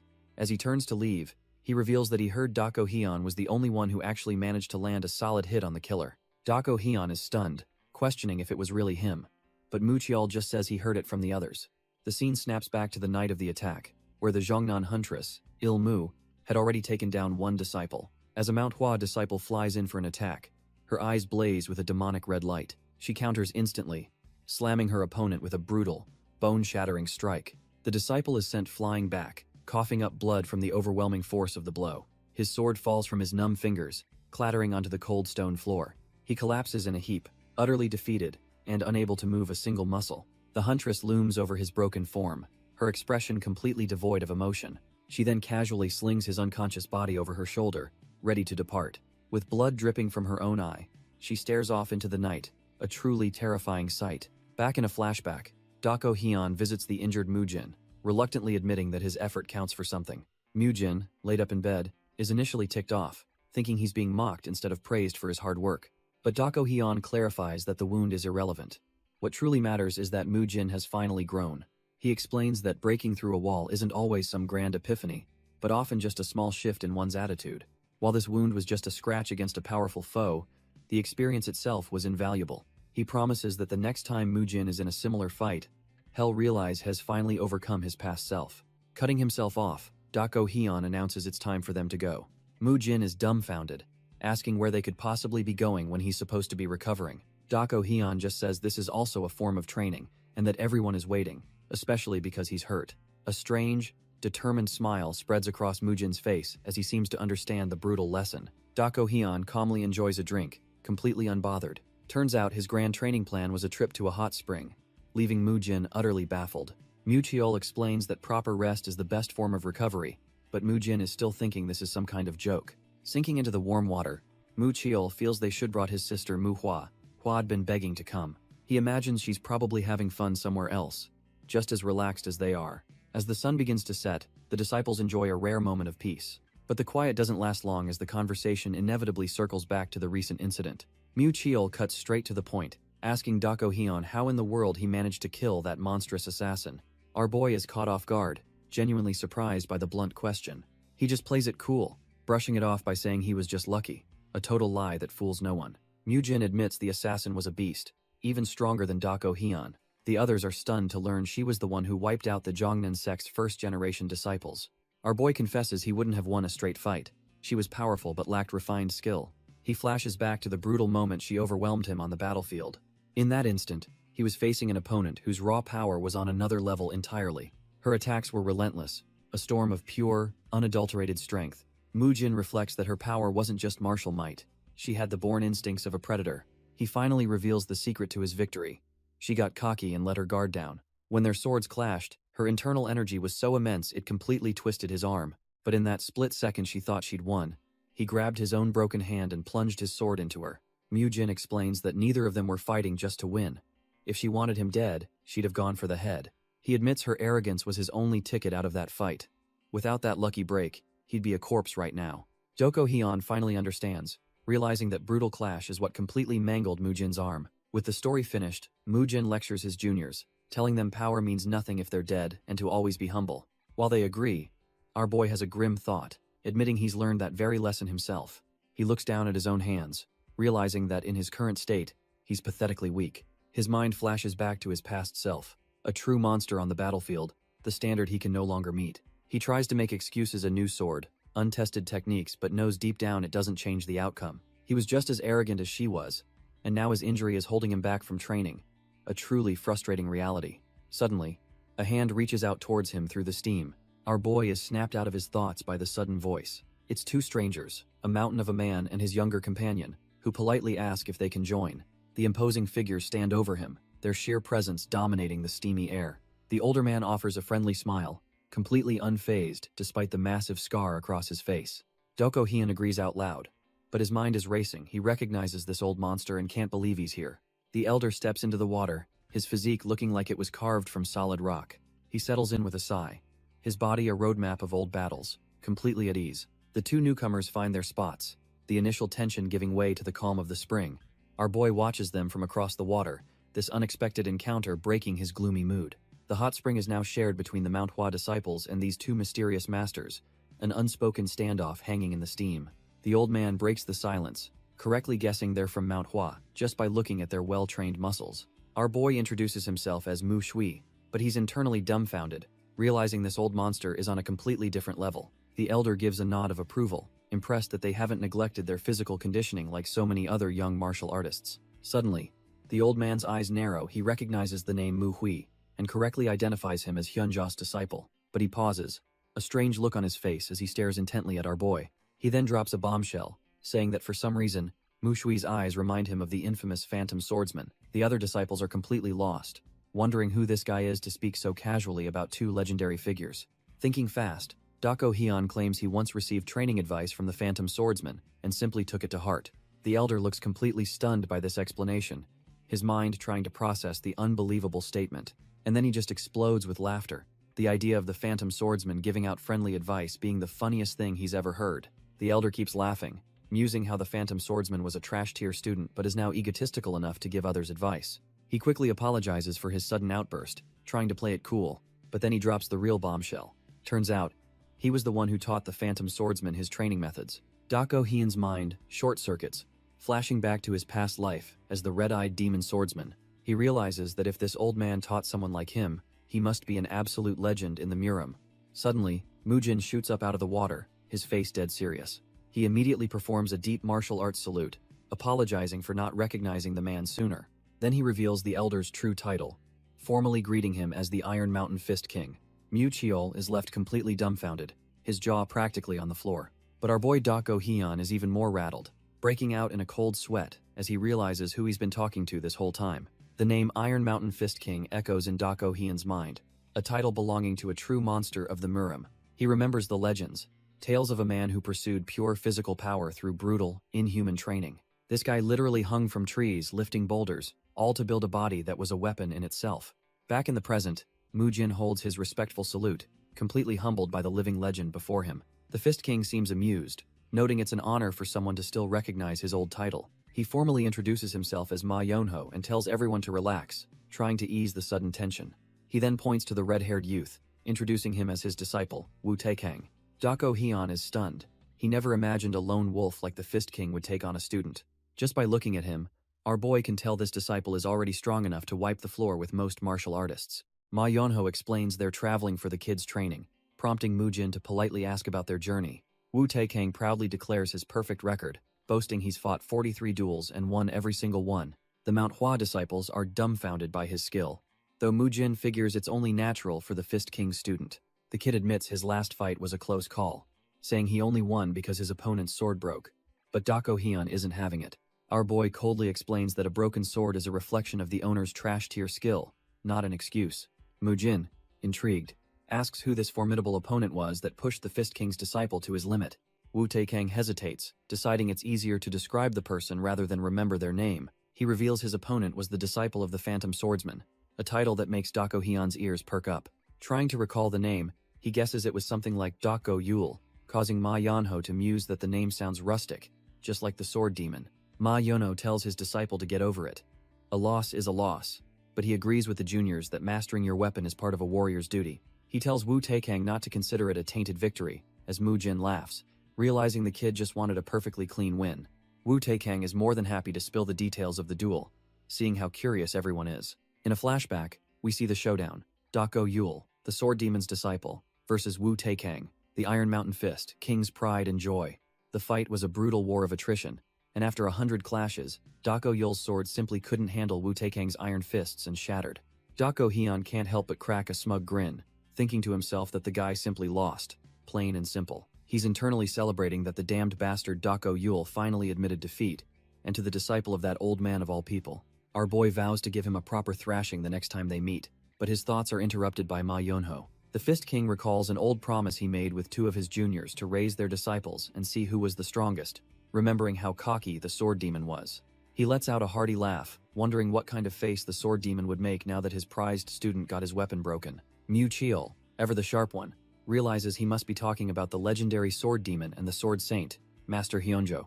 He points out that, while the sword demon's disciple lost the duel, the sword saint's disciple is still an unknown variable in their old bet. The The whole group is left dumbfounded, realizing our boy is now the representative for the legendary sword saint. Ma Yeonho's mood turns somber. He says it's a pity he can't even gloat, since his old rivals died so tragically. He cuts to the chase, his sharp gaze locking onto Dako Hyun, as he asks him what he thinks. The Fist King proposes a match between their disciples to finally settle the old bet, and our boy agrees on the spot. Dako Hyun thanks him for being so agreeable, but his face is a mask of tension, knowing this is no simple request. A sly grin spreads across Ma Yeonho's face as he reveals he has one more request to make. Turns out, he's personally curious about the Sword Saint's successor and wants to test Dako Hyun's skills himself. He gives our boy a chance to back out, but Dako Hyun, never one to run, accepts the challenge without a second thought. Dako Hyun asks what kind of test he has in mind, and the old monster just says the method is simple. Now, fully dressed and radiating power, the Fist King begins to explain the rules of this little test. The test is simple. Dako Hyun just has to strike Ma Yeonho's palm with everything he's got. Our boy asks when and where, but the Fist King just grins, saying he's ready right here and now. He glances at his disciple, Wu Taekang, who confirms he's been itching for some action himself.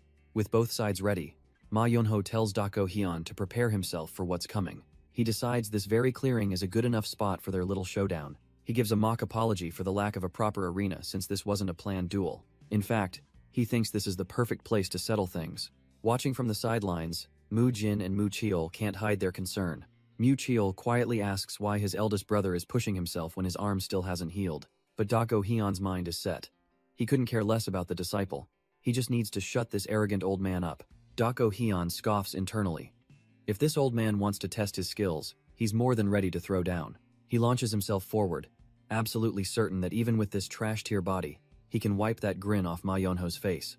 But the attack is instantly shut down, with the Iron Mountain Fist King blocking his kick like he's swatting a fly. In a blur of motion, Ma Yeonho grabs our boy and effortlessly hurls him across the entire clearing. Dako Hyun slams into the ground, kicking up a massive cloud of dust from the sheer, overwhelming force. As the dust settles, he's on his feet, but the message is clear: the power gap between them is astronomical. Ma Yeonho simply hums, looking genuinely intrigued by how Dako Hyun handled that little test. He acknowledges that for the Sword Saint's disciple, that level of skill is expected, and declares the test is over. But then he turns to his own disciple, Wu Taekang, and tells him to get ready for the real duel. Our boy is left completely dumbfounded, wondering if that little toss was all the action he was going to get from the big boss himself. But Ma Yeonho smirks, seeing the fire in our boy's eyes and calling it a perfect gaze to crush. Turns out, he wasn't sidelining him at all. He was just getting warmed up. The Iron Mountain Fist King tells Dako Hyun to come at him whenever he's ready. Without a word, our boy plants his feet, announcing he's here representing the Muhui Dojo. Watching from the side, Wu Taekang scoffs, thinking this whole display is just plain annoying. He expected some kind of surprise from the Sword Saint's disciple, but finds him disappointingly dull. That is, until Dako Hyun draws his blade, making Wu Taekang wonder what kind of monster Hyunjo was hiding. Our boy just grins with a cunning look, ready to prove he's not just some trash-tier fighter. Wu Taekang's attitude flips completely. Now he thinks this duel will actually be worth watching. Dako Hyun digs his feet into the dirt, bracing himself for the clash of a lifetime. The Iron Mountain Fist King warns the onlookers that his disciple is certainly no pushover. With a thunderous boom, Wu Taekang rockets forward, the ground itself cracking under his explosive power. Mu Jin and Mu Cheol can only stare, completely dumbfounded by the terrifying aura the kid is unleashing. Wu Taekang throws his signature Iron Mountain Fist, flying at our boy like a human cannonball. Dako Hyun feels the overwhelming pressure, a giant boulder flying at him, and recognizes the old man's teachings. But he's completely unfazed, thinking that compared to the real deal, this kid is still far behind. Without missing a beat, Dako Hyun counters, unleashing a whirlwind of pink energy slashes to meet the charge. Wu Taekang's fist glows with concentrated power, ready to pulverize anything in its path. The two monstrous attacks collide in a chaotic blur of motion and raw energy. But our boy is just on another level, gracefully deflecting the brute force with a technique that leaves Wu Taekang in the dust. The dust settles from their insane clash, obscuring everything. Wu Taekang stands his ground, completely baffled, wondering where our boy vanished to. But it's too late. Dako Hyun is already right behind him, moving like a ghost. Without a shred of hesitation, he smacks Wu Taekang with the flat of his blade. The kid is completely caught off guard by the sheer speed of the counterattack. Watching from the sidelines, Mu Cheol can't believe his eyes, questioning if Wu Taekang actually deflected his brother's sword. But the brawler isn't down for the count. He grits his teeth and pivots for another round. He unleashes another devastating punch, a straight beam of pure force aimed right at Dako Hyun. Our boy calmly meets the attack, thinking it's an impressive move, but still not enough to take him down. He parries the blow with ease, but suddenly his expression changes to one of shock. Turns out, the force of that last blow sent a nasty jolt through our boy's injured hand. Dako Hyun is completely dumbfounded. The pain is far worse than he anticipated. He's forced to retreat, creating some much-needed distance from the brawler. With his stance reset, he prepares for the next onslaught. But he's already on the back foot. Wu Taekang closes the distance in a flash, throwing another punch that Dako Hyun barely dodges. Our boy realizes his plan to toy with them is shot. His left hand is so busted he can't afford to block anything head-on. But Wu Taekang is no fool. He noticed Dako Hyun deliberately hid his left hand and suspects an injury. The kid decides to test his theory, announcing he's aiming for that very hand and launching a vicious swing. Dako Hyun is forced into a desperate duck, using his sword to stabilize himself on the ground. Seeing his opponent cornered, Wu Taekang prepares to bring down a devastating two-handed strike to end it all. With a roar, Wu Taekang brings his fists down like a meteor, aiming to pulverize our boy into dust. But he feels something is wrong. The impact isn't what he expected, and he's suddenly dumbfounded. His attack misses completely, smashing into the empty ground where Dako Hyun was just a split second ago. The sheer force of the blow shatters the earth, creating a massive crater and kicking up a huge cloud of dust. For a moment, the entire battlefield is completely obscured, leaving the brawler blind. Wu Taekang stands up, scanning the dust cloud, wondering if he actually managed to obliterate his opponent. But as the dust settles, a silhouette appears right behind him, and it's not a friendly one. Turns out, Dako Hyun used the attack's momentum to slip past him, now looking colder than ever. The red-haired kid's eyes go wide with shock as he realizes he's been completely outplayed. Before he can even flinch, he feels the cold steel of a sword pressed against his throat. It's game over. But it's not a blade to the throat. Wu Taekang's sword arm is stopped dead in its tracks. Our boy Dako Hyun has caught his fist, completely neutralizing the attack with one hand. The brawler is utterly dumbfounded, finding himself completely at his opponent's mercy. Dako Hyun stares at the arm he's grabbed, a sudden realization dawning on him. He thinks to himself that the kid was specifically aiming for his left arm the whole time. It clicks. This brawler somehow saw through his ruse and realized he was hiding a weakness. Admitting the kid is skilled, Dako Hyun boots him away to create some distance. He decides he can't just play along anymore, not with his arm's condition and his opponent's level. Instead, he tells the kid he's going to show him something really special. Dako Hyun raises his sword, preparing to unleash a technique this kid has never seen before. With a simple grip change, our boy channels his energy into a single, decisive strike. A blinding line of light erupts from his sword, slicing through the very air towards Wu Taekang. The brawler is frozen solid, his instincts screaming that this attack is on a whole other level. He realizes this isn't just a sword slash. It feels like a colossal, unblockable wall is about to crush him. There's no way to dodge, no way to parry. His mind goes blank in the face of absolute power. Even his companions, Mu Jin and Mu Cheol, watch on, stunned by the sheer killing intent being unleashed. The attack connects in an instant, carving a deep scar into the earth where Wu Taekang once stood. The dust settles to reveal the brawler on his knees, admitting with a shaky voice that he has lost. Dako Hyun stands over him, sword raised high, ready to end this duel permanently. But just as he's about to strike, a powerful presence makes itself known. The legendary Iron Mountain Fist King has been watching the whole time. The Iron Mountain Fist King notes that our boy didn't even need to swing his sword. He won with sheer intimidation. He realizes his own disciple lost because his spirit was completely broken by Dako Hyun's overwhelming presence. With a smirk, he accepts this as a necessary first loss for his student. A lesson in humility you can't learn any other way. Looking to the heavens, he silently tells the late Master Hyunjo that his disciple has achieved a perfect victory. Meanwhile, the two fighters exchange pleasantries, with Wu Taekang admitting he learned a valuable lesson from the duel. The Fist King steps forward, interrupting their moment of sportsmanship with a determined look on his face. He walks right up to Dako Hyun and asks if he can take a look at his left arm, catching our boy off guard. The scene then cuts away as the sun sets, shifting to a different location entirely. We're now at a building under the shining Radiant Sex banner, where someone is being interrogated. A familiar woman with a bruised eye crosses her arms, demanding to know why it took him 4 hours to return after his duel. Manhwa isn't pleased, demanding to know why she was abandoned, but Dako Hyun can only stammer that he forgot in the heat of the duel. She scolds him for being so thoughtless and making her worry sick, but he just apologizes, saying the fight was that fierce. Mu Jin jumps in to defend him, explaining that his opponent was the disciple of the infamous Iron Mountain Fist King. Speaking of which, the scene cuts to someone pushing their body to the absolute limit. It's Wu Taekang, balancing precariously on a rooftop with a one-handed handstand as part of his grueling training. He holds the position with inhuman strength, overlooking the city as the sun begins to set. Back in the room, the Fist King realizes the situation with Dako Hyun's arm is far worse than he could have imagined. He's completely baffled, wondering how his prized disciple managed to lose to a man with an injury this critical. The Fist King gets to work treating Dako Hyun's arm, and the sheer agony is written all over our boy's face. He tells him to grit his teeth and bear it, warning that if Head seen this any later, the arm would have been paralyzed forever. With the initial treatment done, the Fist King finally asks what in the world happened, wondering who could possibly be strong enough to do this to him.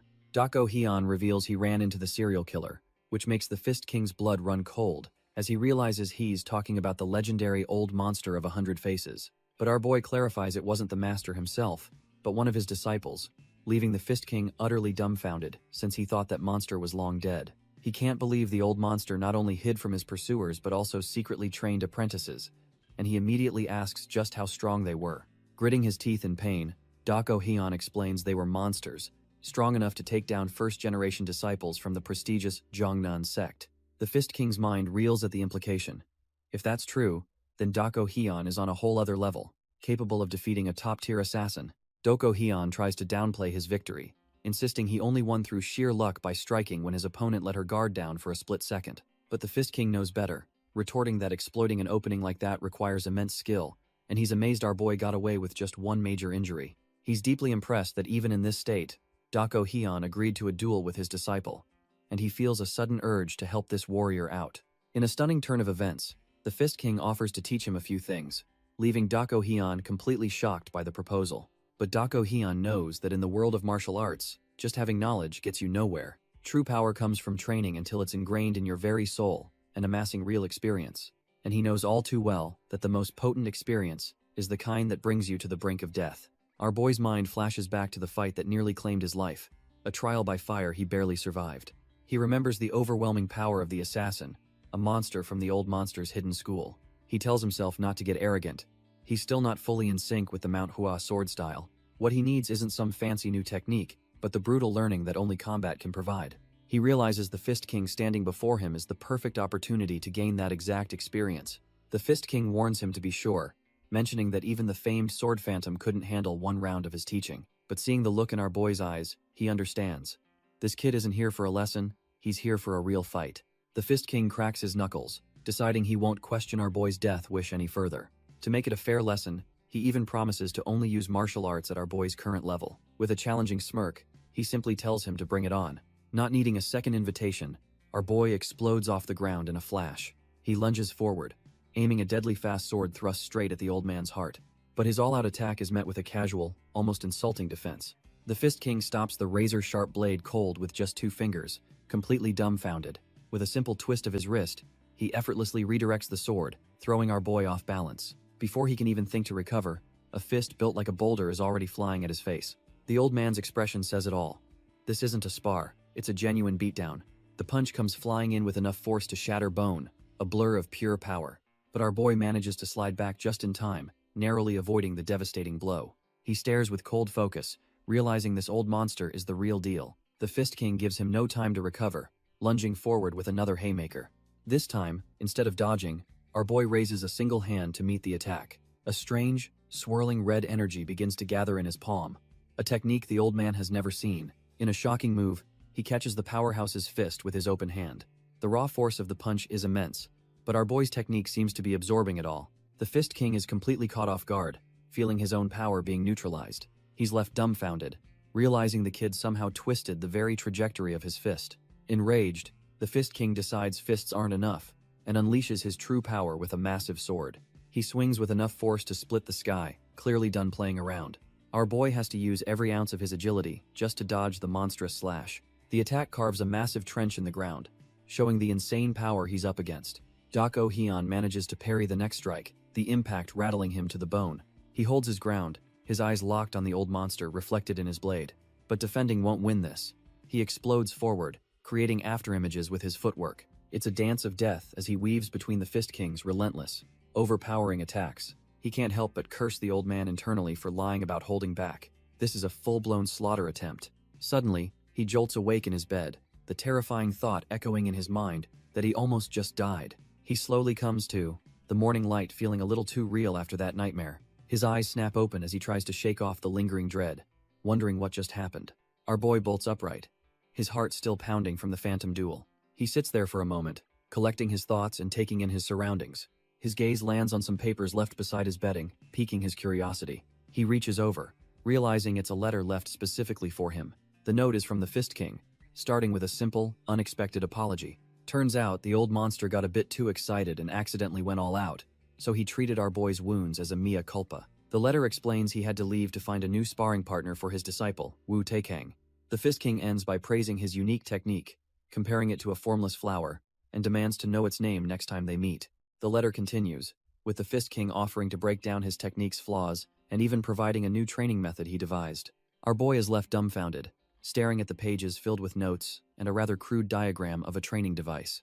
He notes it's just 1 page on flaws but 9 on training, though he admits the old man's insights are incredibly sharp. A smirk crosses his face as he realizes the old monster must have genuinely taken a liking to him. He knows Ma Yonho doesn't hand out advice like this. This was for him, recognizing his talent, not just his master's name. It feels like their meeting was fated, and he's truly grateful for the unexpected guidance from the reclusive master. As for the training method itself though, yeah, he's just gonna toss that right out, hell forge his own path. Suddenly, Manhwa appears at his door, surprised to find him already awake and asking when he got up. He asks if something is wrong, and she cuts to the chase. People from the Zhongnan sect have arrived. Dako Hyun immediately understands it must be about the murderers, and tells her he'll be right there. Meanwhile, somewhere else in the Serene Mountains, another duo is on the move. The sun beats down as they walk through the lush forest.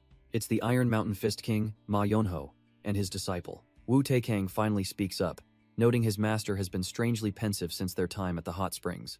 Ma Yonho asks if it's that obvious, and his disciple confirms he's definitely not his usual self. But the old monster deflects, saying it's Wu Taikang who's been thinking about Mu Hui and his humiliating loss. He scoffs, telling the dumbfounded kid it's obvious to anyone who's known him this long. He advises his disciple not to get hung up on it. Defeat simply reveals what you need to train next. Wu Taikang accepts the lesson but presses again, asking what's really on his master's mind. Ma Yonho just looks away, claiming it's nothing, but his expression tells a completely different story. Ma Yonho finally admits he's been thinking about his old friends, leaving his disciple dumbfounded that the old monster even has any. The scene shifts, revealing the grim belongings of fallen warriors, their swords and blood-soaked uniforms laid out in a box. A hand lifts a collar, revealing a unique emblem embroidered inside the Big Dipper and 3 swords. Kang Boim confirms the worst, identifying the items as belonging to Il Mu, Il Sun, and Il Hun of the Zhongnan sect. Their surviving comrade, the one-armed man Il Hyun, can only stare with a heavy heart, the loss etched on his face. Suddenly, Il Hyun drops into a deep, formal bow before the leader of the Shining Radiance sect. It's a gesture of profound respect and apology, his body nearly parallel to the floor. He clasps his hand, a silent signal of the weight of his words to come. Speaking on behalf of his absent sect leader, Il Hyun formally apologizes for the chaos their sect's affairs have caused. He then sincerely thanks Kang Boim and the Shining Radiance sect for their help, a gesture they respectfully return. Il Hyun makes a solemn vow, declaring that the Zhongnan sect will be forever indebted to them for their aid. He punctuates his words with a deep, formal bow, a gesture of absolute respect and gratitude. The remaining Zhongnan disciples follow their senior's lead, the entire sect now owing a massive favor.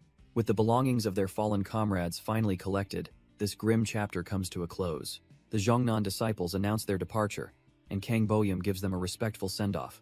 Our boy's crew figures their business is done and plans to hit the hot springs before heading back to Manhwa. But right as they're about to leave, Kang Boyum stops them, remembering something important. He mentions the upcoming 6-fold combo sword competition, hoping our boy's crew will grace it with their skills. The name of the competition echoes in Dako Hyun's mind, a new challenge presenting itself. With the Zhongnan affair finally settled, a new path forward unexpectedly opens up. Manhwa is all smiles, excitedly telling the group it's time to hit the hot springs and get ready to leave. She's practically beaming, thinking they've earned a good long soak after everything they've been through. But when our boy suddenly cancels, she's dumbfounded, asking why he's changed his mind and worrying that he's unwell. Dako Hyun admits he agreed, but his priorities have shifted now that the 6-fold combo sword competition is on the table. With a determined look, he declares that they need to start preparing for it right away. A quick history lesson. This competition is supposed to be a friendly event to reinforce the bond between the Zhongnan and Manhwa sects. It gets its name because, believe it or not, the foundational martial art for both sects is the 6-fold combo sword technique. This is a huge deal, as a sect's basic techniques are considered the very essence of its philosophy and values. So the million-dollar question is how these two rival sects ended up sharing the exact same core sword style. Whispers from the past suggest a shocking possibility, that the two sects were originally one single entity. Another legend claims two disciples, taught by the same master, went on to found the two different sects, but since nothing was ever written down, the real truth is lost to history. Thankfully, instead of becoming bitter rivals, the two founders chose to cooperate. This spirit of mutual improvement gave birth to the competition, allowing both sects to flourish. Back in the present, Manhwa is completely lost, wondering why he's so fired up for a friendly match. She rushes over, reminding him the hot springs are waiting and asking why he's preparing so early. Dako Hyun just turns with a dead serious look and gives a simple answer, because he likes to win. Manhwa is left completely dumbfounded by his sheer intensity. Seeing there's no changing his mind, she just sighs and says she has nothing more to say. And with that, the group heads off, their fun trip officially cancelled for some hardcore training. As they travel, Cheol casually mentions something he overheard from the other sects. Turns out, their little group has already earned a nickname in the Jianghu. They're being called the Manhwas, 4 flowers, a title Manhwa finds pretty cool, but Dako Hyun warns her it just means they're a bigger target. Suddenly, our boy Dako Hyun stops dead in his tracks. The others are completely clueless, wondering why their senior disciple has halted their journey. He stands there silently, his back to them, sensing something is deeply wrong with the atmosphere. Manhwa asks him what's going on, but he just stays quiet, laser-focused. His eyes narrow as he finally pieces together the unsettling truth. He reveals that there's a path up ahead, which shouldn't be there. Dako Hyun explains he deliberately chose a secluded route to avoid attention, but this path has been far too easy, a sure sign of a trap. He states his grim conclusion. This whole path feels like they're being deliberately lured into a trap. Our boy tries to figure out when this unsettling feeling started, but he can't pinpoint the exact moment. What's worse, he hasn't sensed a single hostile presence, which makes the situation even more suspicious. He explains that the best way to manipulate someone is to limit their options, forcing them down a predetermined route. He considers that he might just be paranoid, or perhaps the one setting this trap is a complete amateur. But after their last near-death encounter, he decides to trust his gut. There's no room for error. Without another word, he orders everyone to turn back, leaving Manhwa completely baffled by the sudden command. She immediately questions his logic, reminding him he was the one in a hurry, but he flatly denies feeling unwell. Dako Hyun cuts her off, stating that with sunset approaching, they need to move quickly if they're backtracking. Manhwa lets out a sigh of frustration, realizing she has no choice but to follow her senior's orders. Somewhere in the shadows, their enemy smirks, thinking it's much better this way if they just give in. Having retreated, our boys' group sets up camp for the night deep within the eerie forest. They light a fire, hoping to rest after the tense and confusing change of plans. While the others sleep, Dako Hyun remains wide awake, his instincts still screaming that something is wrong. He stares into the flames, his mind racing, unable to shake the feeling that they're being watched. Suddenly, his eyes snap open as a faint rustle from the darkness catches his attention. He turns his head, his senses on high alert, confirming that they are not alone. Without a sound, his hand immediately grips the hilt of his sword, ready for whatever comes next. From the pitch-black woods, a monstrous boar with glowing eyes emerges, staring them down. This is no ordinary beast. Its demonic gaze promises a bloody confrontation is about to begin. Our boy is still processing the demonic boar when he realizes it was just a distraction, because out of nowhere, a shadowy figure appears high in the trees, ready to strike. The hooded assassin leaps down, blade glinting, aiming to end this silently. But Dako Hyun's senses are already screaming, his eyes tracking the killer's descent. The assassin comes down hard, a blade aimed right for his head. With lightning speed, Dako Hyun kicks the campfire to create chaos and parries the blow. The sharp clang of steel jolts Manhwa awake from her sleep. She scrambles up, completely disoriented, and asking what that sudden noise was. Dako Hyun calmly tells everyone to get up, announcing they've got company. Manhwa is left dumbfounded, barely able to process that assassins are here for them. The whole group is now awake and on guard, with the first attacker's gear lying discarded nearby. Dako Hyun's mind is already working overtime, piecing together the clues. He realizes this wasn't a chance encounter.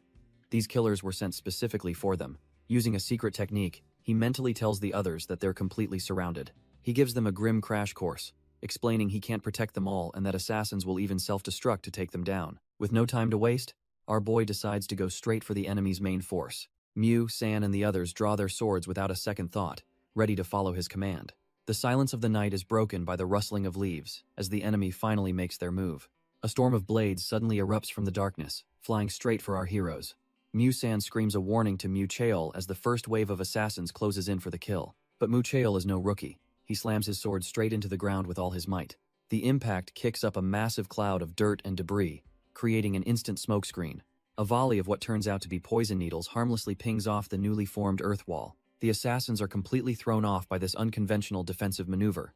As the dust settles, they're left wondering what just happened. One of the hooded killers, watching from a distance, is dumbfounded that he blocked the attack by just striking the dirt.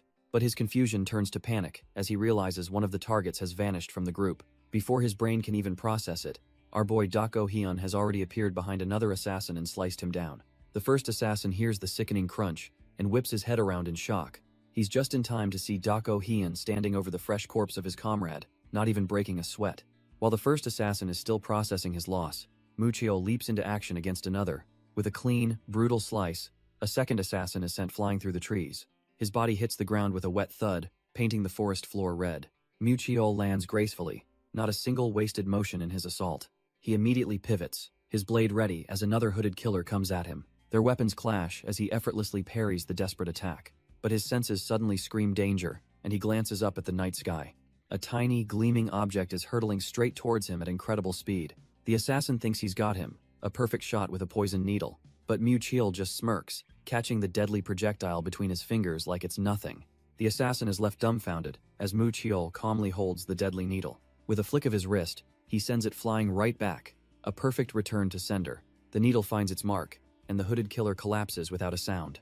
Elsewhere in the forest, another blade slices through the night air with brutal force. It's Dako Hyun, wielding his signature massive sword and carving his own path of destruction. He brings the cleaver down in a vicious arc, tearing straight through another attacker. Blood erupts into the air as the assassin's body is nearly split in two. Another trash-tier killer hits the dirt, throat slit wide open. Watching the bodies pile up, Manhwa realizes something disturbing. These attackers are all just kids. Muchio coldly agrees, but tells her their age is irrelevant since they came here to kill.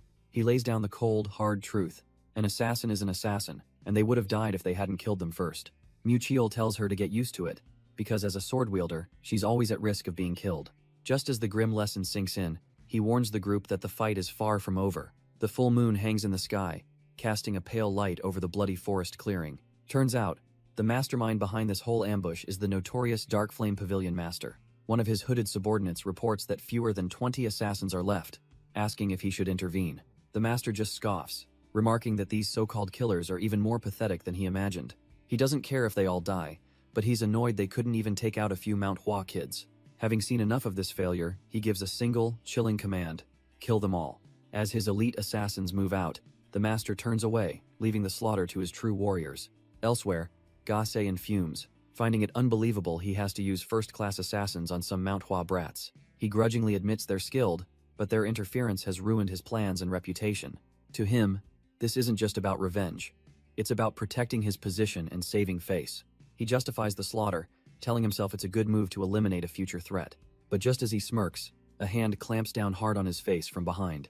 Gasein is frozen in shock as our boy Dako Hyun mockingly asks if he's a pervert for liking this. Before he can even process what's happening, Dako Hyun leans in, a cold look in his eyes. He then unleashes the falling flower palm, a devastatingly swift attack. The strike smashes Gasein into the dirt, leaving him groaning in a newly formed crater. At the same time, the Dark Flame Pavilion's true elite assassins are finally on the move, swarming the forest. The sound of the impact echoes through the forest, stopping one of the assassins dead in his tracks. He turns to his comrade, silently asking if he heard that sudden, violent crash too. The whole squad heard it, and they quickly pinpoint that the noise came from their master's location.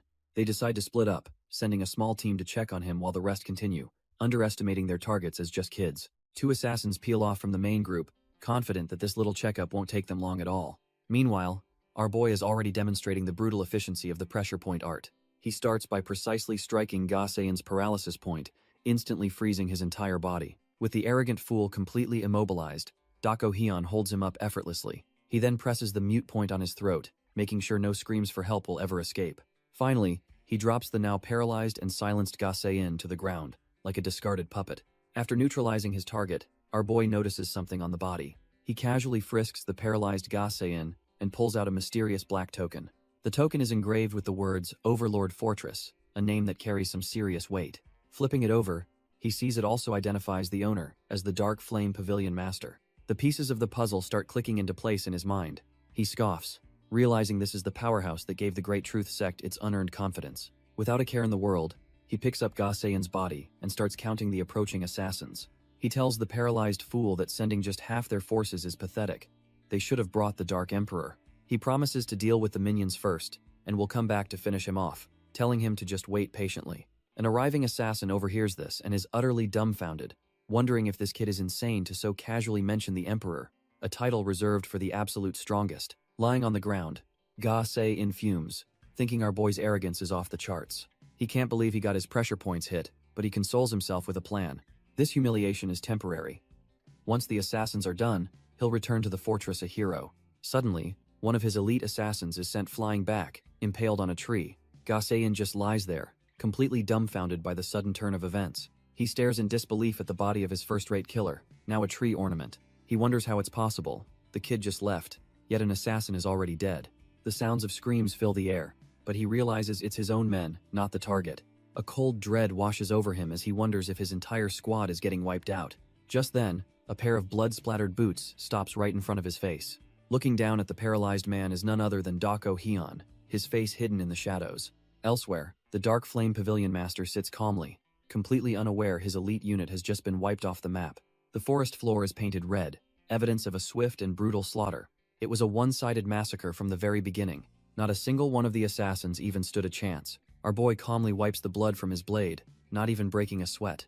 Just then, more assassins arrive on the scene, only to be completely dumbfounded by the sight of their dead comrades. The commotion also attracted some nearby Manhwa disciples, and a concerned Mu Jin rushes over to his juniors. He asks if they're hurt, but they can only stare at the carnage, wondering who these dead men are. Mu Jin notes that while the first wave were just young grunts, these new corpses belong to experienced assassins. He calmly reveals he saw the leader's plaque, brushing it off like it's nothing to worry about. The chilling truth drops. These assassins are from the Overlord Fortress. The disciples are completely dumbfounded, having no idea who that is. Turns out, the Overlord Fortress is a third faction, a bunch of ambitious psychos who want to unify the entire Murim under their thumb. They got so powerful that the prestigious sects had to form the Sichuan Alliance just to keep them in check. One of the disciples, still confused, thought the Sichuan Alliance was supposed to be handling these guys. Mu Jin explains that the balance of power must have shifted, forcing the fortress to expand its influence into their territory. He concludes that this wasn't some random attack. It was a deliberate, well-prepared assault aimed directly at them. Mu Jin lays it out cold. This fight was always coming for them, and it's a good thing they know who the enemy is now. A panicked Mu Hua asks what their next move is, but Mu Jin's answer is a gut punch. There's absolutely nothing they can do. He explains this is way above their pay grade.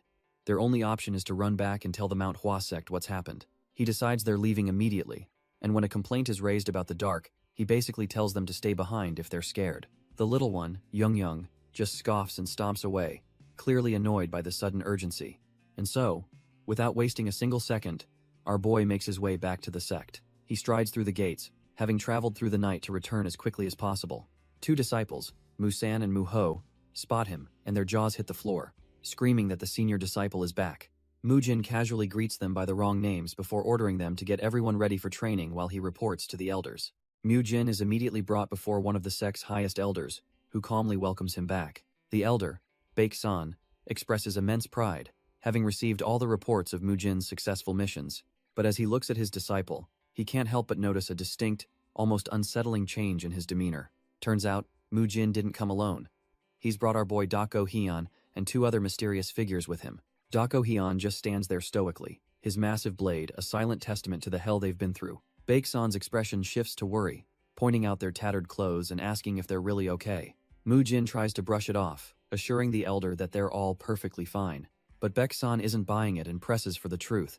Sensing that Mu Jin is holding something back, Mu Jin finally cracks, admitting they crossed paths with the Overlord Fortress, a revelation that leaves the elder utterly dumbfounded. The news hits Baek-san like a physical blow, a cold sweat breaking out on his brow. His hand trembles so much he spills his drink, the reality of their clash with a major power finally sinking in. Wiping his mouth, he can only mutter the name of that monstrous faction, realizing the deep trouble they're in. He composes himself, knowing this will be a heavy topic, and demands they tell him everything from the very beginning. And so, Mu Jin recounts the entire bloody ordeal they just survived. The story of their desperate battle and narrow escape hangs heavy in the air. The whole crew sits in grim silence as the elder processes the sheer insanity of their journey. After hearing it all, Baek-san sighs, just relieved that they managed to return in one piece. He takes charge, telling them not to worry and that he will personally handle the fallout with the Overlord Fortress. But then he pivots, revealing a letter from the blacksmiths means the Plum Blossom swords are being made, and the ending flower ceremony is almost here. Baeksan begins, confirming they all know how the selection process for the ceremony works. He's talking about the legendary Plum Blossom Sword, the ultimate symbol of a true Manhwa swordsman. The only way to earn it is brutally simple. Get acknowledged by the absolute best swordsman in the entire sect. This all goes down at the ending flower ceremony, an annual event where disciples prove their year's worth of training. Our boy, Dako Hyun, listens patiently, thinking back to how he knew all this even in his past life. Hyun-gak points out the only real difference now is that with the legendary Hyunjo gone, the top dog is some guy named Elder Baek-soon. Doko Hyun quickly realizes this whole lecture isn't for him. It's a roundabout way of showing concern for Mu Cheol. Baek-san admits that while he trusts their judgment, he can't help but worry and feels he has to intervene. He then gets to the heart of the matter, stating bluntly that the greatsword has no place in the Manhwa sect. The elder warns Mu Cheol that trying to forge his own path is a reckless gamble that will be far more than just difficult. Baek-san continues to press Mu Cheol, asking if he's sure this decision wasn't just a moment of youthful impulse. He stares him down, demanding to know if he truly thought this difficult path through. But Mu Cheol's gaze is like steel, not a single flicker of doubt in his eyes. He answers with absolute certainty, confirming his unwavering resolve to the sect leader. Seeing this unwavering determination, a faint smile forms on the elder's lips. Baek-san is impressed by his firm voice and agrees to get the blacksmith started on his new weapon. With that settled, he changes the topic, telling them the Manhwa sect and its 4 flowers are the talk of the town. Their recent fame has caused a massive influx of people hoping to join, some of whom our boys have already met. On top of that, other clans are sending gifts and even their own children to join the outer sects, desperate to forge new alliances. The elder looks at them with genuine pride, making it clear that this incredible shift in the sect's fortune is all thanks to them. With the meeting over, Mu Hua is suddenly hyped, saying they need to hurry and see Young, leaving Mu Cheol completely clueless. She reminds him about the girl who wanted to be a swordsman, but he just brushes it off, telling her to go alone because he couldn't care less. Mu Cheol declares Hes going to think about training, while Mu-san announces Hes just going to rest for the day. Seeing Doko Hyun, Mu Cheol tells him to get some rest too, lamenting that they never made it to the hot springs. As Doko Hyun walks away, he gives a quick, subtle glance over his shoulder. The look is brief, but it's enough to make Mu Cheol pause, a flicker of suspicion crossing his mind. He watches our boy go, realizing he's not heading towards the dorms at all, and wonders just where he's off to. The scene shifts to a serene grove, where pink plum blossoms drift through the air. We're suddenly in a flashback, with a younger Dako Hyun in his original body, yelling at trainees to fix their breathing and posture. He's pushing a group of kids to their limits, and among them is a young Lim Sanha, fiercely practicing his stabbing technique. Dako Hyun shouts that Lim Sanha and Young have perfect posture, telling the other trash-tier trainees to learn from them. Watching from the sidelines is a much younger Mu Hua, completely captivated by the intense training regimen. The scene snaps back to the present, where our boy sees Mu-san and the other second-generation disciples just standing around supervising. He scoffs internally, disgusted that while these kids are giving it their all, the so-called senior disciples aren't even breaking a sweat. He's absolutely certain that while his group was fighting for their lives, these guys were just half-assing their training back home. With a dark expression, he decides to whip them into shape, ordering Mu Cheol to inform everyone that morning training starts earlier tomorrow. Mu Cheol can only agree, but a cold sweat runs down his back as he hopes no one gets seriously injured from our boy's brutal methods. As the sun sets, the day of rest officially comes to an end. A new day dawns, signaling the beginning of what's sure to be a hellish training session. The next morning, Dako Hyun stands before the assembled disciples and offers a formal greeting before the beatdown begins. But he's not here to play nice, and he tells the senior disciples that he offers them his greetings. With a dead-eyed stare, he asks them how they've all been, though the question is dripping with sarcasm. Mu-san answers that they've been well, but our boy's curt reply makes it clear he's not buying their trash-tier excuses. He calls them out immediately, stating he saw them just standing around yesterday while the juniors were the only ones actually training. He then brings up the sect leader's plan to send them out into the real world, asking if they truly understand what that implies. Mu-san is left stammering, the cold realization dawning on him. There's absolutely no more time to be slacking off. The scene then cuts to a flashback, where Mu-san confesses to someone that he was lying when he said he was going to rest. He was speaking with Hyung Hong Kwan, revealing that he had been thinking about something far more important. Mu-san recalls the moment he heard the previous senior disciple was going to step down to take responsibility for the recent murders. He admits that when he first heard the news, a spark of greed ignited within him. He, too, had wanted the position of head disciple. In the flashback, Mu-san insists that no matter how he looks at it, Hyung Hong Kwan is the only one fit to guide them. He admits he even went to the sect leader, unable to convince himself that letting the senior disciple step down was the right call. For the sake of Manhwa's future, He pleads that Hyung Hongkwan must remain in his position. With a final plea for him to lead the sect, the flashback ends, cutting to our boy in the present, staring at his own disciple token. Dako Hyun addresses the entire group, his voice cutting through the silence. From now on, they train with real swords, and complaints are not an option. The training will be in groups of 5, and he makes it crystal clear he'll be fighting with the intent to kill. He lays down the ultimate condition. Anyone who falls behind gets left behind, their journey into the real world cancelled. Mu-san approaches him with a smirk, revealing he also went to the sect leader, but proudly claims he got there first this time. Drawing his own sword, Mu-san says he doesn't care if our boy thinks his actions were unnecessary. He declares they can only grow with Dako Hyun leading them, then steps up to be the very first challenger in this new deathmatch training. Watching from the side, Mu Ryun can't help but be taken aback by Mu-san's attitude. He wonders what kind of hell Mu-san experienced out in the world to be able to smile before a fight with real swords. He's also surprised to see Mu-jin already moving to support our boy without even being asked. Meanwhile, Dako Hyun feels a strange sense of frustration, like a forgotten memory is nagging at him. He tries to grasp what it is, but the thought just keeps slipping away. Shaking his head, he figures it must not be that important if he can't even remember it. He decides to put it out of his mind and focus solely on the training ahead. The duel begins, and Mu-san grips his sword, ready to prove his resolve. With a determined cry, he lunges forward, putting all his strength into the first strike. But Dako Hyun parries the blow effortlessly, the clash of steel showing the massive gap between them. Mu-san is completely dumbfounded as he's instantly overwhelmed by Dako Hyun's speed and power. Before he can even process the parry, our boy gets a brutal kick to the face, sending him flying. Dako Hyun's lesson is simple. A real sword fight isn't just about the sword. As Mu-san hits the dirt, he realizes he has to fight with the intent to kill, just like his senior. He understands now that Dako Hyun will use any dirty trick, from spitting to throwing dirt, to win. Getting hurt is meaningless. His senior disciple doesn't care about their well-being, only their growth. There's no room for fear or complaints, because the moment he hesitates, a blade will be at his throat, ending the fight and his life instantly. An old saying mocks Muram warriors who'd rather die than roll on the ground like a panicked donkey. But as he dodges another vicious strike, Mu-san grits his teeth, deciding that kind of honor is total bullshit. With a new fire in his eyes, Mu-san decides that if it means living, he'll throw away all his pride.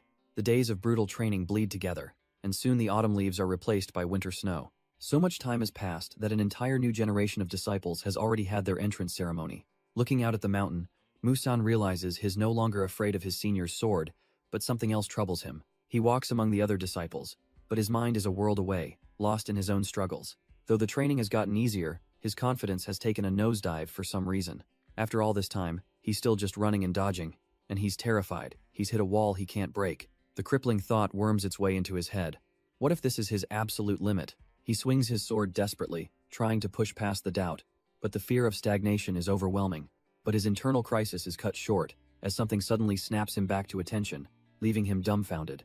A wooden sword whips past Mu-san's face, snapping him out of his self-pity with a brutal wake-up call. He barely dodges the follow-up strike, realizing this isn't just training, this is a genuine attack. Pinned to the ground, he can only stare up in shock, his mind racing to understand what's happening. He looks up and sees the cold, determined eyes of his attacker, another disciple of Manhwa. The realization hits him. His opponent is none other than the monstrous senior, Dako Hyun. But before he can even process it, Dako Hyun's fist connects squarely with his face.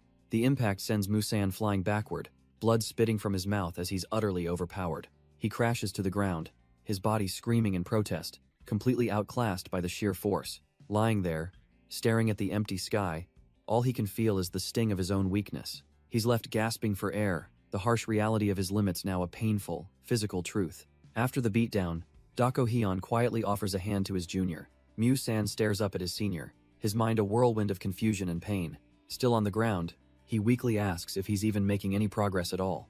Dako Hyun listens, his expression unreadable as he processes the question. He reminds Mu-san that when they first trained with real swords, he couldn't even last 5 exchanges. But now, after just 2 months of this hellish training, he can fend off 20 attacks. As he helps him up, he explains that Mu-san has gotten undeniably stronger.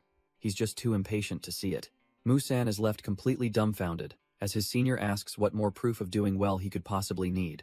Dako Hyun then gestures to the other disciples, pointing out that everyone is relearning the basics from scratch. He asks if they all developed calloused hands just because he ordered it, implying their own will to grow is the real reason. Our boy tells him that if he has been consistent in his training, he has no reason to doubt his efforts.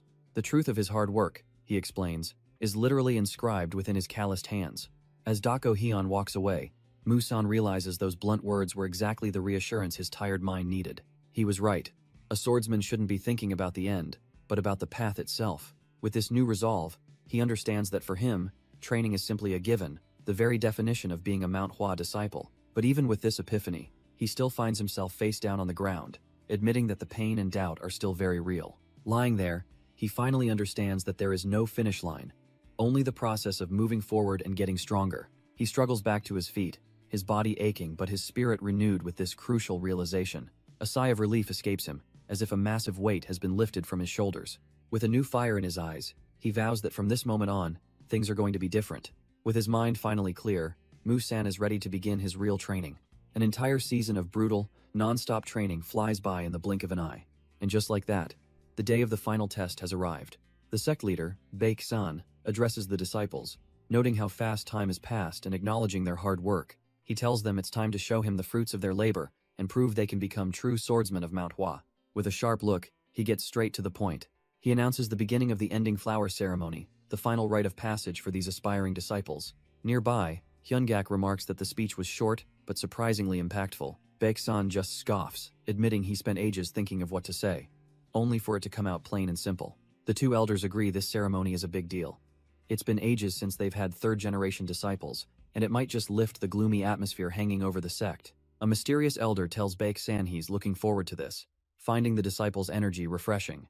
But more importantly, he's curious to see which one of these kids is worthy of taking the sword. Baek-san asks if has met him yet, but the elder says no, admitting he'd just be a nuisance, and is happy to watch his son from a distance.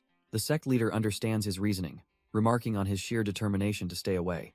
But the elder just laughs it off as a necessary trait for the plum blossom sword. The sky is clear, a perfect day for a test of a lifetime. A young disciple, Young, peeks over the crowd, eyes wide with anticipation. With a powerful shout, Young officially kicks off the final test. At his signal, the third-generation disciples begin their synchronized sword forms with a unified cry. Watching from the sidelines is Muhwa, her expression focused and serious. She silently recalls the schedule. The third-generation disciples perform their six-fold combo sword technique first, and then it's their turn. Muhwa clarifies they're skipping the group performance for duels, then smugly takes credit for Young's squad doing so well. She then turns to Dako Hyun, asking if he's not even going to watch his own disciple, Sanha. Our boy gives a brutally short no, leaving Muhwa completely speechless. She can't believe how cold he is, muttering that Sanha's going to be absolutely crushed. But Dako Hyun internally scoffs at her words. She has no idea what's really going on. Turns out, he didn't need an invitation to watch his own student. He's been observing the entire test from the shadows since the very beginning. Hess actually impressed, noticing how Sanha is keenly observing the other disciples' movements. Even under pressure, the kid is maintaining his form, performing even better than expected. Dako Hyun reflects on his own grim past. At that age, he was fighting for scraps, not practicing fancy sword techniques. He mentally lists off the legendary array techniques he knows, from the Shaolin Temple to the Wudang sect. But among all those S-tier formations, he admits he's never actually tried a single one. In his past life as the lone wolf Baek-jin, he had zero interest in fighting as part of a team. Back in the present, he figures he should probably reconsider, even if he still doesn't really care for it. After all, formations are a basic tool for dealing with multiple enemies, and he wonders if Manhwa even has a decent one. As he's lost in thought, the announcer calls for the second squad to clear out, and for the third squad to enter. Muhwa casually strolls over to Mu Cheol, asking him about a kid he was supposed to be looking after in that group. Mu Cheol turns, a little surprised by her sudden interest in his duties. But before he can even answer, she gives him a sly grin, saying she can probably guess who it is. Her eyes land on a kid with some seriously intense eyebrows, looking like he's ready to tear the place down. And there he is, the kid with the killer eyebrows, front and center with his squad, looking ready for war. The third-generation disciples face the elder, waiting for the signal. With a calm expression, the Plum Blossom Sword Elder gives the command to begin. But his mind isn't on the test. It drifts back to a heavy conversation from the past. He recalls asking a young boy if he knew the grim secret behind the sect's most honored weapon, the Plum Blossom Sword. Blacksmiths, he explained, have another name for it. The Dead Sword. A title reserved for a blade made for only one person. Its creation is a monumental task, resulting in a blade of legendary strength and sturdiness. But the real reason for its name is that when its master dies, the sword is buried right alongside them. He was telling this to a younger version of that same thick eyebrowed kid, admitting he'd rather the boy create swords than die with one.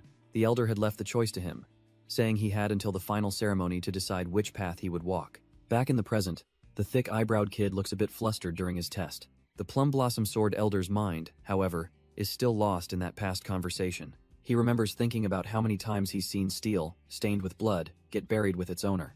As a father figure who's witnessed the brutal end of many swordsmen, he desperately wanted the boy to avoid that fate. He knew the boy wished to walk that dangerous path, a choice no father would ever want for his son.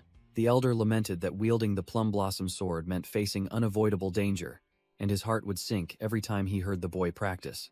But looking at the sheer passion burning in the kid's eyes, he knew he couldn't possibly stop him. Just as his thoughts reached their peak, an announcer's voice cuts through, declaring the third squad's test is over. The elder's internal prayer continues.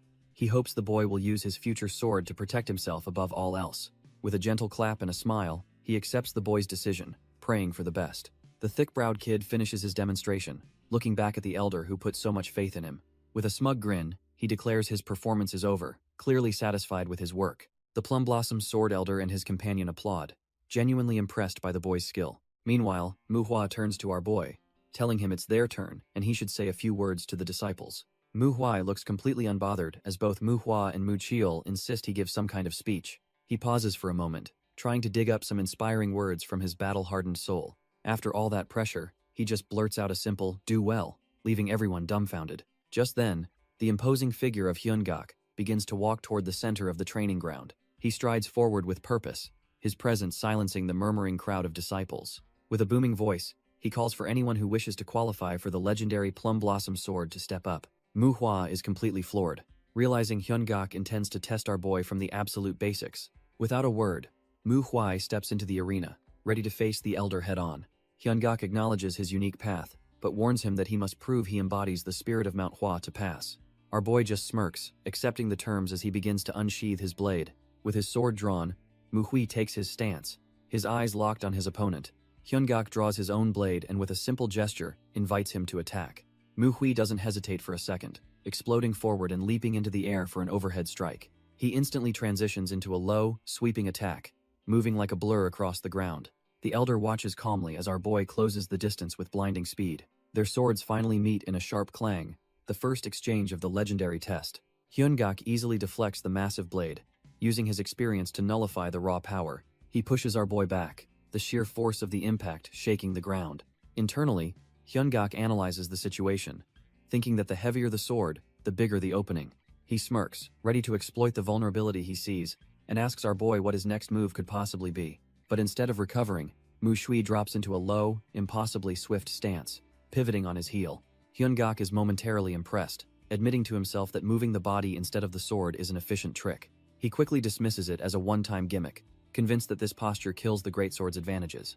The elder believes our boy can't create a proper flow with his techniques now, seeing it as the weapon's ultimate limit. But this is exactly what Manhwa discussed with Muchiel before, asking if he saw any such limits when he wielded the sword. Muchiel's answer was a flat no, because our boy's style isn't about swinging wildly, it's a completely different beast. Back in the past, Muchiel sighs, deciding to just spell out the greatsword's secret since our boy nearly got himself killed. He explains the problem is simple. There's way too much tension in Manhwa's arm, killing his precision. Muchiel elaborates that tension is only needed at critical moments, like when changing the sword's direction or stopping its momentum.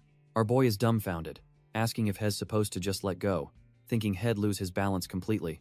With a deadpan expression, Muchiel clarifies he said to loosen the arm, not the entire body. He reminds him of a core lesson. Use the entire body as an axis to swing the sword, a power that arm strength can't even compare to. The arms are just for holding the weapon. Otherwise, they should be relaxed to prepare for the next move. By combining body power and the sword's weight, one can achieve strength, speed, and flexibility, the basics of any weapon. Muchiel looks at him, a horrifying realization dawning as he asks if Manhwa has seriously been using only his arms this whole time. And now, in the present, Manhwa plants his feet, ready to show Hyungak exactly what that full-body technique looks like. With a smooth pivot, our boy puts his entire body into the motion, just as he was taught. He unleashes a strike that sends Hyungak reeling, who is completely caught off guard by the sudden power spike. Hyungak is dumbfounded, wondering where this kid suddenly got this kind of strength when he thought they were evenly matched. But our boy is already flowing into his next move, his footwork, a perfect axis for his rotation. A flicker of genuine shock crosses Hyungak's face. This isn't the same clumsy swordsmanship from before. Manhwa remembers his past conversation, finally understanding the lesson he'd been missing. He recalls apologizing to his senior, admitting he'd been relying on arm strength because of his greatsword's weight. He now realizes his senior wasn't hiding his power, but simply using proper technique all along. All that frustration from training the illusionary sword with brute force is now being channeled correctly. The result is a devastating overhead blow that has Hyungak struggling to even keep his sword up. The raw power behind Mu Hui's strike sends a massive shockwave across the training ground. Hyungak is forced back, the very earth cracking beneath his feet as his knee nearly gives way. The watching disciples are dumbfounded, whispering that they've never seen the elder so overwhelmed. But Hyungak is actually impressed, acknowledging that our boy is finally using his body to maximize the greatsword's potential. He smirks, telling him this display is good, but it's not nearly enough to pass his test. Done with defense, Hyungak launches a counterattack, showing he's far from finished. His blade suddenly ignites with a brilliant pink aura.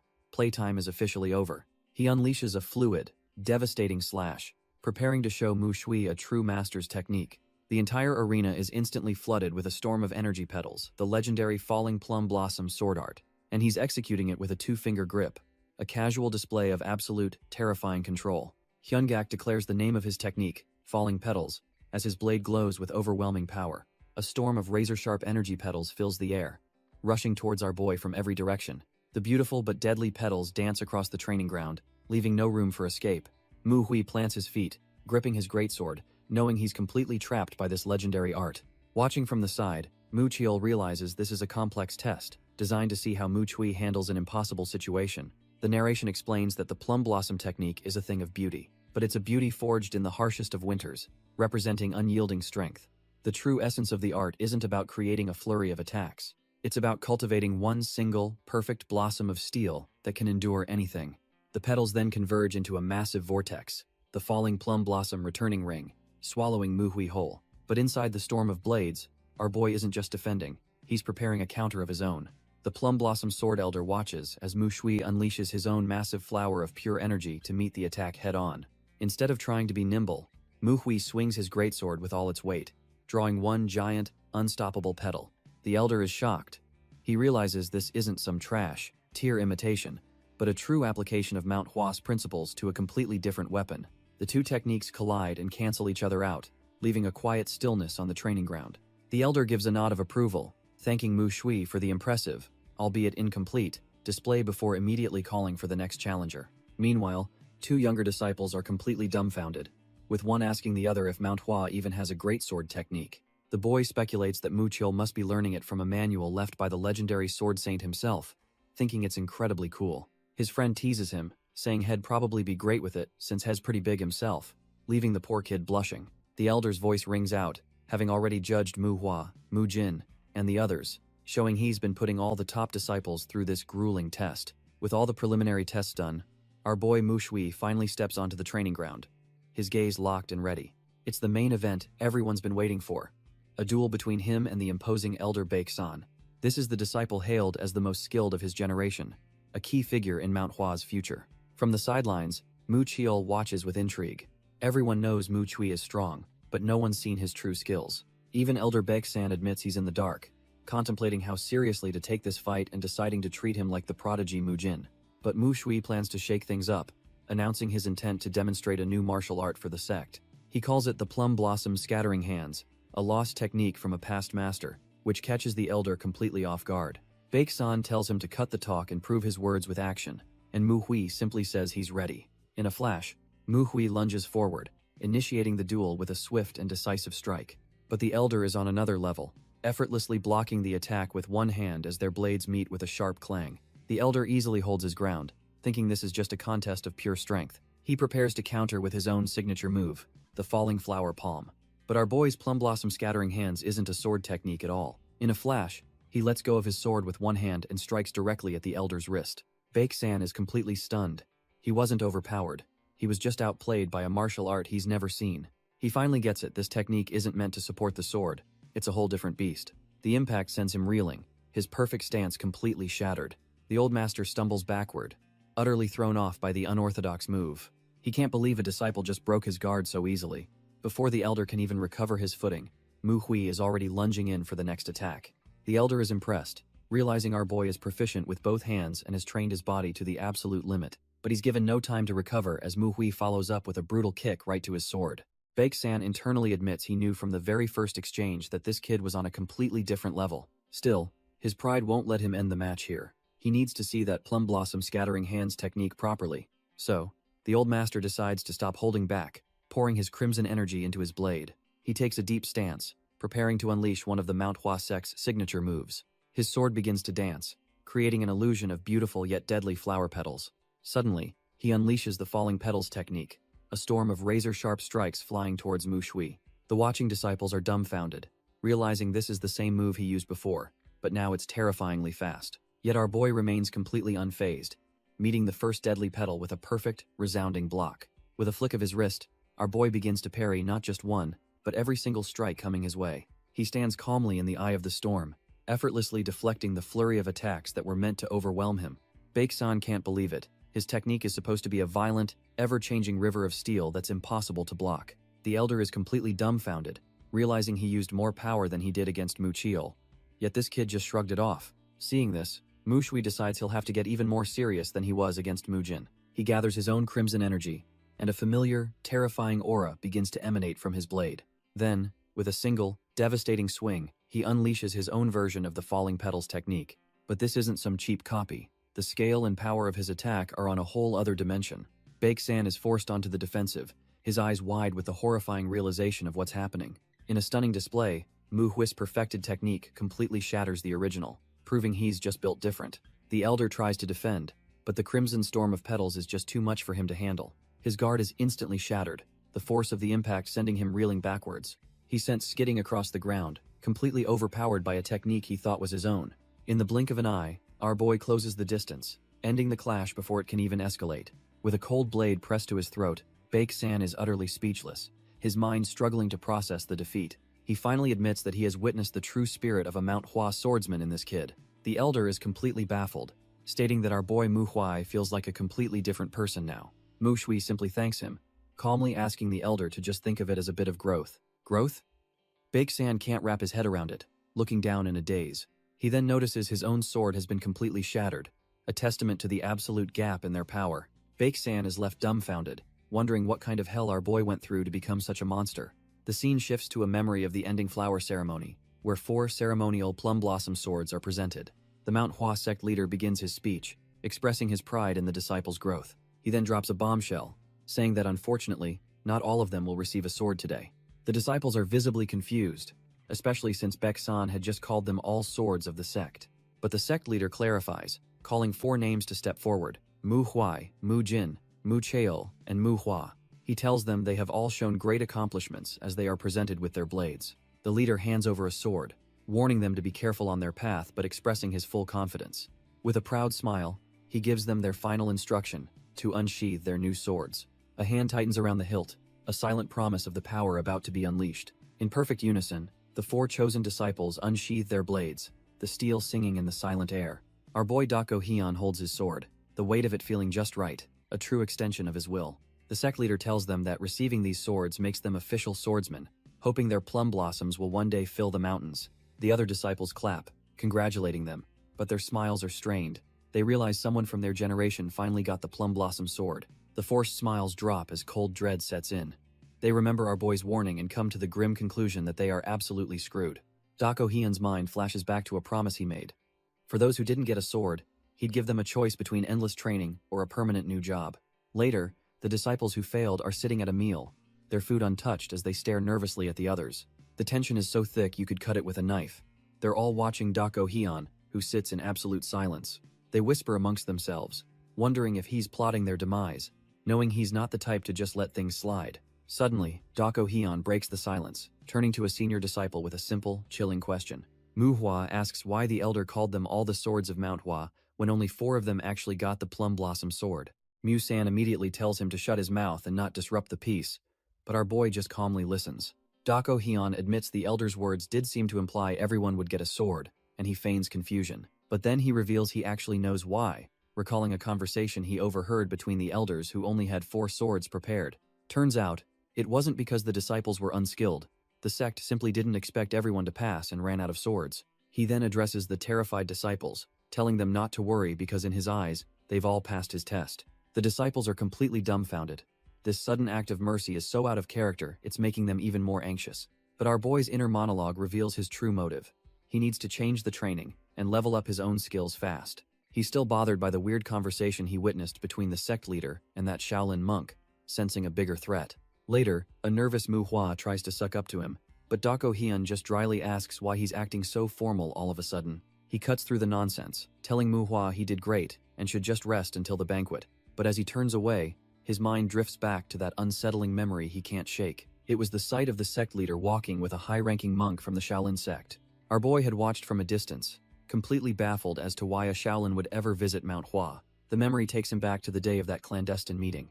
Inside, the sect leader sat silently, sipping his tea with a heavy look on his face. Across from him, the Shaolin monk maintained a serene, almost unreadable expression.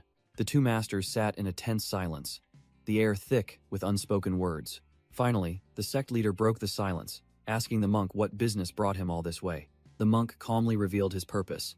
He was there on behalf of the Orthodox Path Assembly. The sect leader's mind reels at the mention of the Orthodox Path Assembly. The monk explains it's a rotating meeting where the major sects discuss the state of the world. He then reveals that Manhwa is slated to be the very next host, but the sect leader notes it's still 2 years away. The monk's expression turns serious as he reveals the Bakley clan has officially raised an objection. He slides a letter across the table, explaining it's a direct message from the Bakley patriarch himself. The sect leader reads the letter, which claims they're worried Manhwa can't host due to the Shaanxi massacre. The letter even suggests the Bakley clan take their spot, but the sect leader sees right through the flimsy excuse. He realizes this is all a pretext. The Bakley clan's Sword King is clearly still bitter about the past. He recalls the legendary duel where they challenged Manhwa's supremacy and were utterly defeated by the Sword Saint. The sect leader connects the dots. They think Manhwa is weak now and are using the assembly to justify an attack. The sect leader's face hardens. He declares that switching the hosting order would be an insult to his ancestors, and Manhwa will not yield. He stares down the monk, making it crystal clear that they will not be backing off from this challenge. The monk explains that the Shaolin abbot initially disagreed with the Bakley clan's aggressive stance, but when the clan threatened to come to Manhwa regardless, the abbot sent him to mediate and prevent bloodshed. The sect leader appreciates the gesture but says he'll handle the message himself, though the monk insists it's his duty to see this through. The monk's goal is simple: to prevent a war within the Orthodox Murim while the rest of the world is already in chaos. He reminds the sect leader of the very purpose of their alliance, prompting a sigh of gratitude from the old master. With his duty done, the monk offers a respectful farewell and takes his leave. The sect leader is left alone in the vast room, the weight of the clan's challenge settling upon his shoulders. As he stands in silence, the ghostly image of a sword materializes on his back, a symbol of the storm that's about to break. A chilling premonition flashes through the sect, a vision of a lone figure standing against a blood-soaked path. Meanwhile, our boy Dako Hyun feels the pressure mounting from both the Overlord Fortress and now the Bakley clan. But he's not one to panic. He knows the only way forward is to get strong, and fast. He abruptly leaves his meal, telling his dumbfounded peers Mu-san and Manhwa that he's going to rest. But rest is the last thing on his mind as he walks with a determined stride. He heads straight for the library, grabbing a stack of advanced martial arts texts. His new title as the Plum Blossom Sword has granted him access to a whole new level of knowledge. He immediately begins meditating, recalling how he had to modify the heavenly casket technique to suit his body. By focusing on meditation, he successfully balanced his old and new cultivation methods, purifying his internal energy. Now, with his foundation set, he turns to his sword, realizing his new energy gives it a powerful, distinct aura. Our boy begins to break down the entire Manhwa sword style, seeing how the six-fold combo is the root for all the major techniques. And at the very top, like branches on a tree, are the legendary Plum Blossom sword secrets. He puts theory into practice, his form becoming one with the falling petals around him. It all clicks into place when he realizes the sword chi is meant to embody both red and white plum blossoms. He finally understands why the sect's ultimate sword art is named after a flower. It's about how the energy blossoms from the blade. He grasps the first principle: constant, unpredictable change, flowing freely like petals on the wind. The second is its terrifying sharpness, a beautiful technique that hides a blade capable of slicing through solid stone. And the third principle is its scent, an overwhelming aura that spreads out into the void. This aura is the very essence of Manhwa's energy, a beautiful yet deadly force that perseveres through any hardship. He reflects on his insane growth. His internal energy, his body, and even his senses have all been sharpened to a whole new level. Now that he's reached this new realm, our boy can finally pinpoint a feeling he's had before. It's the sensation of being watched, and from the bushes, a shadowy figure with a glowing blade confirms his suspicion. The moment he's spotted, the mysterious watcher makes a run for it, leaping away with incredible speed.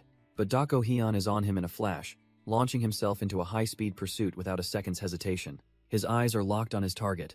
There's no way he's letting this guy slip through his fingers. The fleeing assassin is no slouch, using some insane movement technique to zip through the forest. Our boy is genuinely surprised, realizing this guy is so fast he might actually lose him if he doesn't go all out. He tightens his grip on his sword, knowing that whoever this skilled warrior is, he absolutely needs to be caught. Pushing his own footwork to its limit, Dako Hyun surges forward to close the gap. The two of them become blurs of light, tearing through the dense woods in a dead sprint. The assassin's energy trail cuts through the trees, but Dako Hyun is right on its tail. He pushes his speed to the absolute limit, realizing this is no ordinary martial artist. The two become blurs of motion, with our boy finally closing the impossible gap. With a final, desperate lunge, he reaches out, determined to end this insane chase. His eyes are locked on his target, his hand just inches away from grabbing the culprit. He finally snags the fleeing figure, thinking he's got him cornered at last. But the creature he grabbed just stares back at him with a look of pure confusion. Dako Hyun is utterly dumbfounded. He realizes he's been chasing what looks like a monkey. Before he can react, the little creature lets out a shriek and lands a solid kick right to his face. Stunned and bleeding, our boy is left speechless by the sheer absurdity of the situation.